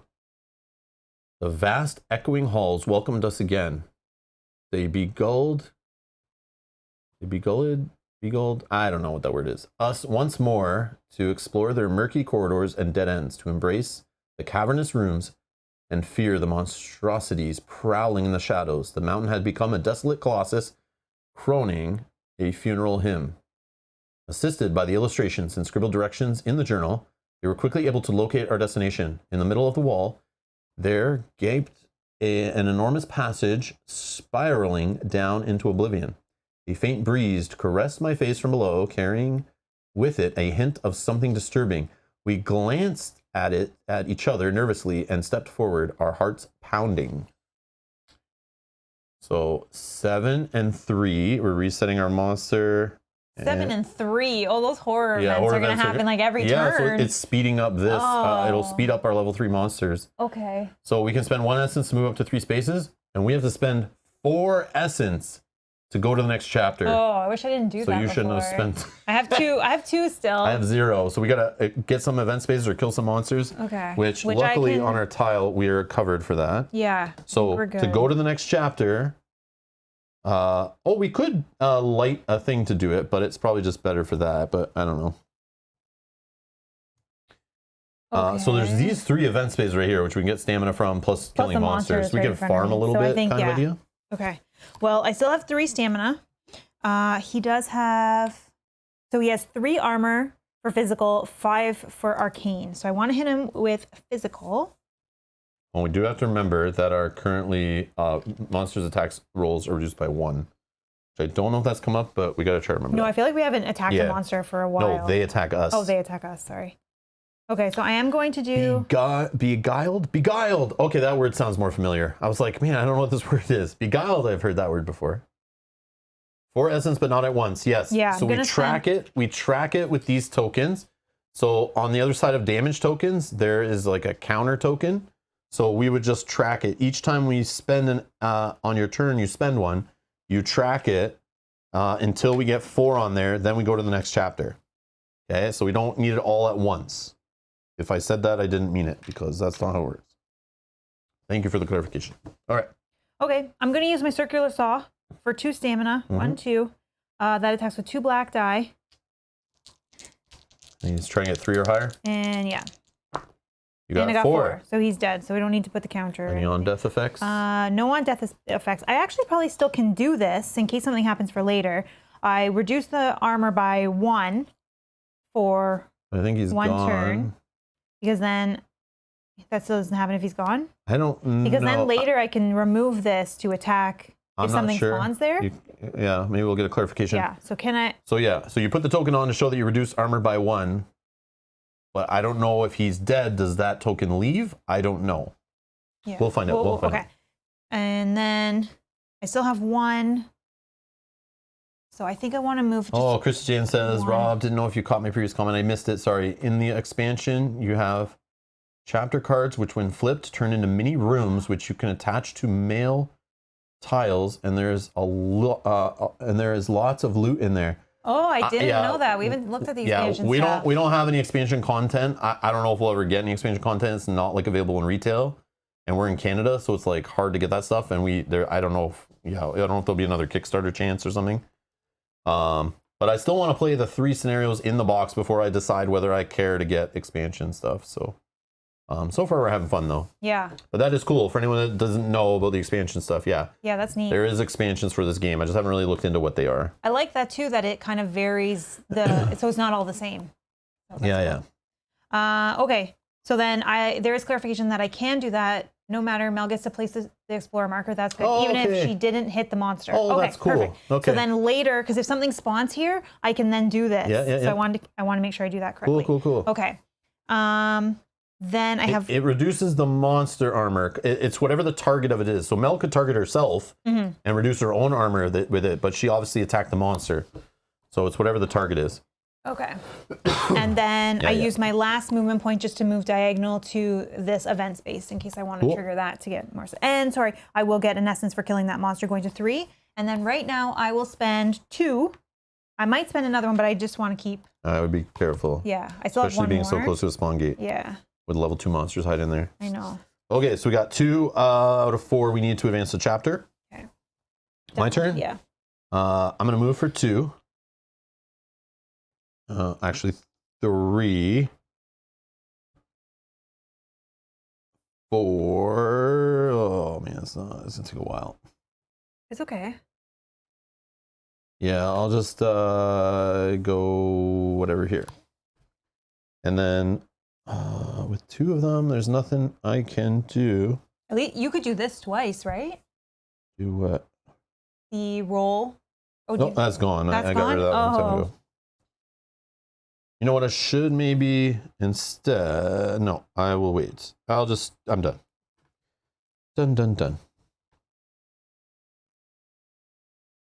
Okay. Yeah. Spawn. It doesn't. I'll roll first. Doesn't matter. They're both going to go in the same spot. 7. Oh, that spawns a monster. Yeah. Resets. What are we going to get here? A Night Gaunt, which can have 5 stamina, and it's looking to spend 2 of that adjacent to do an arcane attack, 3 black dice. When this monster attacks, it teleports with blocker to its nearest spawn space. So it grabs you and takes you away. Okay. You want to use your thing? I don't know if this guy's good to hit. Well, I think I want to see what you have as well. Okay. If you spawn one. Yeah. 5. You do 5. I don't, but Okay, it lowers down to 6. So then I can do this now. Remove token. Remove token, and I can attack for 2 white dice, an adjacent. Oh, that goes here. An adjacent unit. You need 3 or higher from regular attack, right? Yeah. Are all the attacks arcane? Where's No, so sorry. I get to still. Oh no, this is just you're physical. doing- I'm just yeah. doing a physical attack. He has 3 block. Yeah. Okay, 2 white dice. Easy. 2. Oh, luckily I saved that one. So you can spend an essence So if I you can want to finish spend it it. off, Yeah, right? because why not? Because then it doesn't go. Boom, you kill it. So you can take an essence back now Yep. for killing it, right? I definitely will do that. Okay, that is a little cool combo. Mm-hmm. You sawed him up. Yep. Bzzz. Cool. All right. Our turn. There's no monsters, monsters, actually. yep. Oh, So did I do this? Horror? We did not. Nope, Sorry. I didn't do the horror. 7. So it resets to 3, which it's already at. I Womp womp. feel like this is going to trigger every time. This will go up. Reciprocal Carnage. So now the monsters have an ability they can do first that they'll try to do is 2 stamina adjacent, target explorer, and this monster each lose 1 health. Oh. So they're trying to either Interesting. reciprocal, trying to hit us and themselves. Damage all around. They Cool. don't even care. You're turning into the monsters you try so hard to avoid. Yeah. Blood everywhere. Yeah. All right, now it's back to our turn. All right. You want to do? Yeah, I'm just going to loot chests, which is what I like doing in games. So Yeah. let's just do it. Go ahead. So I'm going to spend 3. Try to get essence, really, is what I'm doing, and get something else out of it. So I'm going to do this one. Gain an essence. I'll take 2. We want better armor for you still. I could give augments and upgrades and stuff too. So give me 2 off the apparel. 2 off the apparel. Maybe I don't need. I don't know. Oh, perfect. My prosthetic legs I was looking for. No, I'm just joking. When you explore a new map tile, restore 6 stamina. That is so good. Late game though, maybe? Well, yeah, at this point, maybe not, The but scare vests or scar vest. When you are hit, you're ethereal for the rest of the round. Explorers can target ethereal units. Gives a little upgrade on. That's good for you. yeah. So what I think I'm gonna do, I'm gonna take the leg one, and I'm gonna put this one on the top. Would I? Yeah, it still does give me another willpower. It gives you more stuff there. And when you get hit once, you become ethereal, so nobody else is targeting you after. Yeah. So you're like, you're only getting hit once. Okay. I think it's good. Okay. And then, I'll spend 3 more. Take an essence, destroy the other one. Give me 2 consumables. Yeah. So my goal was to find you some better armor, and I think we did so. So I found an upside down weapon and a regular side weapon. We got level 1 armillary sphere. So for 1 stamina, I can reduce monster threat by 3. Oh, that's cool. Or skip the whole horror phase. That's not bad. I think I'll do the top one still, but the bottom one, 2 psychogenic fulminator, 2 discard it, arcane attack, any unit. So boom, 2 black, 2 white dice rolled against any unit, arcane attack anywhere. Holy. That's good too. Wow. But I think the way we had such a bad start in the game, I'm looking for every way I can to slow down monsters getting to level 3. So I think I'm taking the top one. And I can fire this from my backpack, basically. This I'll put on the top, I think, right? I mean, it's not bad. Yeah, this is very good. Any unit, anywhere. Spoiler on the last tile of this one might be very powerful. Any unit. So if anyone's played the end game in the scenario, any unit. You'll see if we make it there. I just hope this thing doesn't shuffle that deck and get rid of that. But yeah, I think we're doing okay at this moment. Yeah, I know, but it can get up. Yeah, like we are at 3 horror ratings, so this is gonna like. Beep, beep, beep, beep, beep. Yeah, that's true. All right, and then that's where I'm at. Done. All right, I will spend 3. 1, 2, 3. I will trigger this event space. I got it. Oh, you got it. Got it. Sorry. Take an essence. And let's see what we get. Heart to heart. Restore 2 health to any explorer on any map tile. I'm full. Are you full? Yes. Womp womp. Okay, that's okay. I will then. I could spend the 2 that we need to advance. I forgot about that. I could have done it. I could have done one. Yeah, let me do one on my turn, actually. Sorry. Okay. I forgot. That's why I was trying to gain the essence. Duh. Okay, and then we'll say I did one on my turn, then you can do one on your turn. Okay. And we advance the chapter. Yeah, and then I still have 3 stamina just in case. So chapter advance.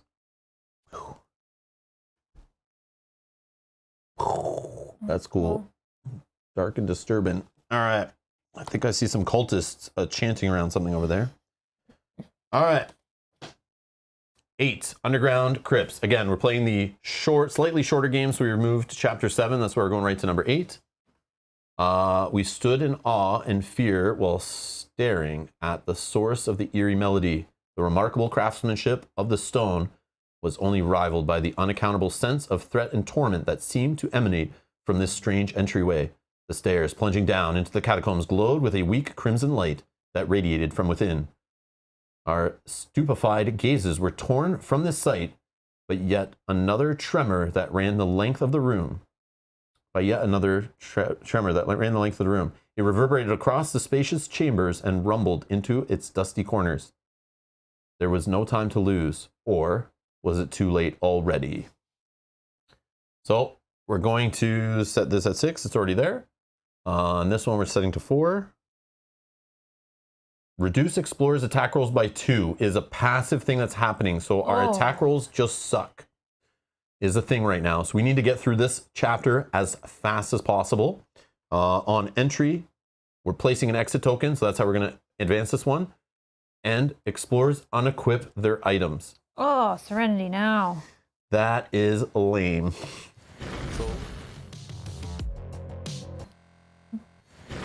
Sorry. Oh, I hit the wrong button.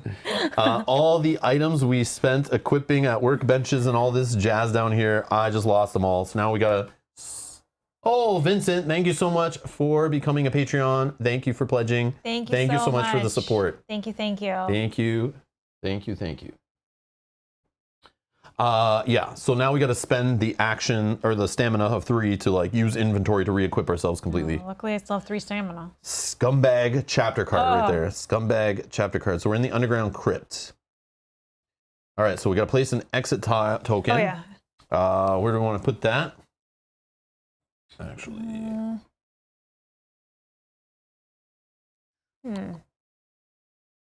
So we can't put it here. We can put it here, here, or here. This is how we're getting out of here. Do you want it over here near you, where the monster's at? Do we want it over here near me? No, where you are. Do we want it up here? It's kind of in the middle, but you got to go all the way around. I feel like it's better here or here. I think where you are, because the monsters will have to follow. Because we can get away from them? Yep. Unless you're hanging out over here for a bit doing these. Nope, I'm going to re-equip my weapons and then I'm going to start running. Because I can just kind of cut through here. Yeah. So. Okay, we'll put it on the right side. Yeah. Sounds good. All right. Okay, so then my last 3 stamina is now obvious. I'm just going to re-equip all of my stuff. Yeah. Makes sense. Just in case. Especially beside a monster spawn Yeah, point. and with those horror events that are going to happen. Christiane says, that's lame. Mic drop. End of stream. I was expecting a table flip minimum. Sorry. No, it's okay. Yeah, that is horrible. That's like a okay. sick joke. It would be worse though if we Machina had Arcana. What is this? What is this trash right here? if we had 4 monsters on the board at the moment, but it's not bad. All right. Spawn time. Yep. I got a 10, so reset. Spawn a monster by you. Ooh, I've not seen this guy before. Let me see. I've never seen this one. Tindalosi Hound. Has an arcane attack for 3 dice. If he's adjacent to you for 2 stamina, has 5. 4 and 4 on the defensive stats there. 2 health. When any explorer loses essence, this monster teleports to that explorer. Ethereal. Oh no. We can't even hit him. We have to use barrels and things like that to hit him. Wow. Okay, I guess that's not the worst. Wow.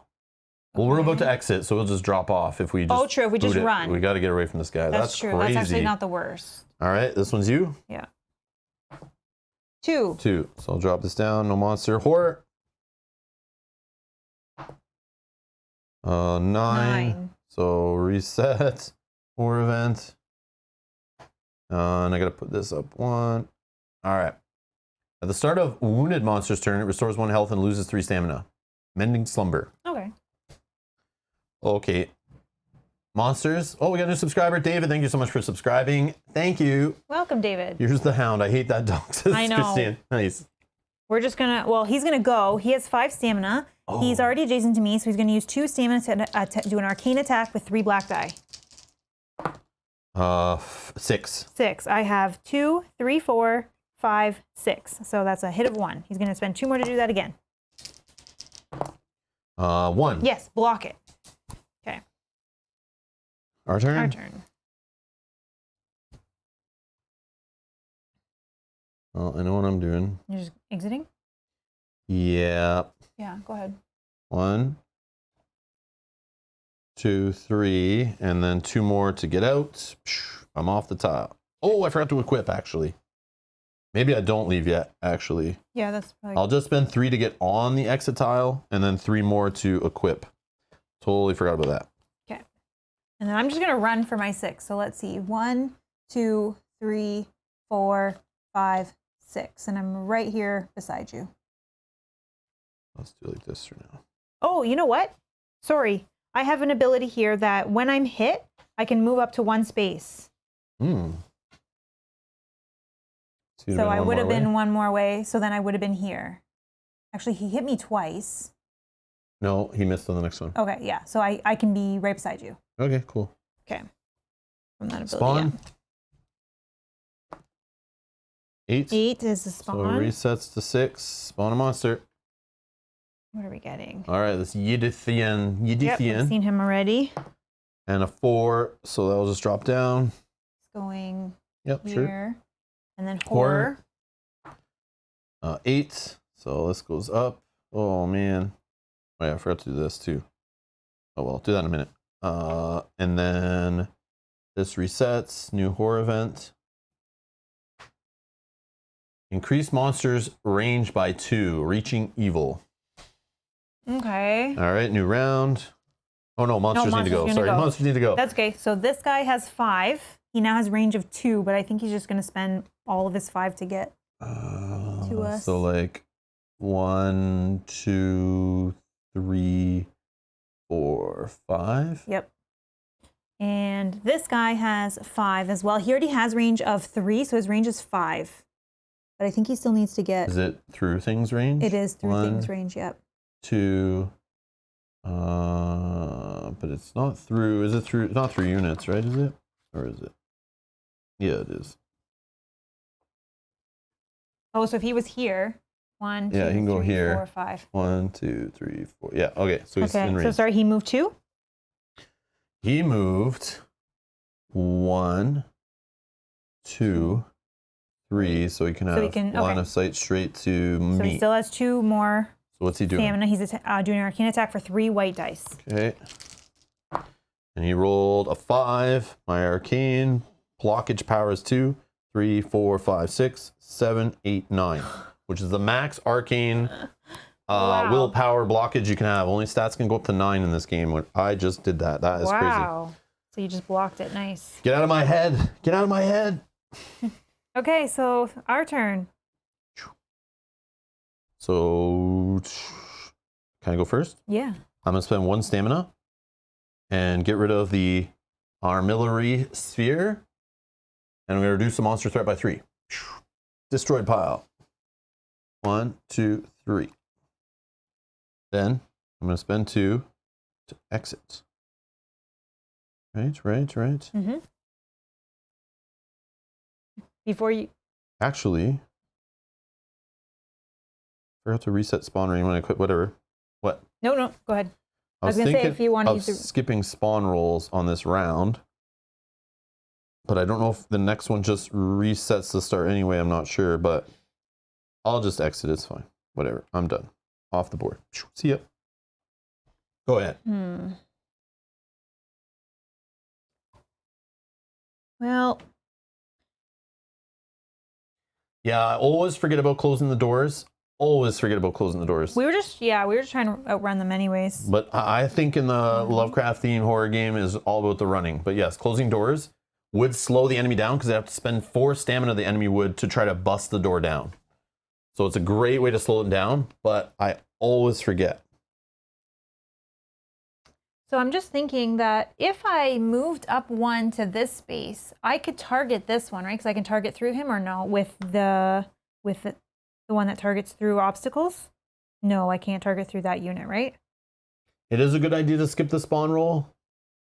Okay, we'll say that I did that. Skip spawn rolls. And I put my little card here for my token. Yeah, we'll see. Okay, I did it. Yeah, I couldn't remember. Okay, go ahead. With this one, I can target through a unit, right? Or no? Yeah. Yeah, so if I moved 1. Yeah, on the table, yeah. Units, explorers, and monsters are a check mark for the spiky range circle thing. So then I'm going to do this. But why? You can just leave and they get banished. I know, but I can get an essence if I kill it. Oh. And this one and an item. Oh yeah, and an item. And this one only needs 1. Yeah, get them. So 1, 2, 3. I have range of 4. Using this as arcane. Get them. Are my rolls minus something too? No. Monsters range is 2. That's yeah. Attackers. Explorers attack rolls are reduced by 2 according to the chapter. So killing monsters right now is like a tougher thing. What is it? What is the number you're trying to hit? 4. So I need to roll 6 on 2. Oh, that's not happening. Yeah. On white? No way. No, that's not happening. No way. Don't get greedy. Don't get greedy. Do a physical attack, can you? Only if you're adjacent? Only if I'm adjacent. So here's what you do. You use this one to switch places with the unit. Then you're beside it. Then you have your saw, and then you cut them up. And then no, then I have to move. I'm only joking. Yeah. Don't do that.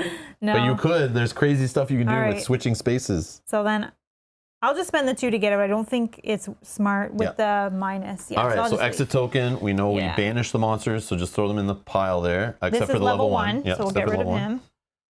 We dump. Okay, this will go on the bottom. Then we advance the chapter.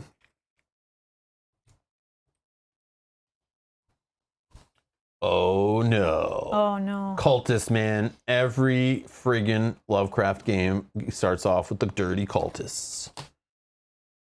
Starts or ends? Well, I mean, like your first chapter, your first experience with the game is like cultists are making bad things happen. Disturb the ritual. This sounds familiar. The seemingly endless stairs eventually led us to an enormous chamber, but it was not this that caught our eye. No, it was not this room that haunts our nightmares, nor was it the macabre play acted out in front of us. At the north end of the chamber, the ritual was clearly in full force. A pile of butchered bodies formed the centerpiece of this gruesome tableau. Around the vile pyramid, several robed figures shook and chanted wildly, ululating their triumph and joy at a gargantuan chasm that stretched from the edge of their ceremony.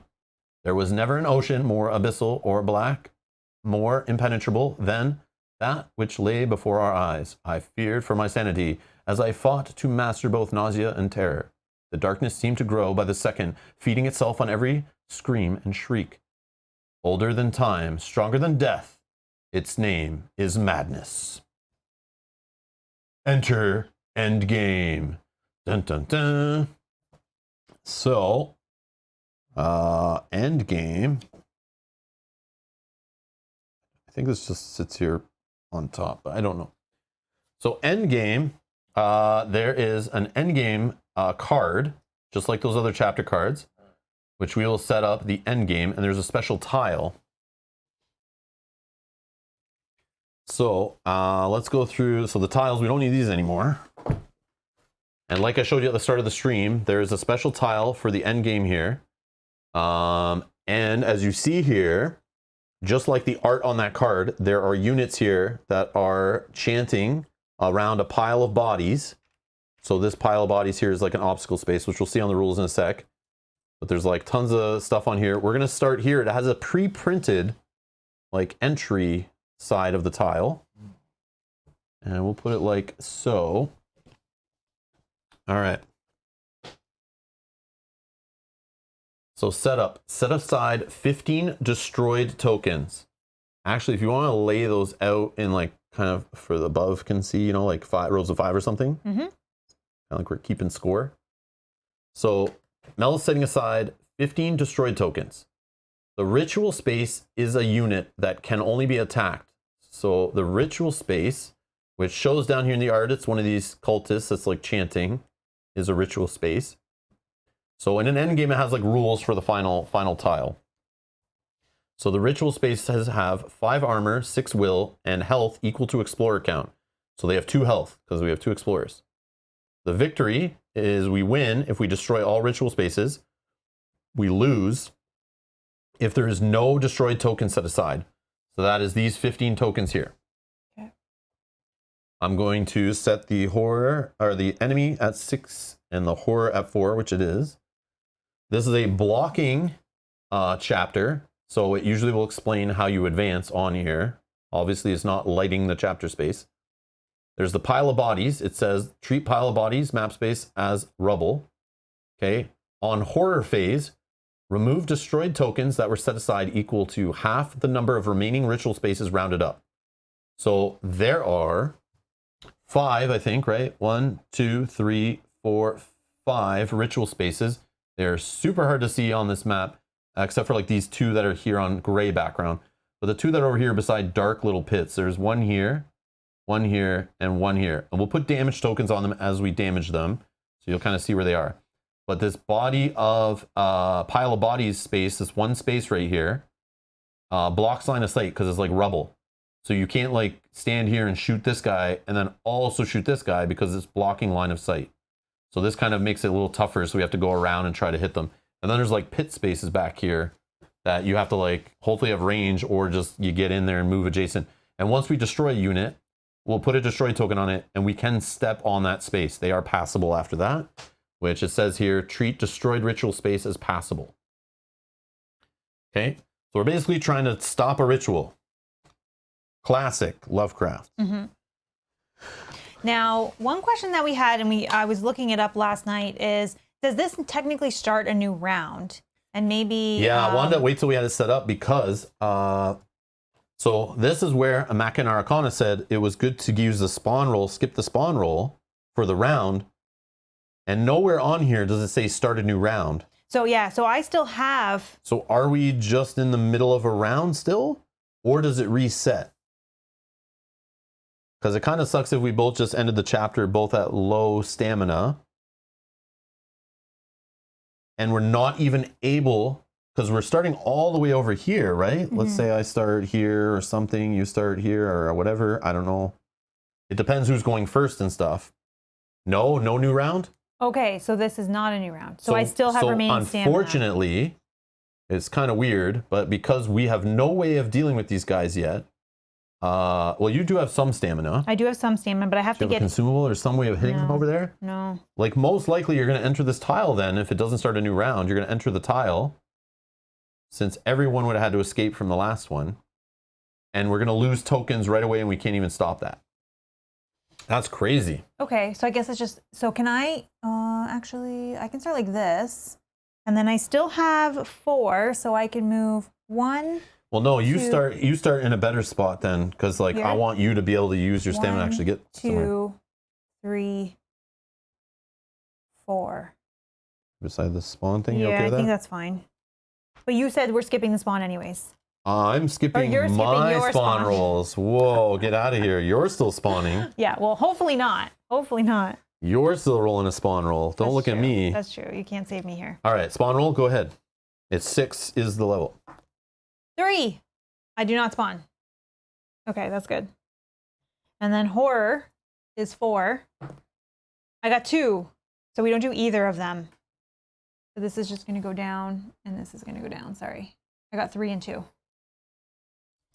Okay. Oh yeah, I see the question Brews and Board Games has in the chat there, which is about, it says ritual space is a unit that can only be attacked. But then there's some things, I think even those bomb things, it says ethereal gas bomb. So Machina Arcana is answering saying ethereal gas bomb has a units lose 1 health. It's not an attack. Oh, so you're not allowed to do it if things don't attack. You can't damage the units. But I think, here, let me see the consumables. That's a good one, because I had something else and I was wondering that too, but I think what I had, I actually set an attack on it. Oh, wow. What was I? Oh, man. This one? Pulse grenade? Yeah, I was good. I used this one when we played yesterday off stream. So I'm pretty sure I could have used this to attack a space between 2 units for 2 black, 2 white. There's nobody home. But then I get to attack for 3 white dice against adjacent units. So I targeted a space between 2 of them, and I think I could still hit them because it says attack on the second part. So it's just like throwing a bomb, and I threw it like, let's say this space. I should be able to hit this unit and this unit. That one's good? Okay. Yeah, so I used that one correctly, so it wasn't the same issue. But there are different bombs. Which one was that? That was ethereal. Gas bomb. Yeah, it's a good learning one here. Let's see if I can find it. Just for an example. That's cool. That's cool. Yeah, so it says attack. So that I didn't even catch that the first time, but I was still okay because I did the right one. I don't know if I have it in here. Maybe I don't even have it. Maybe it's an expansion one or something. Or I'm not seeing it. It's okay. It's okay. No worries, no worries. Or maybe you already saw it. I don't know. Okay, there, shuffle that up, throw it back. It's good to know, though. Good to know. Not all damage is created equal, says Dan. Clearly. I agree. Oh, so and then in the horror phase, we would have to remove 3. So that was spawning. You didn't spawn anything? No, and horror I got 2, so we don't do You got a anything. 2? Yeah. Did I lower this? I did. You did? Yep. I lowered both. Okay, so then it says on horror phase, remove destroyed tokens that were set aside equal to half the number of remaining ritual spaces rounded up. So there is 5, half is 2.5, rounded up is 3. Okay. And then yeah, just do it like this. So it's like, you know, left to right reading, we're like ticking down a health bar. Sure. All right, and then our turn.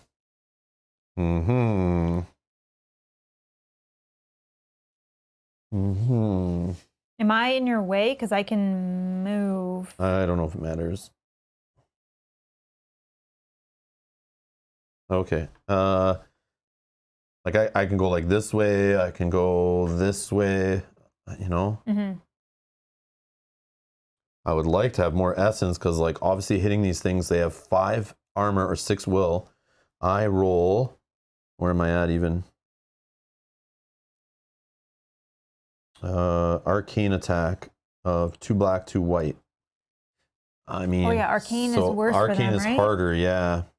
So you want like the essence to get those extra pips on the die, but there is stuff in the room to get those pips. But if you're doing physical, which I can is do 2 both. black, Yeah, I can do both. but 2 black, you're still against 5 armor. So I have a feeling this might be a little rough without the essence. So monsters showing up and killing them will help us. Mm-hmm. But we got to kill some of these things or else we're going to just run out.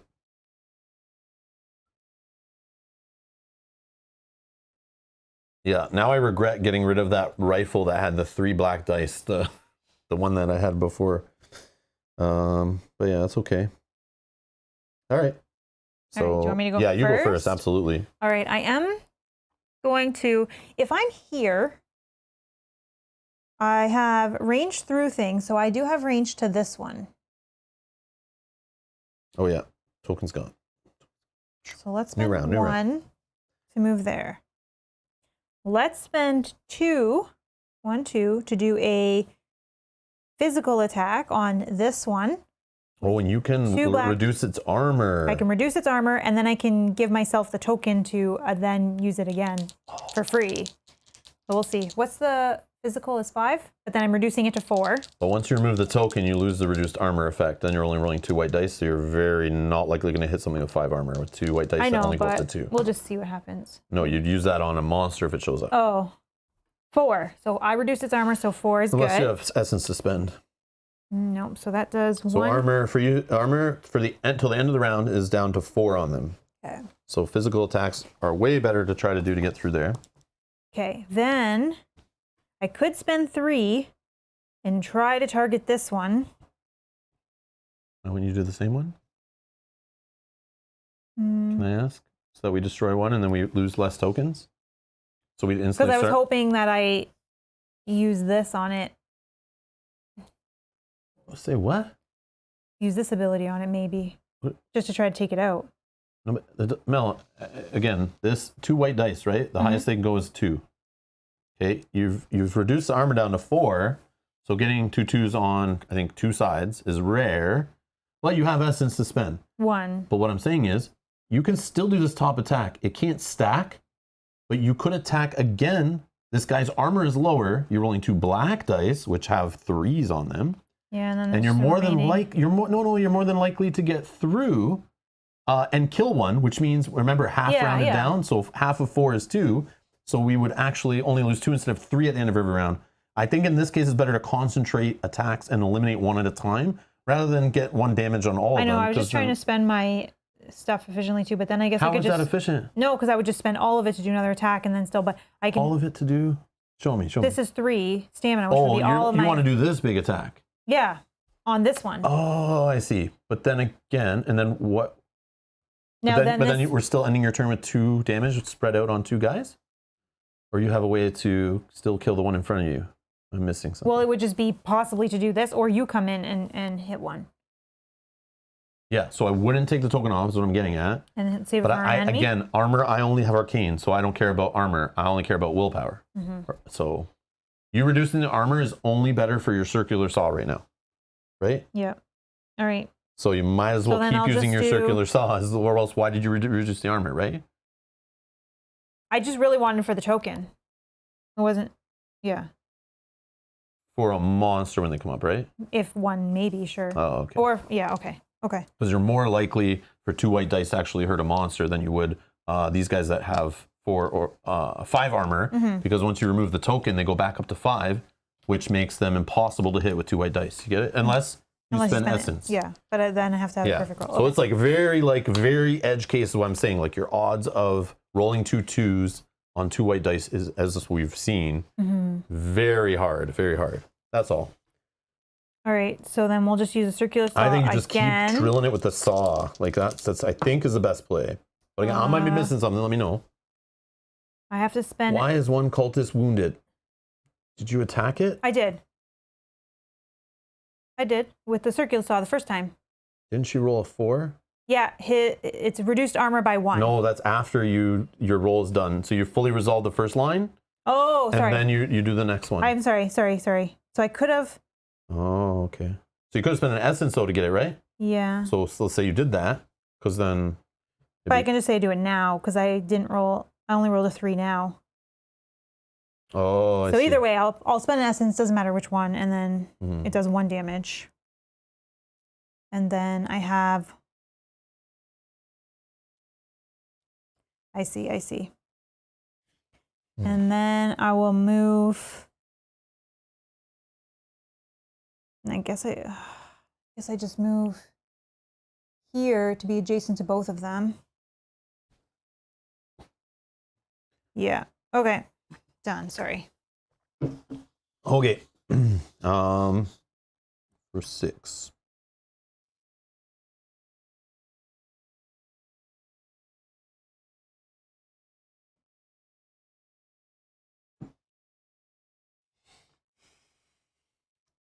One, 2, 3.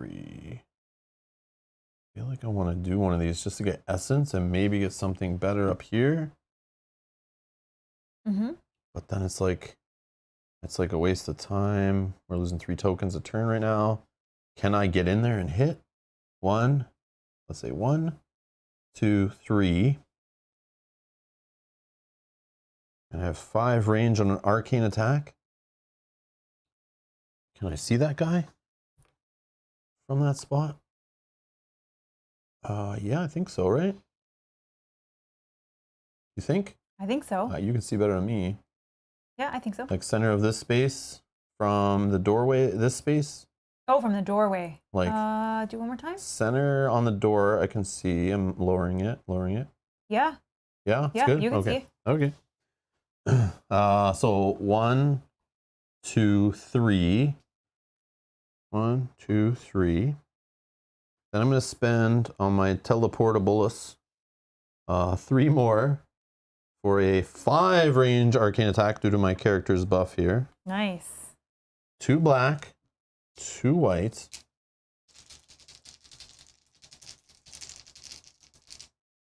Go for the shot.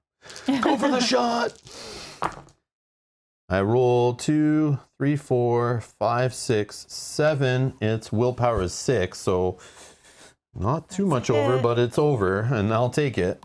So we destroy one of those guys. So now we're only getting two of these tokens destroyed at the end of every round. So 1 ritual space down, 1 cultist dead, and I'm done.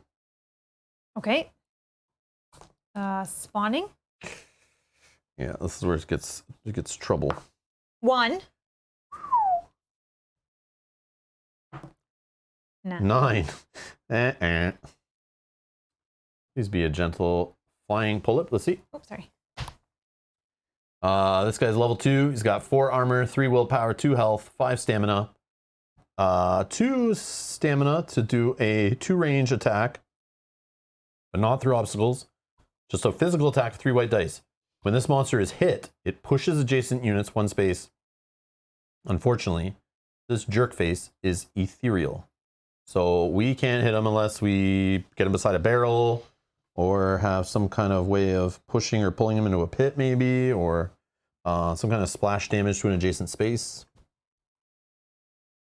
All right. Unless we have some items that say we can attack ethereal units. No, there's the consumable that I think is sitting right there. Okay. Okay. Horror. Matt says, 8. I think I had a flying polyp removed from my colon. Oh, sorry to hear about that. Well, that's too bad. Glad it's out though. Glad it's out. We probably feel better now. Horror roll fails. Jamos, we'll talk a bit about it at the end. Our feelings on the game. Yeah. Again, this is like only our second full playthrough-ish. So yeah, we'll talk about it after. So horror event failed.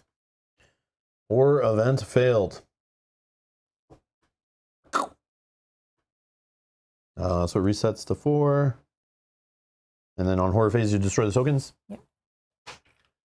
Haunted floor. Trigger the traps. Oh, Are we on a trap space? No, we're I'm not.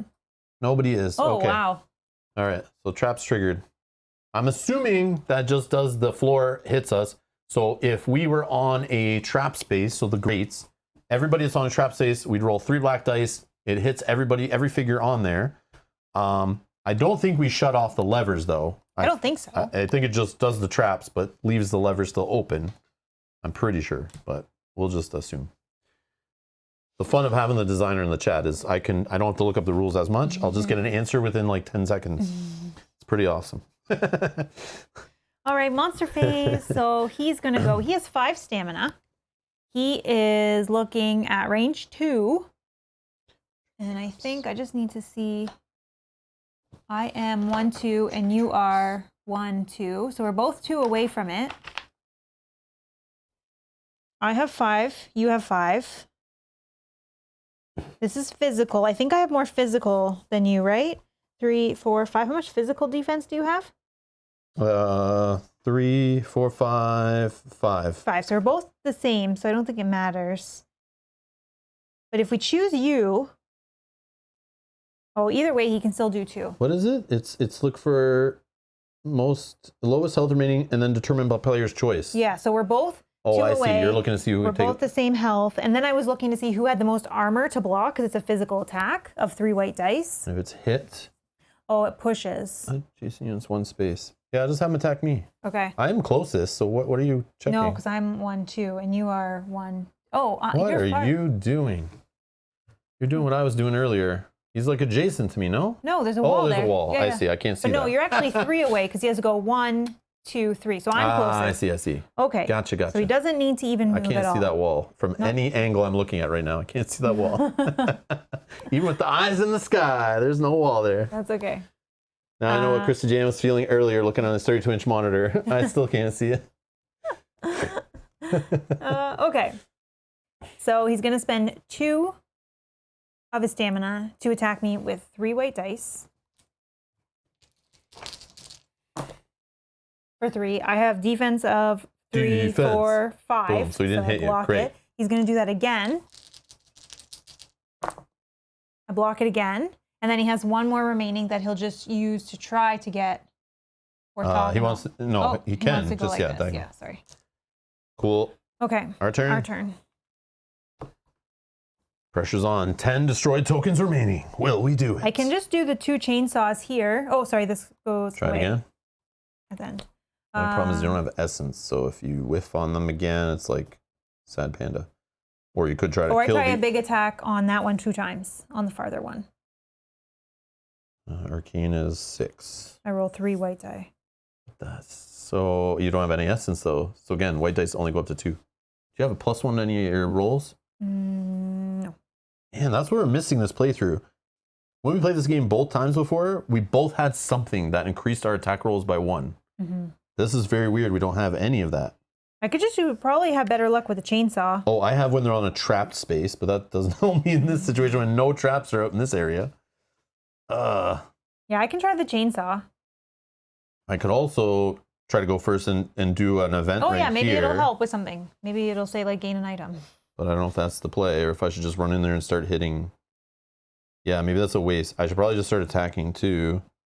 Because my arcane attacks at least roll black dice. Yeah, and you have range, so you have far range, so you can start working on the back. 5. All right, further ones. let me just go 1 and 1, 2, 3, 4, 5. Yep, I can see that one.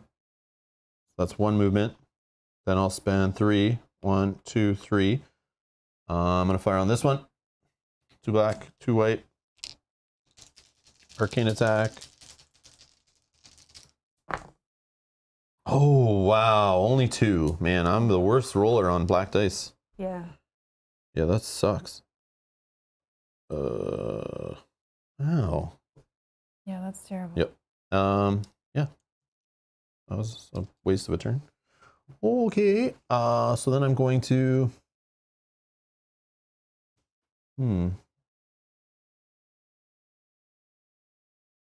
I'm gonna stay where I am. I should have done that space just to get the essence, even though that still wouldn't have saved me. But that's where it's gonna come down to, is not having essence to mitigate your bad rolls.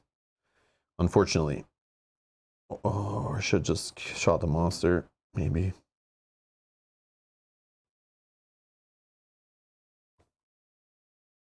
We can't target the monster, unfortunately. Yeah. I don't think you get assets when you kill those units. I don't think Those so. are not monsters. I don't think, but maybe. 1, 2. I'm done. Go ahead. Okay, so I'll spend 2 for my chainsaw, which is 2 black die on this one. Okay, so that whiffs, but I do get a token. And then I'll do it again for 2, and now it's reduced by 1, so we're only looking for a 4 now.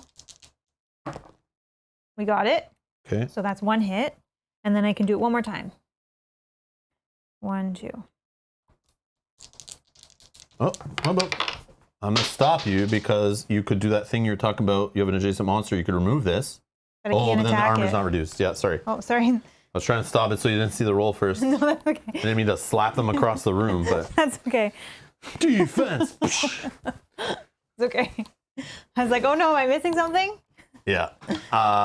Yeah, because I was going to say you could remove this token, but then you kind of need the armor reduced still to hit this thing. So, but then you could apply the token again, you know what I mean? Like, but then it doesn't help you. But I don't think I can do this because I can't target the ethereal unit. Oh, yeah, he's ethereal, isn't he? Yeah. Oh, never mind. Never That's mind. okay. He's just going to sit there annoying us. No, you can. I think.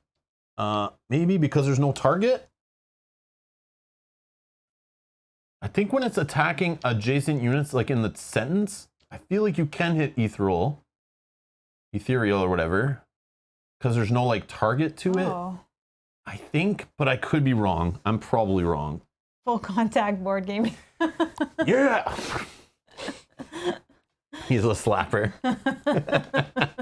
Foul. It scared me more than anything. And I was like, no, block the dice tray. Correct drop. Oh, I didn't know I can do that. Yeah. Okay. Because it's the same writing that's like on the grenades and stuff. Is like it doesn't have the So it's then in this adjacent. case, I need to do the chainsaw first while I have the reduced armor. Then I trigger this. If you Yeah. really need the reduced armor on I this do. thing, yes. I do. Because I need to roll a 4. Yeah. Oh, I rolled 0. Full blanks. Full blanks. Okay. So then we'll remove the token to do what you were just saying, where I can then attack 2 white dice on adjacent unit. So that's this one. This is physical, 4 physical. I probably won't get this through. Yeah, no, I'm not doing anything here. Yeah, it's very frustrating. Okay, done. All right, spawn monsters. I'll go first. Whoops. 6, which it's at. Oh, this guy again. Yeah, big blowing up buddy. And Who could help us for hitting adjacent units? Yeah, he helps against the ritual guys. oh, Although he's only rolling 3 white dice. he might also take out this ethereal guy. He only rolls 3 white dice, and unfortunately they are 5 defense. Yeah, so. but he could help get this guy out. Yeah, true. So it's not as exciting as I thought it was. 9, I spawn. Boom, oh, reset. Man, we're in big trouble here now. I know. Oh, at least we're at level 1. This is the a witch again. She's back. Okay, and the witch is going to spawn, I guess, right here. Sure. It's a party. Okay. Horror of 9. And then in the horror phase, I removed, I removed 2 of these. Yeah, we're running out of time here. Yeah. So stamina, ability they can do is 2 stamina, 2 range away, target explorer, unequips 1 item. So the monsters are going to try to do this to us right now. Wonderful. That is crazy. This is terrible. But- This is terrible. Oh, wow. Okay. So this guy's going to go first. He has 5. He's first going to try to do that. He's targeting me, who's right beside him. He's going to spend 2 to make me unequip a weapon or unequip an 1 item. item. So whatever you're let's not do- using, like Well, if this you're not no, using. this I can use 1 to use inventory and put everything back. So this is going to be the last thing I unequip. Okay. He's going to do it again. I can unequip. What was your upgrade. main? This is my main. Yeah, so you could do the upgrade first, I think. Okay. That's an item. And then he has 1 remaining. He can't do anything. He's already beside you. And he's already beside me. This guy is targeting, I think we're both. Well, I'm around the wall. Oh, yeah, I can move 1 to get to me. But you are, yeah. So we're both technically 1 away. I feel like you would just, I don't know. Oops. Yeah, because Because he's trying to do that, which is range anyways. So he can't do that. Oh, he can do it to me. But not through these guys, because it's not one of those special range. They're blocking it.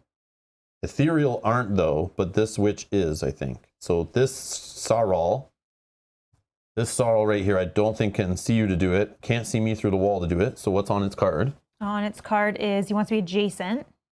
So. And he has 4 stamina. So you're closest or I'm closest. I think he'll just go this way. Okay, then he can spend, now he wants to check that. So he's going to spend 2.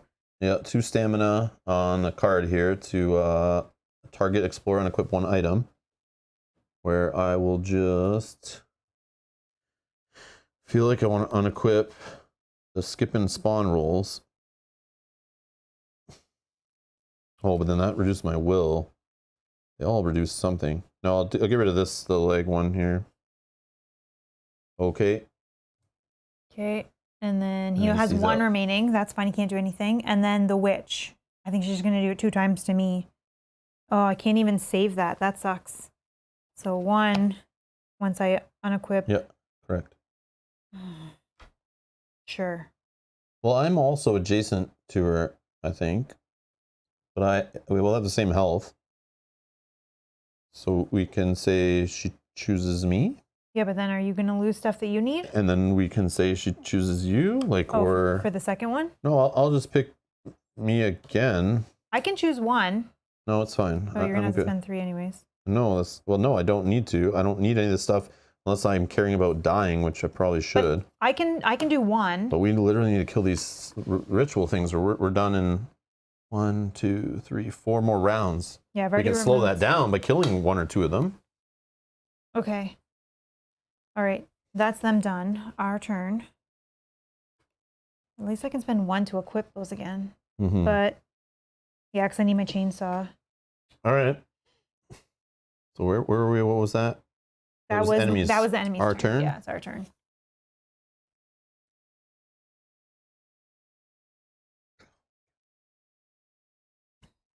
Oh, no, I wasn't hit. I know I wasn't hit either because I can move. I was not hit. Yeah, I wish I was hit so I could hit him back with my Spike Cuirass, which hasn't done anything all game. But at least I guess if we kill an enemy or 2, the witch is 1 health. Like we could get some essence, which might help us. Oh, that's true. Yes, let's do that. But I should probably do this Skrull guy. So I'm going to step back from him. Let me go first. When he's destroyed, he will also attack the witch. That's what I'm just about to do, is we know that. It's going to blow up. I wish he stayed where he was, so then he hits both of these jerks. We did remove the 2 tokens I removed in the horror phase. Yeah, we did at the start. Okay, I'll move back 1. I think. Or I could... Actually, he's going to just do 3 white dice. How much armor I got? 5? I mean, I could just get hit. I don't want to spend the stamina. Okay. Where am I trying to go? Yeah, I'm going to go 1, 2, 3. I'll have line of sight to this one and this one.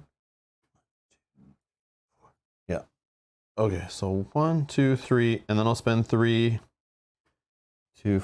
Oh, but he's 2 health. He's 2 health. Oh, I so you can't have to blow do him where up. you were. I can't blow him up. You have to do it where you were. But then I'm not getting these things killed. It's just such a waste. And can you shoot him? But then... like if I shoot him once... yeah, I think you can. Oh, can I see him? Right? As you draw center... I think so. Oh, yeah, maybe I can, yeah. Like center to Oh, yeah, center. I can. I don't know, maybe not. It might cross in. Yeah, it crosses in. So no. Yeah, sorry. So I would literally have to stand beside him and just shoot him a bunch. Yeah, shoot him 2 times. But then...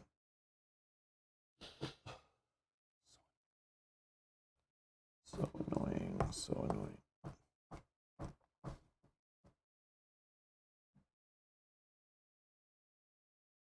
I mean... Like if we're not getting Well, the other- units destroyed, The we're other like we're option here, done. the other option here is I spend 1 to equip my weapon because I need my circular saw. Then I use a circular saw on here. I will get a do token. that whole thing you tried to I do can last then turn. use the token on the witch, which will auto kill because she has 0 armor. But then we still leave this guy on the board. I also can do arcane attacks, and these guys are low. Well, these two are lower on arcane. So this guy you can't attack directly. No, I can't attack him. I But should kind of just forget about him.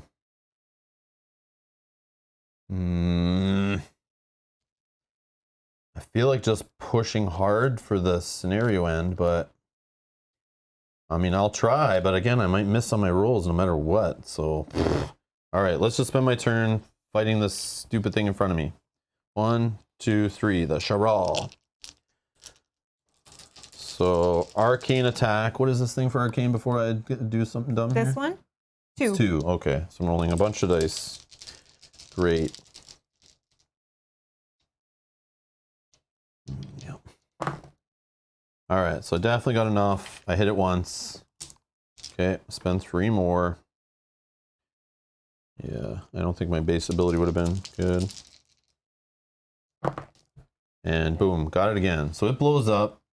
Okay, I get an essence, and now it's going to do its whole attack thing. Yeah, 3 white regular dice. attack? White dice, yeah, 3 physical on everything adjacent. Okay, so it rolled a 5, and I said I'm at 3, 4, 5, so I get hit. Okay. Lose a health.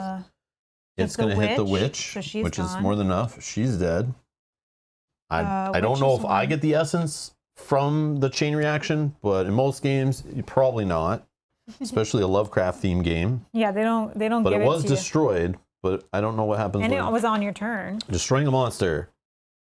If the monster's health points are reduced to 0, or if the monster is on top of the pit space, then the monster is destroyed. Resolve any of its when destroyed abilities. If the monster is destroyed during an explorer's turn, Yes. restore 1 essence to that explorer. I'm doing it. The reference sheet tells me so. So does the designer. All right. Okay. So that's a That's design efficient. fail because, or a thematic fail because I need to be frustrated more in a Lovecraft game. I shouldn't be getting freebies like that. No, I'm just joking. But no, you do the chain reaction. It makes sense. So it's like kind of a fun, cool thing. Like I made it happen, so it should go that way. But if the enemy did something to blow themselves up, then that would make sense. I don't get anything for that.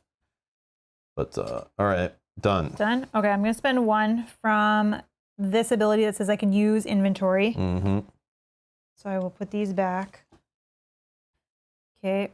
I will then spend 2 for my chainsaw here, which is 2 black die. I got 3. What? It's 5, right? So this whiffs, but I get Physical is 5, yes. to put a token. Then I spend 2 more. And now it's 4. You have no essence to. Oh my god. No. Yeah. Because I thought I was gonna kill the witch, but it was killed by that thing, so it's all good. And then I have 1 more that I think I can move on to this space. I can shoot through the ethereal guy to But try to I'm hit gonna that just thing. try to move to be here. Well, so you're I'm gonna just- use your thing on this guy? I can't. Oh, I can. Yes, I can. Sorry. So yes, I will use it, which is 2 white dice on this guy, but this guy blocks 4. So I got 3. No, No I'm never essence? gonna kill that guy. No, I know you need essence. I know. You should probably just spend your turn running to go do things like there. Probably would have been better spend. That's what I was Well, debating. these black die they were able to get that before. I know, but rarely. Well, there's 3s on them. I know, but as you see when I roll them, they're always blank. I know. I know. Okay, And then spawn. and then I move 1. Yeah. 2. No spawn. Nothing. 3. Oh, okay. That's so good. bang bang. Horror. 8. of course. Recess to 4. Well, actually, that's good because we don't want that one to trigger. Yeah, removing our items. Yeah, that was terrible. So lame. Depressing fog. Explorers can't restore essence. Oh no. This is the worst card in the deck. We've seen this every single game. The first game we ever played of this game, our first time we ever played it, our learning game, this thing showed up and took like 4 turns to be replaced. I don't know how that happened, but it just sat there forever. And we were killing monsters and opening chests, trying to loot up, literally having no essence. Like, That was a rough start, I thought. But today was rougher, but that is a horrible card. Horrible card. So no restoring essence, which is like the most important thing in the game. And then we're going to remove 2. Damn it. Okay. Then this guy's going to go. So he's just doing his basic now because there's nothing over there. So he has 5. He has range of 2. He's just going to attack me with 3 white dice physical. And he can do this 2 times. 4. 3, 4, 5. Block it. Block. And it does it again. 4 again. Block. I wanted him to push me. Does he have any left? Because he wants to be 1, orthogonal to you. Yeah. Dang. Thought I would get that free move out of it. Okay, all right, turn. Our turn. Gotta hurry. 6 points left. That's 3 turns, but we can slow it down if we kill a couple more. Mm-hmm.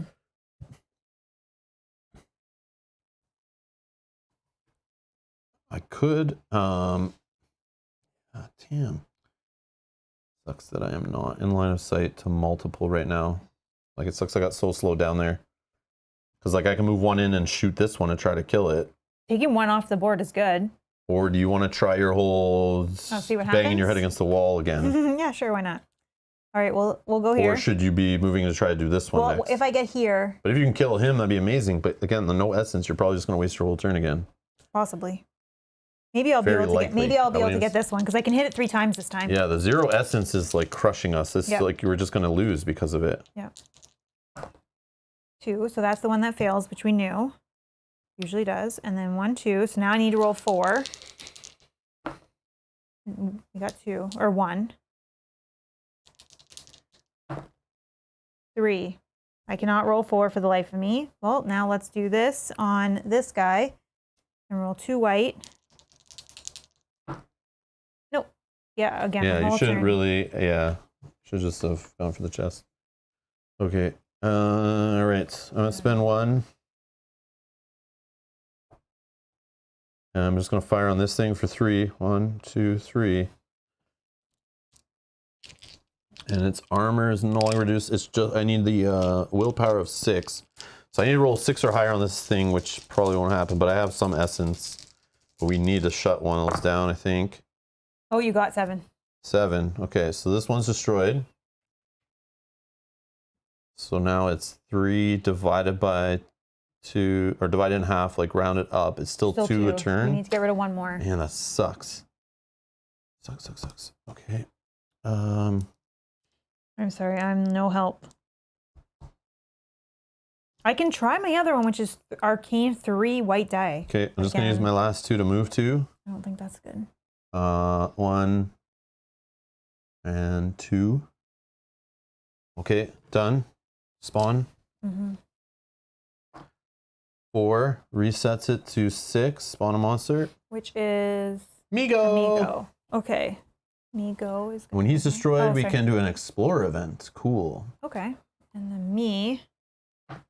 2. Okay, horror. 0. Which is the thing for monster level. Oh no, 2 more times and we're advancing monsters. I don't know that we have enough time for that. Monsters move up to 2 spaces right now. All right, so he's already adjacent. Who's closer? Me, I think, because he can just go like that. Oh, yeah. Yep. Okay. And then... But he can move up to 2, so he wants to be orthogonal, right? Okay. Oh, yeah, because he can move on that. And then we remove 2. And then monsters. So this guy, again, he's attacking me for 3 white dice twice. If he hits me, I almost want him to hit me. So he can move? Yeah, because it'll push me. 4. No. Again? Yep. 5. 3, 4, 5. Yes, that's a hit. Okay, good. So he hits me for 1, and I get pushed down here. You could push here if you want. Oh, sure, yeah. Okay. Sick. And then this Migo does not have range. Who is closest? I think me. It has 5, so it's going to move for 1. And then it's going to do an arcane attack of 3 white dice. And it can do that twice. Arcane, I have 2, 3, 4, 5, 6. 6. I block it. 3. 3. Okay. Little level ones aren't Oh, touching. you know what? Sorry. I have, when you're hit, I may move 1 space as well. So let That's me what move. I thought you were doing. No, that was from this. He pushes me. Oh.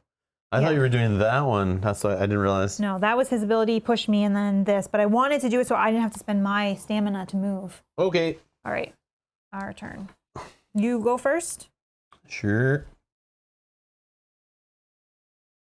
Oh, you know what's bad where I am? If that guy pushes me, I could get pushed into the pit.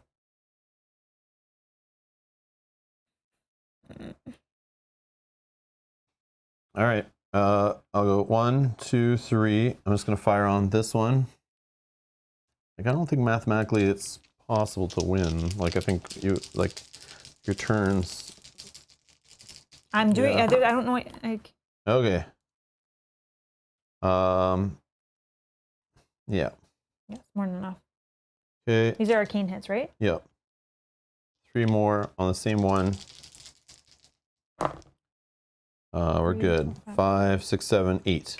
Okay, Boom. so destroy one. So Destroyed. now we're only getting rid of one a turn. Okay, so I bought us a couple more rounds, but we still have 2 more units to destroy.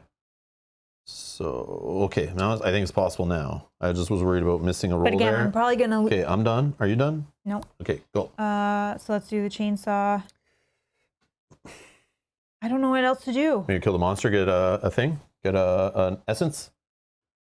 So spend a whole turn doing it in monster because I have to do 2 hits on him. Well, you understand, like. I understand. Like, picture all these bars. Like, if you spend a whole turn with nothing going up, and you can spend a turn with something going up, you're moving forward. You know what I mean? I know, but I'm Like thinking my bad rolls have to turn around at some point. Doing nothing the whole turn, or getting 1 essence on the turn and killing a monster. Based on past performance, I'm going to predict future. Mel is the whole time without any. Yeah, I know. You need to get some, so kill the Migo. Okay. Like, or else you're going to keep just rolling and maybe hitting a unit. I know. At least you've had 1 essence. You would have got some hits through. I have gotten some hits through. Some more hits through, I should have said. Like, I just had some bad rolls, like the last 2. Okay, so I'll spend 3. 1, 2, 3. To roll 3. White. Oh, we're not allowed to gain. Oh, no. Yeah, we are. Oh, we are, yeah. This is the current one. Yeah. Essence is okay now. That was last round or the round before or whatever. That's the problem with these monster events. Like, they keep switching horror events or whatever. And it's like trying to remember which one you're on. All right, we'll do an arcane attack on the Migo. I need to roll 4 or higher. I could be adjacent to Mel to help her, but the same problem. Like, I'm not going to waste the whole turn running across the map to help Mel when I could just do my whole turn killing a unit. Yeah, if you can. Yeah. I got it. Okay, 4. So you got hit. 4. I got 4. 4 is his armor. Or his arcane. Oh, okay, perfect. And then I can spend 3 more. 1, 2, 3 to do it again. This is using this attack here. Got him. 4. Okay. Perfect. Just enough. Boom. Migo's gone, and on Destroyed he has something, I think, and he's out of the game. He invokes an Explorer event. Here we go. And I gain an essence. This is going to win us the game. It's going to do 2 damage to all units on the map, and we win. Captain's Horn. Explorers use their inventories. That's good for you. You can re-equip everything. I'm going to put... Excuse me, I'm going to enter the dressing room and start putting on hats and boots. 1 second. The captain blew his horn. Everyone get your clothes on. Let's go. Done. All right, I'm equipped. All right, I have 1 essence now. Why no essence? We are good. We covered that one. Yeah, it's just probably delayed. Oh, delayed, yeah. Delayed. That is my turn. All right, spawning. 5. That's what it's at. So we're going to spawn a monster, which is a level 1 monster. Okay, that's not bad. He's going to spawn here. All right. My one? My spawn? 1. Nothing for you. Goes, Okay. Oh, wait. You it spawned? reset. Yep, I spawned. You reset to 6. Now it goes on to 5. 4 is 5. Resets to 4.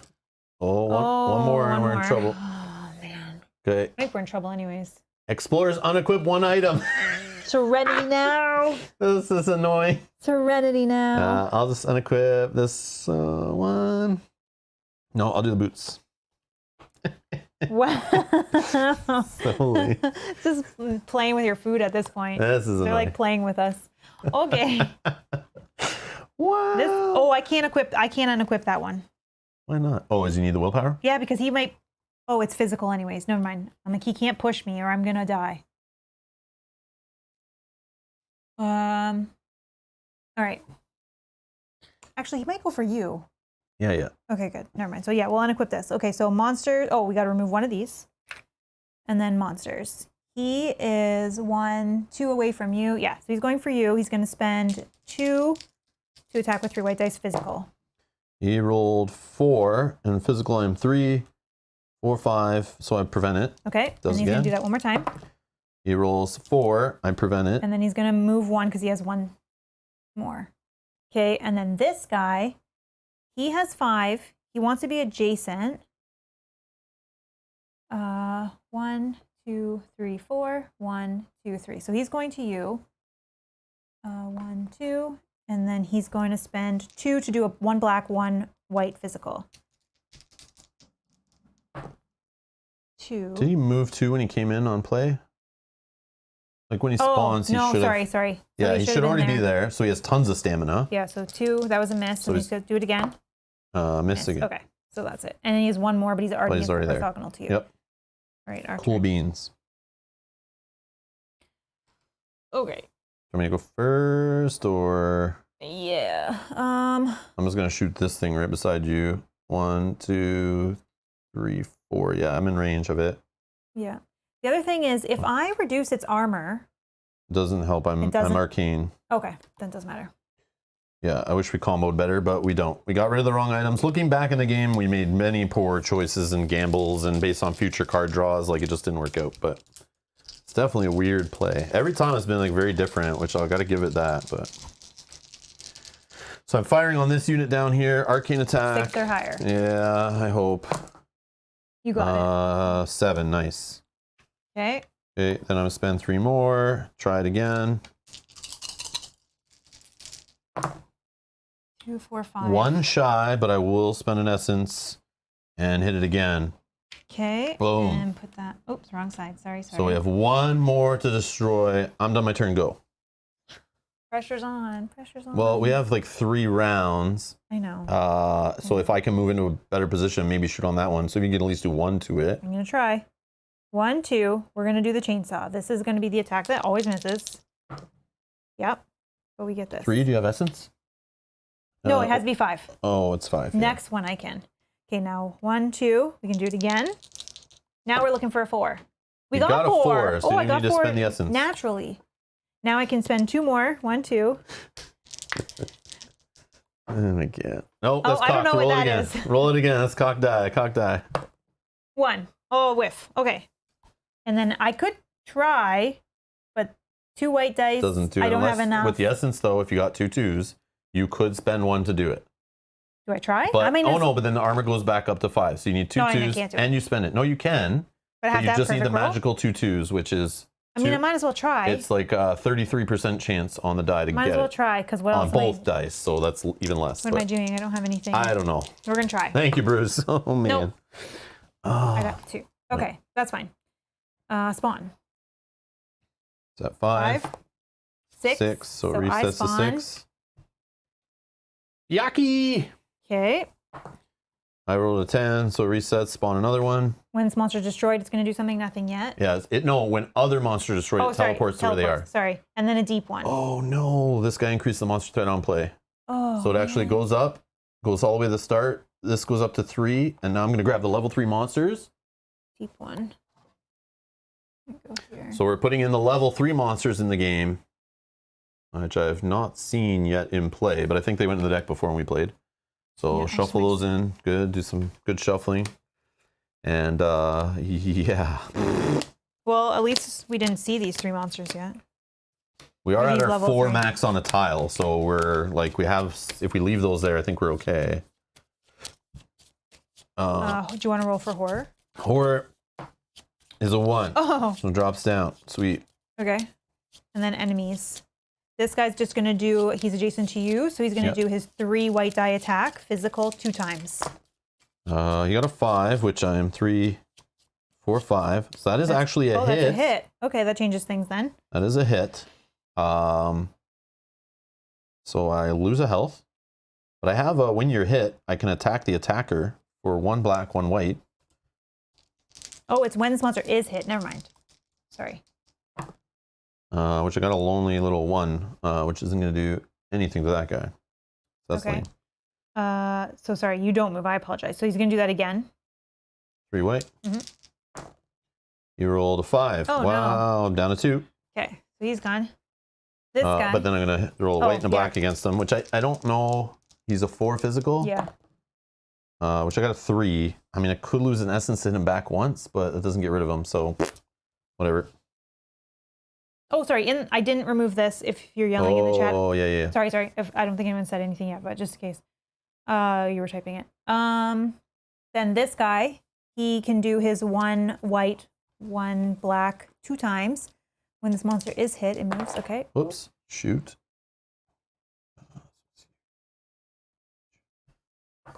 Wow, 5. This is how you're supposed to roll, Mel. I wish. I'll go down to 1. Okay, and then he's going to do it again because he has 5 essence. Or I mean 5 stamina. Oh, I hit him back once. He only has 2 armor. Boom, I hit him for 3. And when he's hit, he moves 2 spaces towards the spawn gate. Okay. 1 can't move any closer to it. Okay, so then he has 3 still remaining, so he's going to move back for 1 and do that again. White and a black? White and a black, yep. Physical. 3, which I block. Okay. Byakuya is not adjacent to you. He wants to get adjacent. He has 4 stamina. I don't even know. 1, 2, 3, I'm there. You could go like 1, 2, 3. Yep. And then he only has 1 left, so he can't do his trigger here. And then this deep one, where's the deep one? Right here. Has a range, but not through things. Mm-hmm. So range of 2. 1, 2, and then he's within range. Yep. So then he can do it 1 time. What's he doing? 3 black die physical.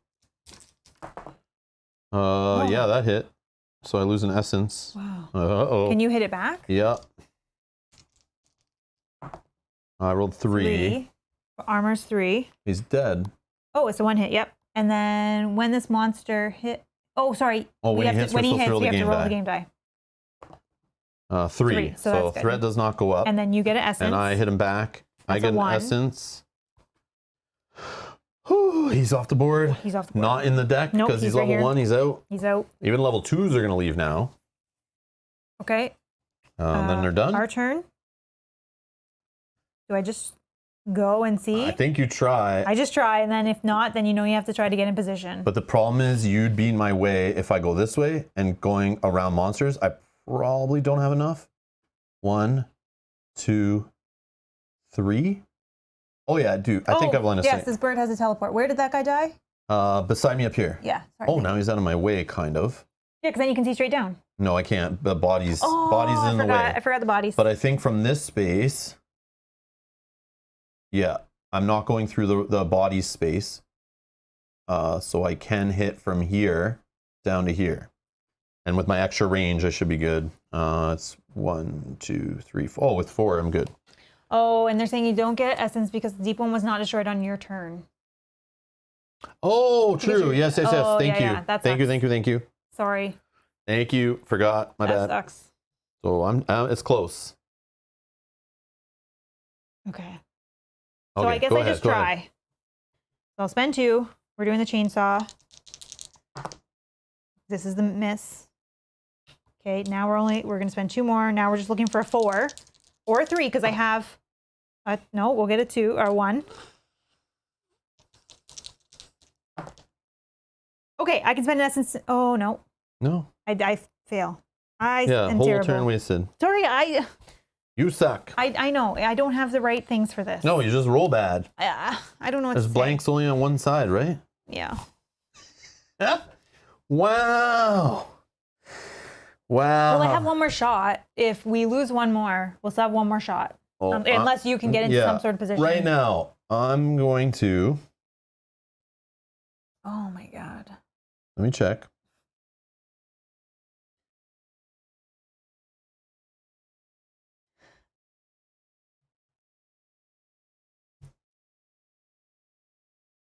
Yeah, I think you're good there. This one? 1, 2, 3. Yeah. Yeah. 1, 2, 3. Okay. I have 3 remaining. I'll spend it. You have 1 shot. Yeah. 2 black, 2 white. Arcane attack needs to be 6 or higher. Or actually 5 or higher because I can spend an essence. Please, for the sake of my tense shoulders, end this game. No. But you can spend essence. I got a 4. I need a 6. I needed to be 5 or higher on the roll. And that is a 4, Mel. That's not 5 or higher. Sorry, I was thinking because I'm trying for 5s. I thought you were trying for 5s as well. Okay. Okay, we have 1 more shot. Dice rolling games at their finest. We have 1 more shot, but I think that Rob's in trouble here as well, too, because you're 1 away from death. Yes, 2 away, because I can spend an essence and then I'm dead. Okay, well, we have 1 more shot. Well, it depends what happens here. So spawning. Mel can contribute her essence because I'm adjacent to the target. Oh, you are so adjacent. I can spend 1, you can spend 1. Yes, let's do that. Okay. Sorry, I forgot about that part. I thought it had to be, I didn't have to be adjacent to you. Yes, which is in the rule book actually is like a better example. I don't know which page it's on, but it's probably later. There is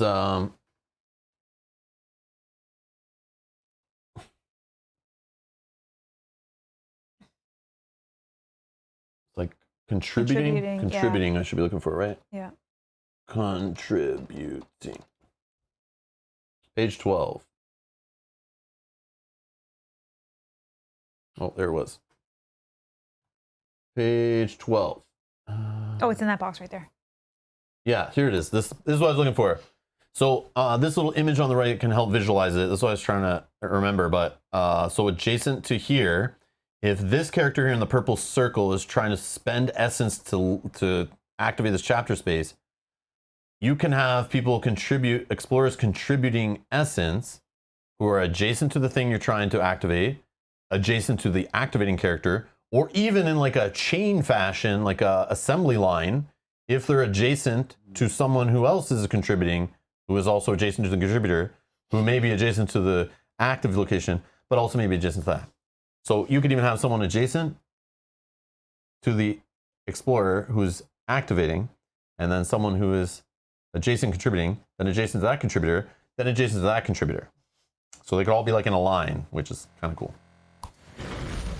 So contributing essence has kind won of the game for us. Yeah, kind of a weird situation at the end, but it's cool we got to show that part off too. But yeah, so sorry. I rolled a 4. I spend 1 essence. I spend 1. Because Mel is also adjacent to the thing I'm spending essence on, I guess. Yeah, to your target. To my target. Yeah, we can do it. I didn't think on attacking with range it could work, but wow. I believe so. Wow.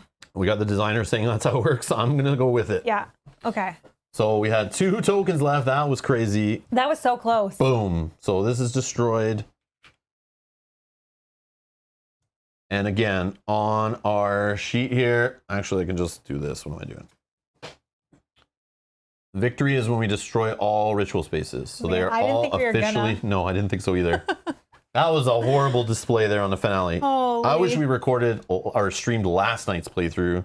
Yeah. Because we had an amazing start. We found stuff that gave us +1 on attack rolls, like right from the beginning of the game. So we always had +1 on every on every roll we did. Yeah, and I think even at the end I had an augment on my weapon that gave me +2. Oh yes, you did. I remember trading that too. And it was like all my rolls were successful all the time. Yeah. Yeah, it was so good. Yeah. Sometimes so just good. seeing items is what you need to do. Is just see some good stuff. But then it's also a thing of trying to make the items that you have work, right? You can augment double your apparel's armor and will bonus. Oh, that'll keep you alive. And it also sucked we didn't see anything that did pushing or pulling, which was my favorite thing. Oh yeah, we found this barbed whip before, and we were like pulling guys into pits and killing them one off. So that's also what we found right away too. Yeah. So and then we had spaces that had lots of pits, and we were able to pull enemies into them from across like 1 line pits, and we were just like dumping enemies in there and getting tons of essence. One thing, sorry, about the pull, which I didn't think of, and I don't know if you thought about it, but if you pull, and I think Christian probably said it in the beginning, that if you pull an enemy into a pit, the Byakhee then moves to that space, which is a pit, and No dies way. as well. Does that really happen? And that's what you had mentioned earlier, but I didn't know if it would come into play. No so way. We'll talk about it now, but yeah. No way. Yeah, That's like, kind of that's cool, huge. actually. Yeah, I don't know where that thing is, but it was something I don't that think gave you. it was a weapon. Oh, I'm looking at the wrong things. Yeah. I thought it was. Yeah, I'm looking at the wrong deck. Yeah, it was something that like gave a +2. That's even better. Oh, look at this. That's even better. Look at this little thing here. Increase your weapons attack rolls by 3. I had something similar, but by 2. Yeah, we need to search a few more chests before we went to the end game, I think, because like what the heck? Pressurized cogs. But again, yeah, just sometimes you just don't see, like, there is still probably like, 10 or so level 1 cards in here. In fact, out of the top 5 cards on the weapon deck, 3 of them are level 1, 2 are level 2. So we haven't even seen level 3 for a while. That's the kind of sad part sometimes.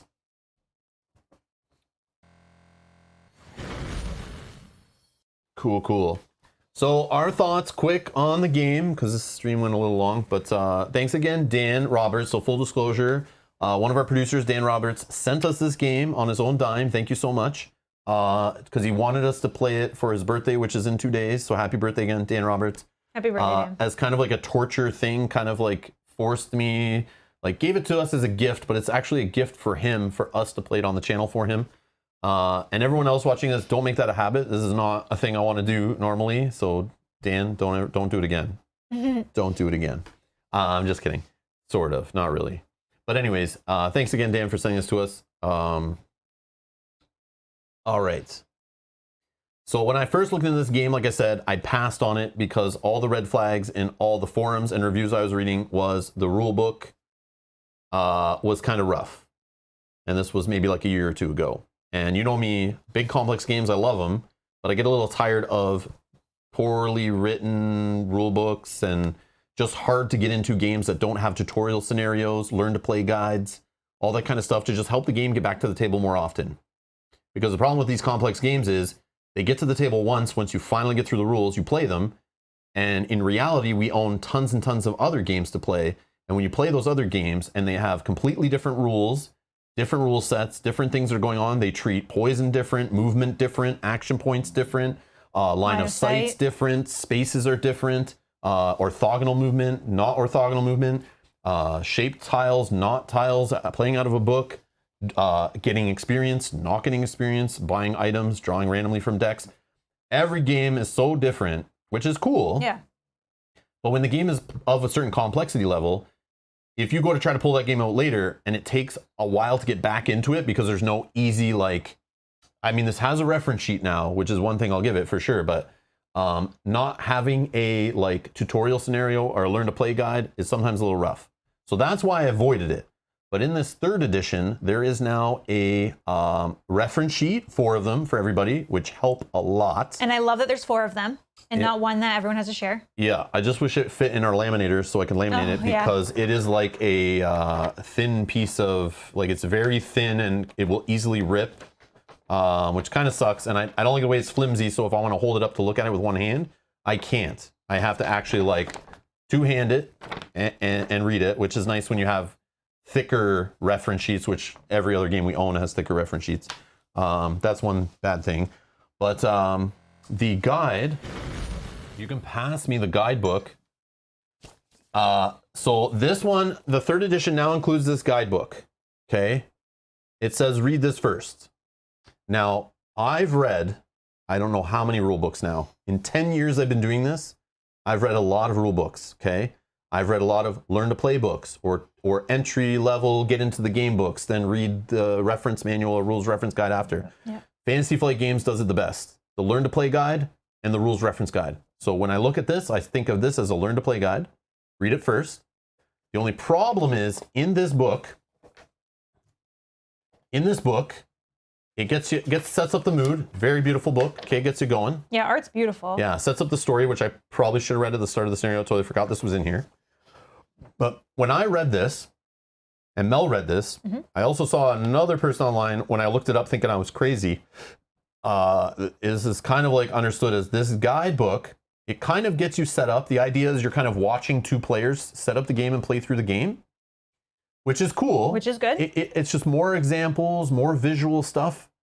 The only problem is as you go through it, and this is the first thing you're supposed to read, it doesn't explain why it's doing things. So it doesn't say this character wants to move here and do this because movement is one of the actions you can do on a turn and spend, and here's your actions. So most learn to play guides will interweave the rules and make you understand what rules it can pick from. So you're learning it as you're reading through.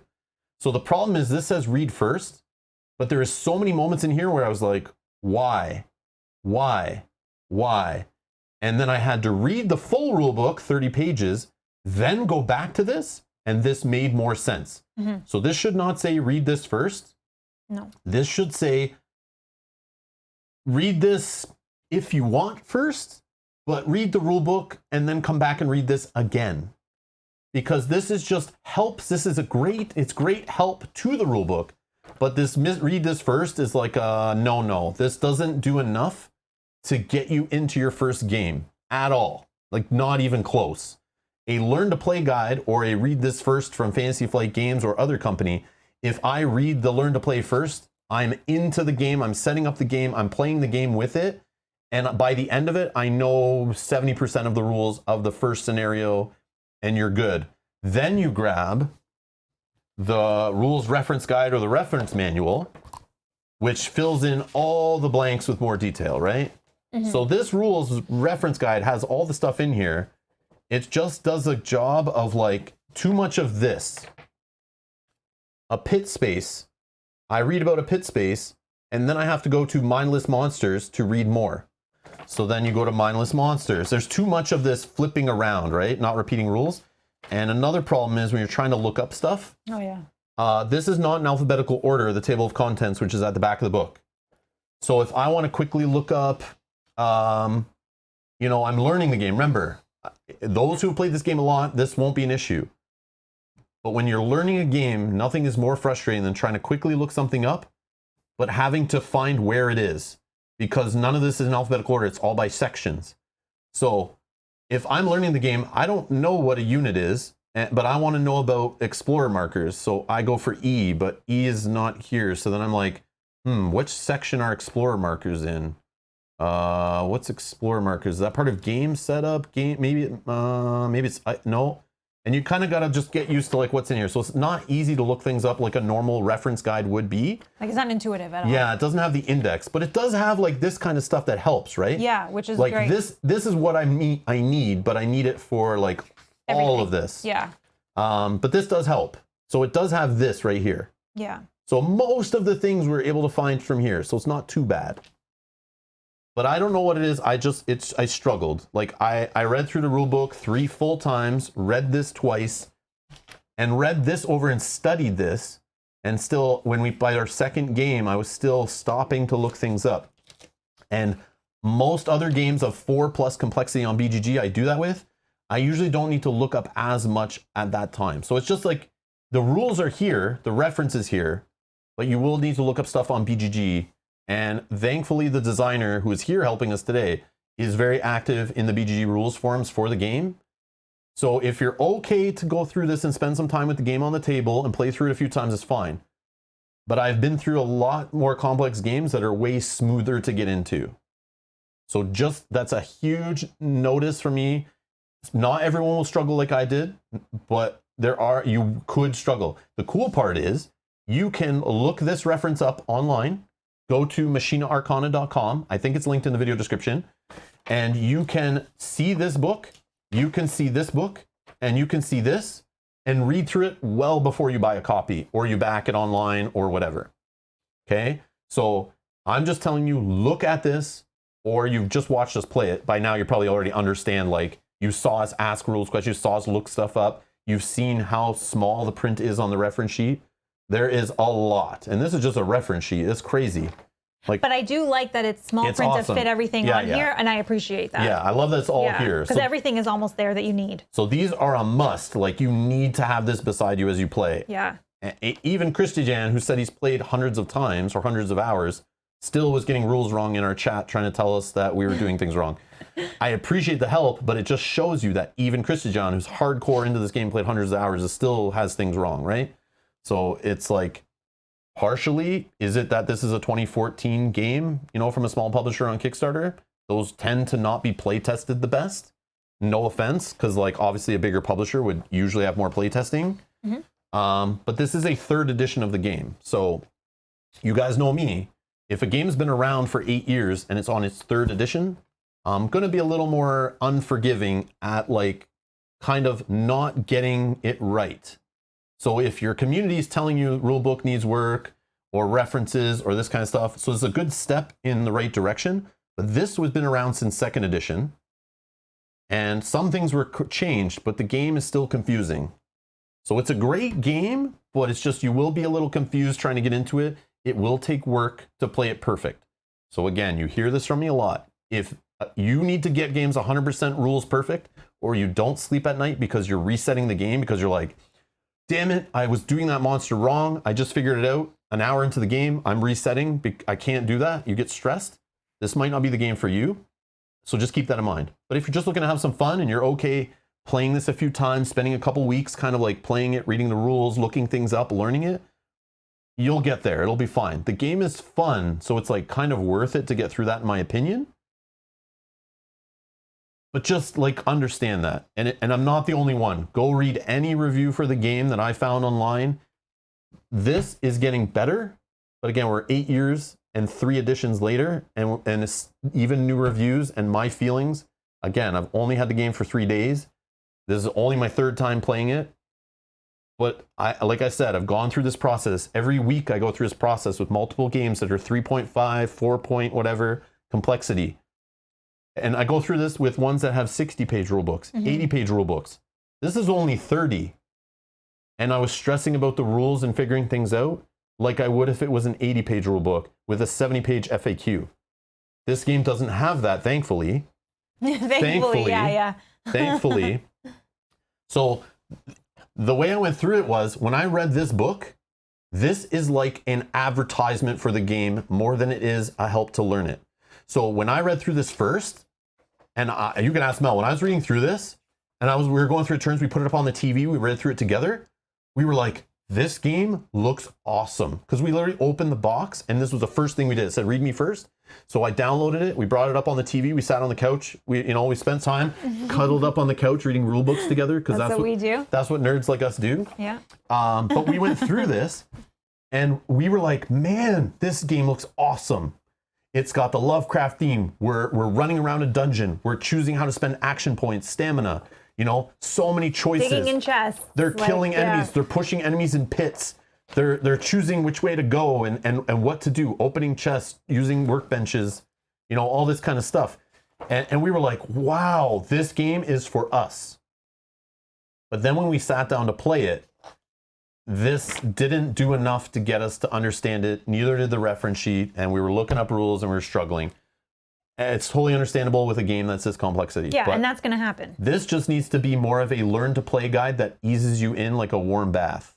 Or just eases you in the game. It tells you to set it up, play along, which you can do with this, but it just doesn't teach you the rules as you play. So you still need to read this before you understand what is happening in this book.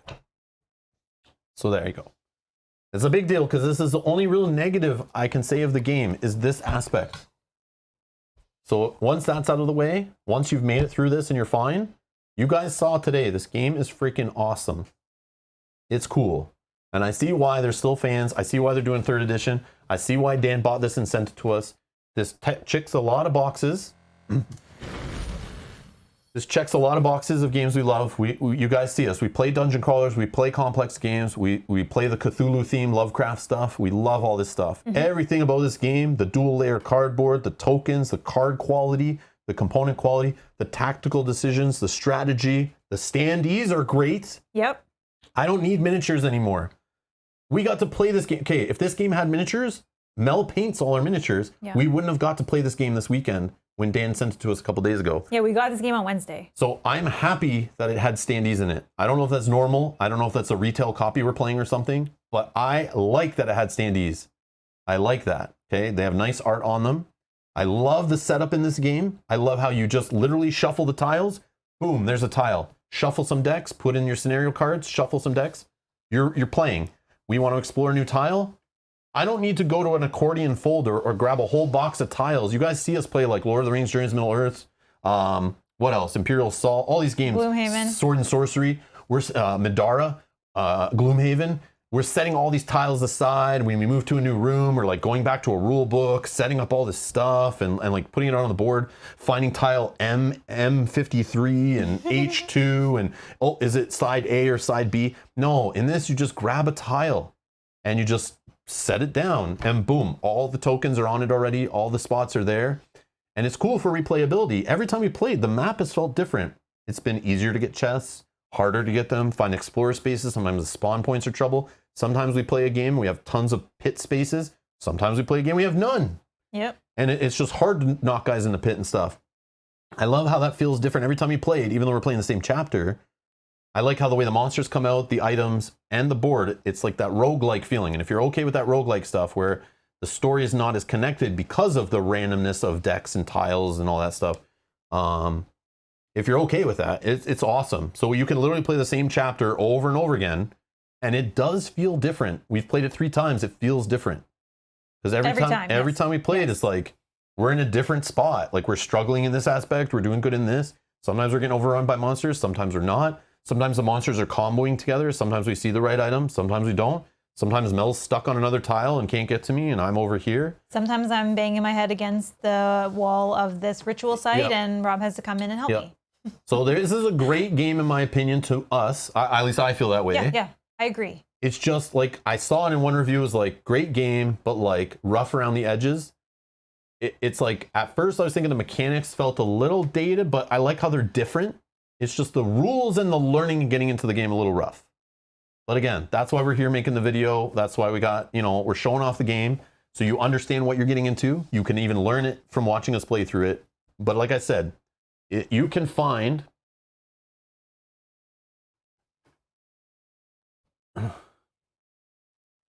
where is it?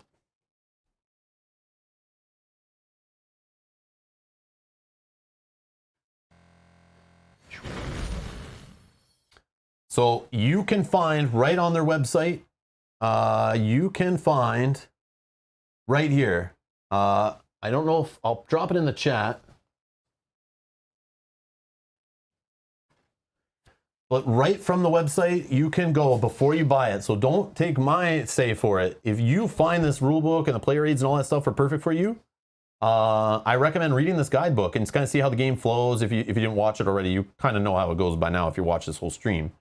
But the manual, the player aid, all that's right here, and even in other languages. So if you want to read the guidebook, boom, click that. You're in the guidebook, okay? And then you're reading the guidebook. It's right there, okay? So you can go through it and read it. So even before you get your feet into it, you can decide, read through the whole rules, and understand if it's, you figure it out. If you have questions, hit up boardgamegeek.com, go to the page, hit the rules forums, ask your questions in there. The designer is active in there answering questions and actively trying to make the game better with each edition, which is kind of cool. Yeah, which is awesome. Yeah. So yeah. But you guys know, and whether if I buy the game, I get the game for free, sent to us by a publisher or someone, a fan of the channel or supporter, whatever, I'm going to be honest with you. There's like, there's some negatives to it, but like, it's up to you how you weigh those negatives. But for me, it's not a make or break. I was like, okay, any game, if you spend enough time playing it, learning it, and researching and figuring it out. But just some people don't like that. We're in 2022, where you buy the latest, like I say, Fantasy Flight Games does the great Learn to Play guides. You buy Marvel Champions from 2019.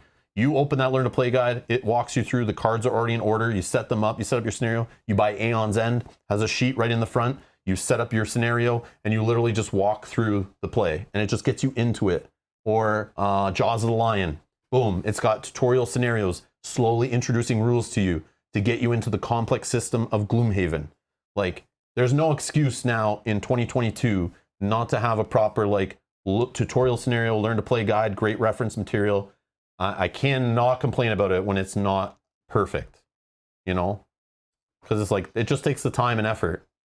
It takes the time and effort. So whether you're a big publisher, small publisher, you take the time, you look at the best examples out there.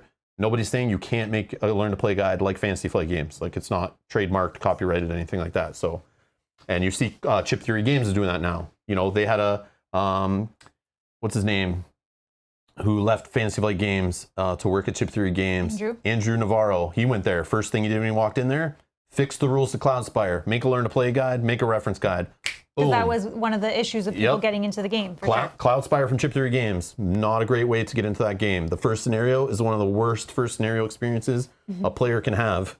It's so rough. So many people are looking up things. So many people are commenting on my playthrough of that video. Couldn't understand how the scenario worked. But they fixed that. They made a tutorial scenario. They made a learn to play guide. That's the way the industry needs to go. I will never stop saying that. And I will always praise that. I don't care about miniatures in games, but man, the game has to get to the table smoothly, whether I play it every single day, straight for months, or whether I pull it out once every 6 months, or whether I'm teaching a new player. There's no excuse now. If we want to grow this hobby, the rule books, the learn to play guides, the reference sheets need to be there. They need to be top quality. You know, boom. There you go. That's my rant. But the game's awesome. It's just figuring out how it works is a little work to it. I spent hours figuring out how it works, and I still didn't have it all down. Well, I think from what we're getting in the comments in the chat, they're saying that we did do a pretty great job at demoing the game and getting things correctly. Maybe missing a few small triggers. You'll miss stuff. But like the game itself, we were able to play it. So. And Machina Arcana, thank you for being here. Yes, thank you. Thank you for designing a great game. I'm glad you're active in the community. I'm glad you're working on improving this beautiful game. Keep up the great work for sure. Yeah, good job. Good job. But again, I'm very passionate about the learning to play games, expanding the hobby, teaching players to play new games and new experiences. And we got to make sure that barrier of entry is as low as possible. Like there's no excuse. Yeah. So that's where I'm at. So thanks a lot. Oh. You want me to give some opinions or no? Yeah, go ahead. Yeah. I didn't know if we were ending. For me, the rule book, yes, I agree with everything you said about the rules. This guidebook for me, I think is going to be super helpful when we pull this out again later. Yes, and the reference sheet. And the reference sheet, right? Because I don't need to reread probably the whole book. I'll just read through this again, kind of get the concepts of the mechanics and how the game flows, and then read through the reference sheet because everything is on there. For me, though, I looked at Rob and was like, I wouldn't read this first because I don't know what's going on. I don't know how to play the game to understand why things are happening the way they're happening. Yeah, it just needs to be fleshed out a bit more. Yeah, so for me, that was the only thing for that. Components for this game, I really, really love. I love the dice. I like how they're unique. They're not just plain old D6s. I like that. The cards for the items, I like the glossy back of them. I think they're nice. So I think the components are really nice of the game. The gameplay itself is so fun. This is totally a game that's right up my alley. It says everything in a game that I would want to do, whether you read the flavor text or not, if that's something that you're into. But for me, the game is so fun. Building up your character, trying to get to this end game, trying to make your items work for you. And in each tile, like you said, each tile is so different. And I'm trying to think of what else I was going to say something else. And with each tile being so different, and it's kind of like, not necessarily like a choose your own adventure, but like, do I explore some of these things, or do I worry about what the chapter's telling me to do? You know? Yeah, let's look at these tiles. The tiles are so awesome. So these tiles bring back nostalgic feels for Zombicide and Dark Souls, the board game. Yeah. Both those games have big giant square tiles that, change it up a bit, but this one goes the next level. But it's been a while since I played a game that just had these big square tiles that you jam together. And even though some people think that's lame in Zombicide and Dark Souls, no, I like this. Those I liked a lot. How they just kind of jam together and you work around them. Yeah, and you just kind of take what's on the tile and you have to figure out. But these are way cooler than the Dark Souls ones, and a bajillion times cooler than Zombicide. Yeah.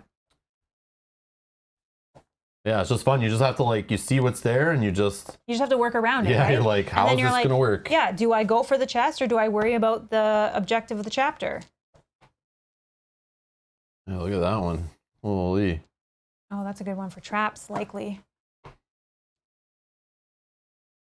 Oh, look at that. Yeah, that's cool. Yeah, so just every time you play, you shuffle it up, and it's like random every time. Yeah, it's cool. And every time we've played, it's always been different. It's always felt different, even though we played through that same chapter as a test. And it makes me super excited to see what the other 2 chapters that are included do. Yeah, so that's a good segue. So Oh, let's see if I got them here. So in the box are, like I said, two other, whoops. Oh, wrong one. Wrong camera. Statue of Despair. And where is this? The Beast. Oh, the beast. So we have two other scenarios, okay? So I'm gonna put this on you guys. If you wanna see us play this more and play these other scenarios later on the channel, there's a couple ways to do that. A, hit the like button on this video. It shows us that you're interested. It'll help get other people to see these videos in their feeds, which will then watch the video, because obviously we look at, are people watching the video and do they care? Yeah. Share this video in any of the groups where people might care to watch a Lovecraft, steampunk, dungeon crawling game be played. Share this video around. If the video gets enough views and likes and all of that compared to other streams we've done, we kind of look back, see how it is, and if it's up there and it's doing great, compared to our other videos, like, you know, we'll put it on a poll. And our supporters of the channel, those that back us on YouTube and Patreon, they get to vote on which campaign games we play next or whatever. We could play the campaign mode in this game over a few sessions and link it up and play it campaign style. But if you want to see us play through these other ones, if you even care and you want to see more of this game, again, you could leave a comment down below. Let us know if you're watching this later. Or hit the like button, of course, and share the video. Like, that's the best way to do it. Because if I look back and we're deciding on a game to play, and this one just has, you know, only so many views, only so many likes, but another game has a lot more, we're going to choose the other game, or that game's going to make it on a poll. It's just like, you know, I do this for a living, so it's like, you got to give the people what they want. Yep. So if you guys want to see more of this, we have it. Thank you again, Dan, unless Dan wants it back. Dan has his own, I think, coming.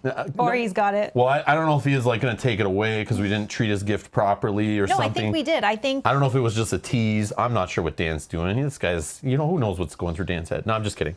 But yeah, so we have the game. I would like to play more. But again, we have so many games in our backlog. We have so many games we've played already on the channel that I want to go back and play. We have new games showing up all the time. Just had a game order show up yesterday. Mm-hmm. We have other publishers sending us games in the next couple weeks, hopefully. We got Kickstarters that are still waiting to be delivered. There's lots going on. So just, you know, if you want to really promote a game on the channel and you want to see us play it more, I don't say this enough, but share the video to other places, you know, where people might watch it, and or hit the like button. That helps YouTube promote the video more to people who like similar things and watch similar videos. Mm-hmm. So that's all I can say about that. But yeah. And for me, I hope it gets enough traction that you will, or you guys, if you have to vote, if it's on a poll, that it'll be played again. I also forgot the other reason a game might get on the channel more often is if my wife Mel really wants to play it and pressures me and threatens me into playing it. So yeah, that way you don't have to share the video. You don't have to hit the like button. So yeah, she'll just make me play it, or else she won't play it. No, I'm just kidding. Yeah. Jamo, stop telling me about expansions. I haven't even finished the core game yet. Yeah, we have to play through this first. Holy, you guys in this Kickstarter age about getting all the expansions before playing the game. Come on, relax. I'm not buying expansions. I haven't even played the other stuff in the game yet. There's so much content here. I've played the first scenario 3 times, and I still even skip 2 chapters every time I play it. We haven't even played it with the full chapters. But I don't think you necessarily need to play with the full chapters to feel how it plays. I know. I like the end game, though. I love that end game idea. It feels very Dark Souls, eh? Yeah, I know it does. Yeah. You're basically like prepping for that final showdown, and that's what Dark Souls is like. Do you farm a little bit? Do you rush? Do you slow down? Do you dig through the decks? This reminds me a lot of Dark Souls, the board game, which people say, again, is not the best design game. I agree. Steamforge really screwed that one up. But with the house rules, that game I love. Yeah, with house rules, I like that game. Yeah, Dark Souls, the board game with the community house rules is awesome. And this gives me those kind of vibes without all the miniatures and stuff. But the same kind of tactical nature, the same kind of push and pull. Are you ready for the finale yet? Are you not? And the finale comes down to like a cool showdown. And this game is hard for us to put into our brains. We don't have to kill every enemy. That's really hard, right? Because in so many games that we play, you have to kill every enemy. And in this one, you do not. You can outrun them. You can exit the tile. But the problem is the enemies also give you the essence, right? Which is so important. Yeah, and the essence you need to light the chapter spaces or get to the next chapter or get better dice rolls or stop from dying by preventing hits. So Jamos, the Dark Souls community stuff. Yeah, I think so. If you go look at any of our Dark Souls playthroughs we've done on the channel, I probably put the link to it in the video description to the Google Drive link. But I think it is linked from BGG. Go check the file section. There's a few different versions. There's even someone that was designing an app a couple years ago for it. I don't know if they ever finished that. To run the AI and kind of make the game a little better. Because yeah, that was Steamforged Games. That was a crappy thing they did with that IP. They could have done so much better with that game. But yeah, but the pieces are there, and the community stepped up and made the game more thematic and work better. And that's the way I played it. So yeah, go check the BGG file section or the video description on the last few that we played on the channel. And one other thing that I'll say is this seems like another perfect game for our October month, right? Doesn't it? Oh, yeah. Where we just play Cthulhu or horror-themed games. Yeah. This seems like it'll fit right in nicely there. Yeah, so we're definitely going to do a poll in October, where this will probably be in that poll of which horror games we play. We'll do a few polls, probably like one a week or something, deciding about which horror games we pick from our collection to play in October.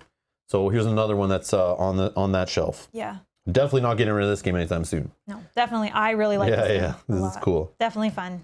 And yeah, if we play through the other two, then maybe we'll look for expansions or something. We'll see. If they're easy to get in Canada and not too expensive, then... Now, do you know, is this game in retail regularly? I don't think it is. I hear a lot of people are saying that it's sold out right now. Oh, is it? Yeah, and I think Jamos said he bought the last one. No way. Well, yeah, because he bought one. I think you said, right, Jamos? You bought one, and then someone else went and looked, and they were gone. No. Did we do that?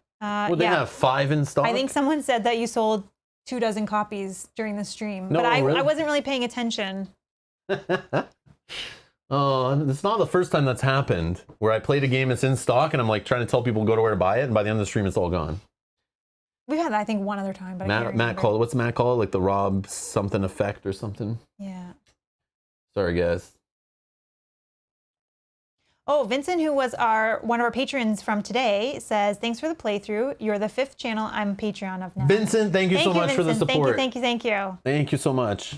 We appreciate you. Thank you so much. And just while you're looking for... what am I looking for again? Machina, which I know I was calling Machina Arcana before. I know that for sure. Yeah, before, yeah. Machina Arcana. Oh, there it's showing up. It's showing up, yeah. I'm not even typing it right, but it's there. Oh, Jamo says it's in stock. Oh, yeah. But I think someone was saying it wasn't. Oh, if you're in Canada, you can pre-order it, or you can order it at Board Game Bliss. They also ship to the US. The store is not too far from us. Okay, so you can order it in stores. I know that Cynthia was also looking, so I don't know in UK if there's places. I don't know if these guys ship to UK. I'm not sure. No, but is this, like, if you change there might be other stores. Hi there. Yeah, we'll check the UK in one sec. But yeah, they have 2 copies. Go, go, go. Oh, wow. You're in Canada. BoardGameBliss.com. I don't get anything from this. Just trying to be helpful. So yeah, I do order games from these guys like a couple times a year at least. Yep. So yeah, they're kind of local to us. So, but they do ship to the US. I know because we have producers from the US that support this channel that have told us they bought hard to find stuff off of Board Game Bliss, which are usually good for getting rare things in. Okay. Oh, Jamos, if you post a link, it won't show up in the chat. Sorry. Yeah, I can't fix that. I don't know. If I go to US. Oh, I see the issue here. Not available in stores. Okay. But hold on. And if I go to. Oh, UK's not. Aw. Nowhere in Australia. Oh, okay. So I wonder if that Board Game Bliss did Hold on. But if you go to machinaarcana.com, again, which I should have put in the chat, or I did put in the chat. You did. You click buy now. Where does it come from? Where does it go? Bridge distribution? It's sold out? No, maybe not. Jamos now says it's in stock. I'm chatting with them now. Yeah, right maybe here. It wasn't though. Right here. This site. Yeah, I can add it to the cart. Okay, so maybe it is in stock now. Jamos, I don't know what you're saying. Yep, nope. Okay, I'm just gonna remove it from my cart so I don't hold up a copy. My bad. Oh, it's not sold out. Okay. All right, we're good. Good. So if people want it, they can still get it. I think these guys ship anywhere, if I remember correctly. Yeah, we can ship to virtually any address in the world. Oh, that's wonderful. So wherever this is. So go to machinaarcana.com, which I will add in the video description. And from there, you can do the buy link. Yeah. More information. Oh, Jamos is saying they also have the expansions there too, which is great if people are looking for the expansions if you already have the game.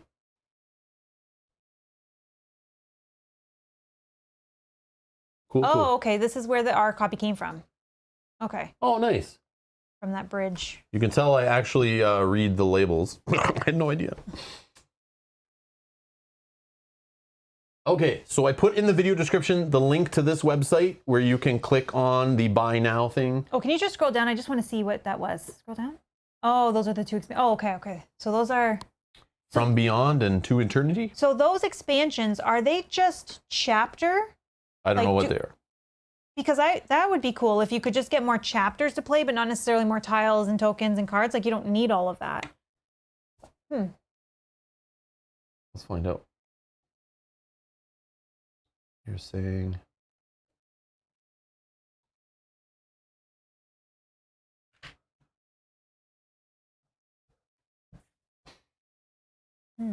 Oh, $40 US. Okay. More chapters and more items. Okay. That's interesting. The To Eternity expansion adds more value by bringing the core Machina Arcana experience to a new level. Enjoy a whole new way of play with the addition of the new Eternity chapter tiles, a series of custom play areas that augment the existing map tiles. You can even play outside map tiles, expanding the physical space and multiplying the possibilities. Each scenario offers an experience that takes around 90 to 120 minutes. Streamlined mechanics provide a heightened sense of urgency whilst retaining the general Machina Arcana playstyle, guaranteeing the game will be different every run.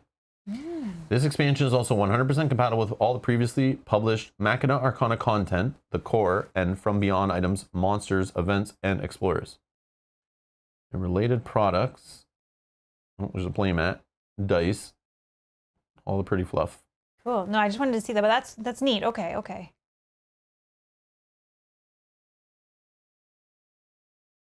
Ugh. Yummy. Okay, so if I go back. Oh, how did I get there? Doc says they have some major mechanical changes, which obviously we just read that.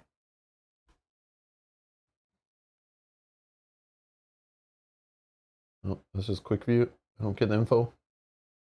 It's okay.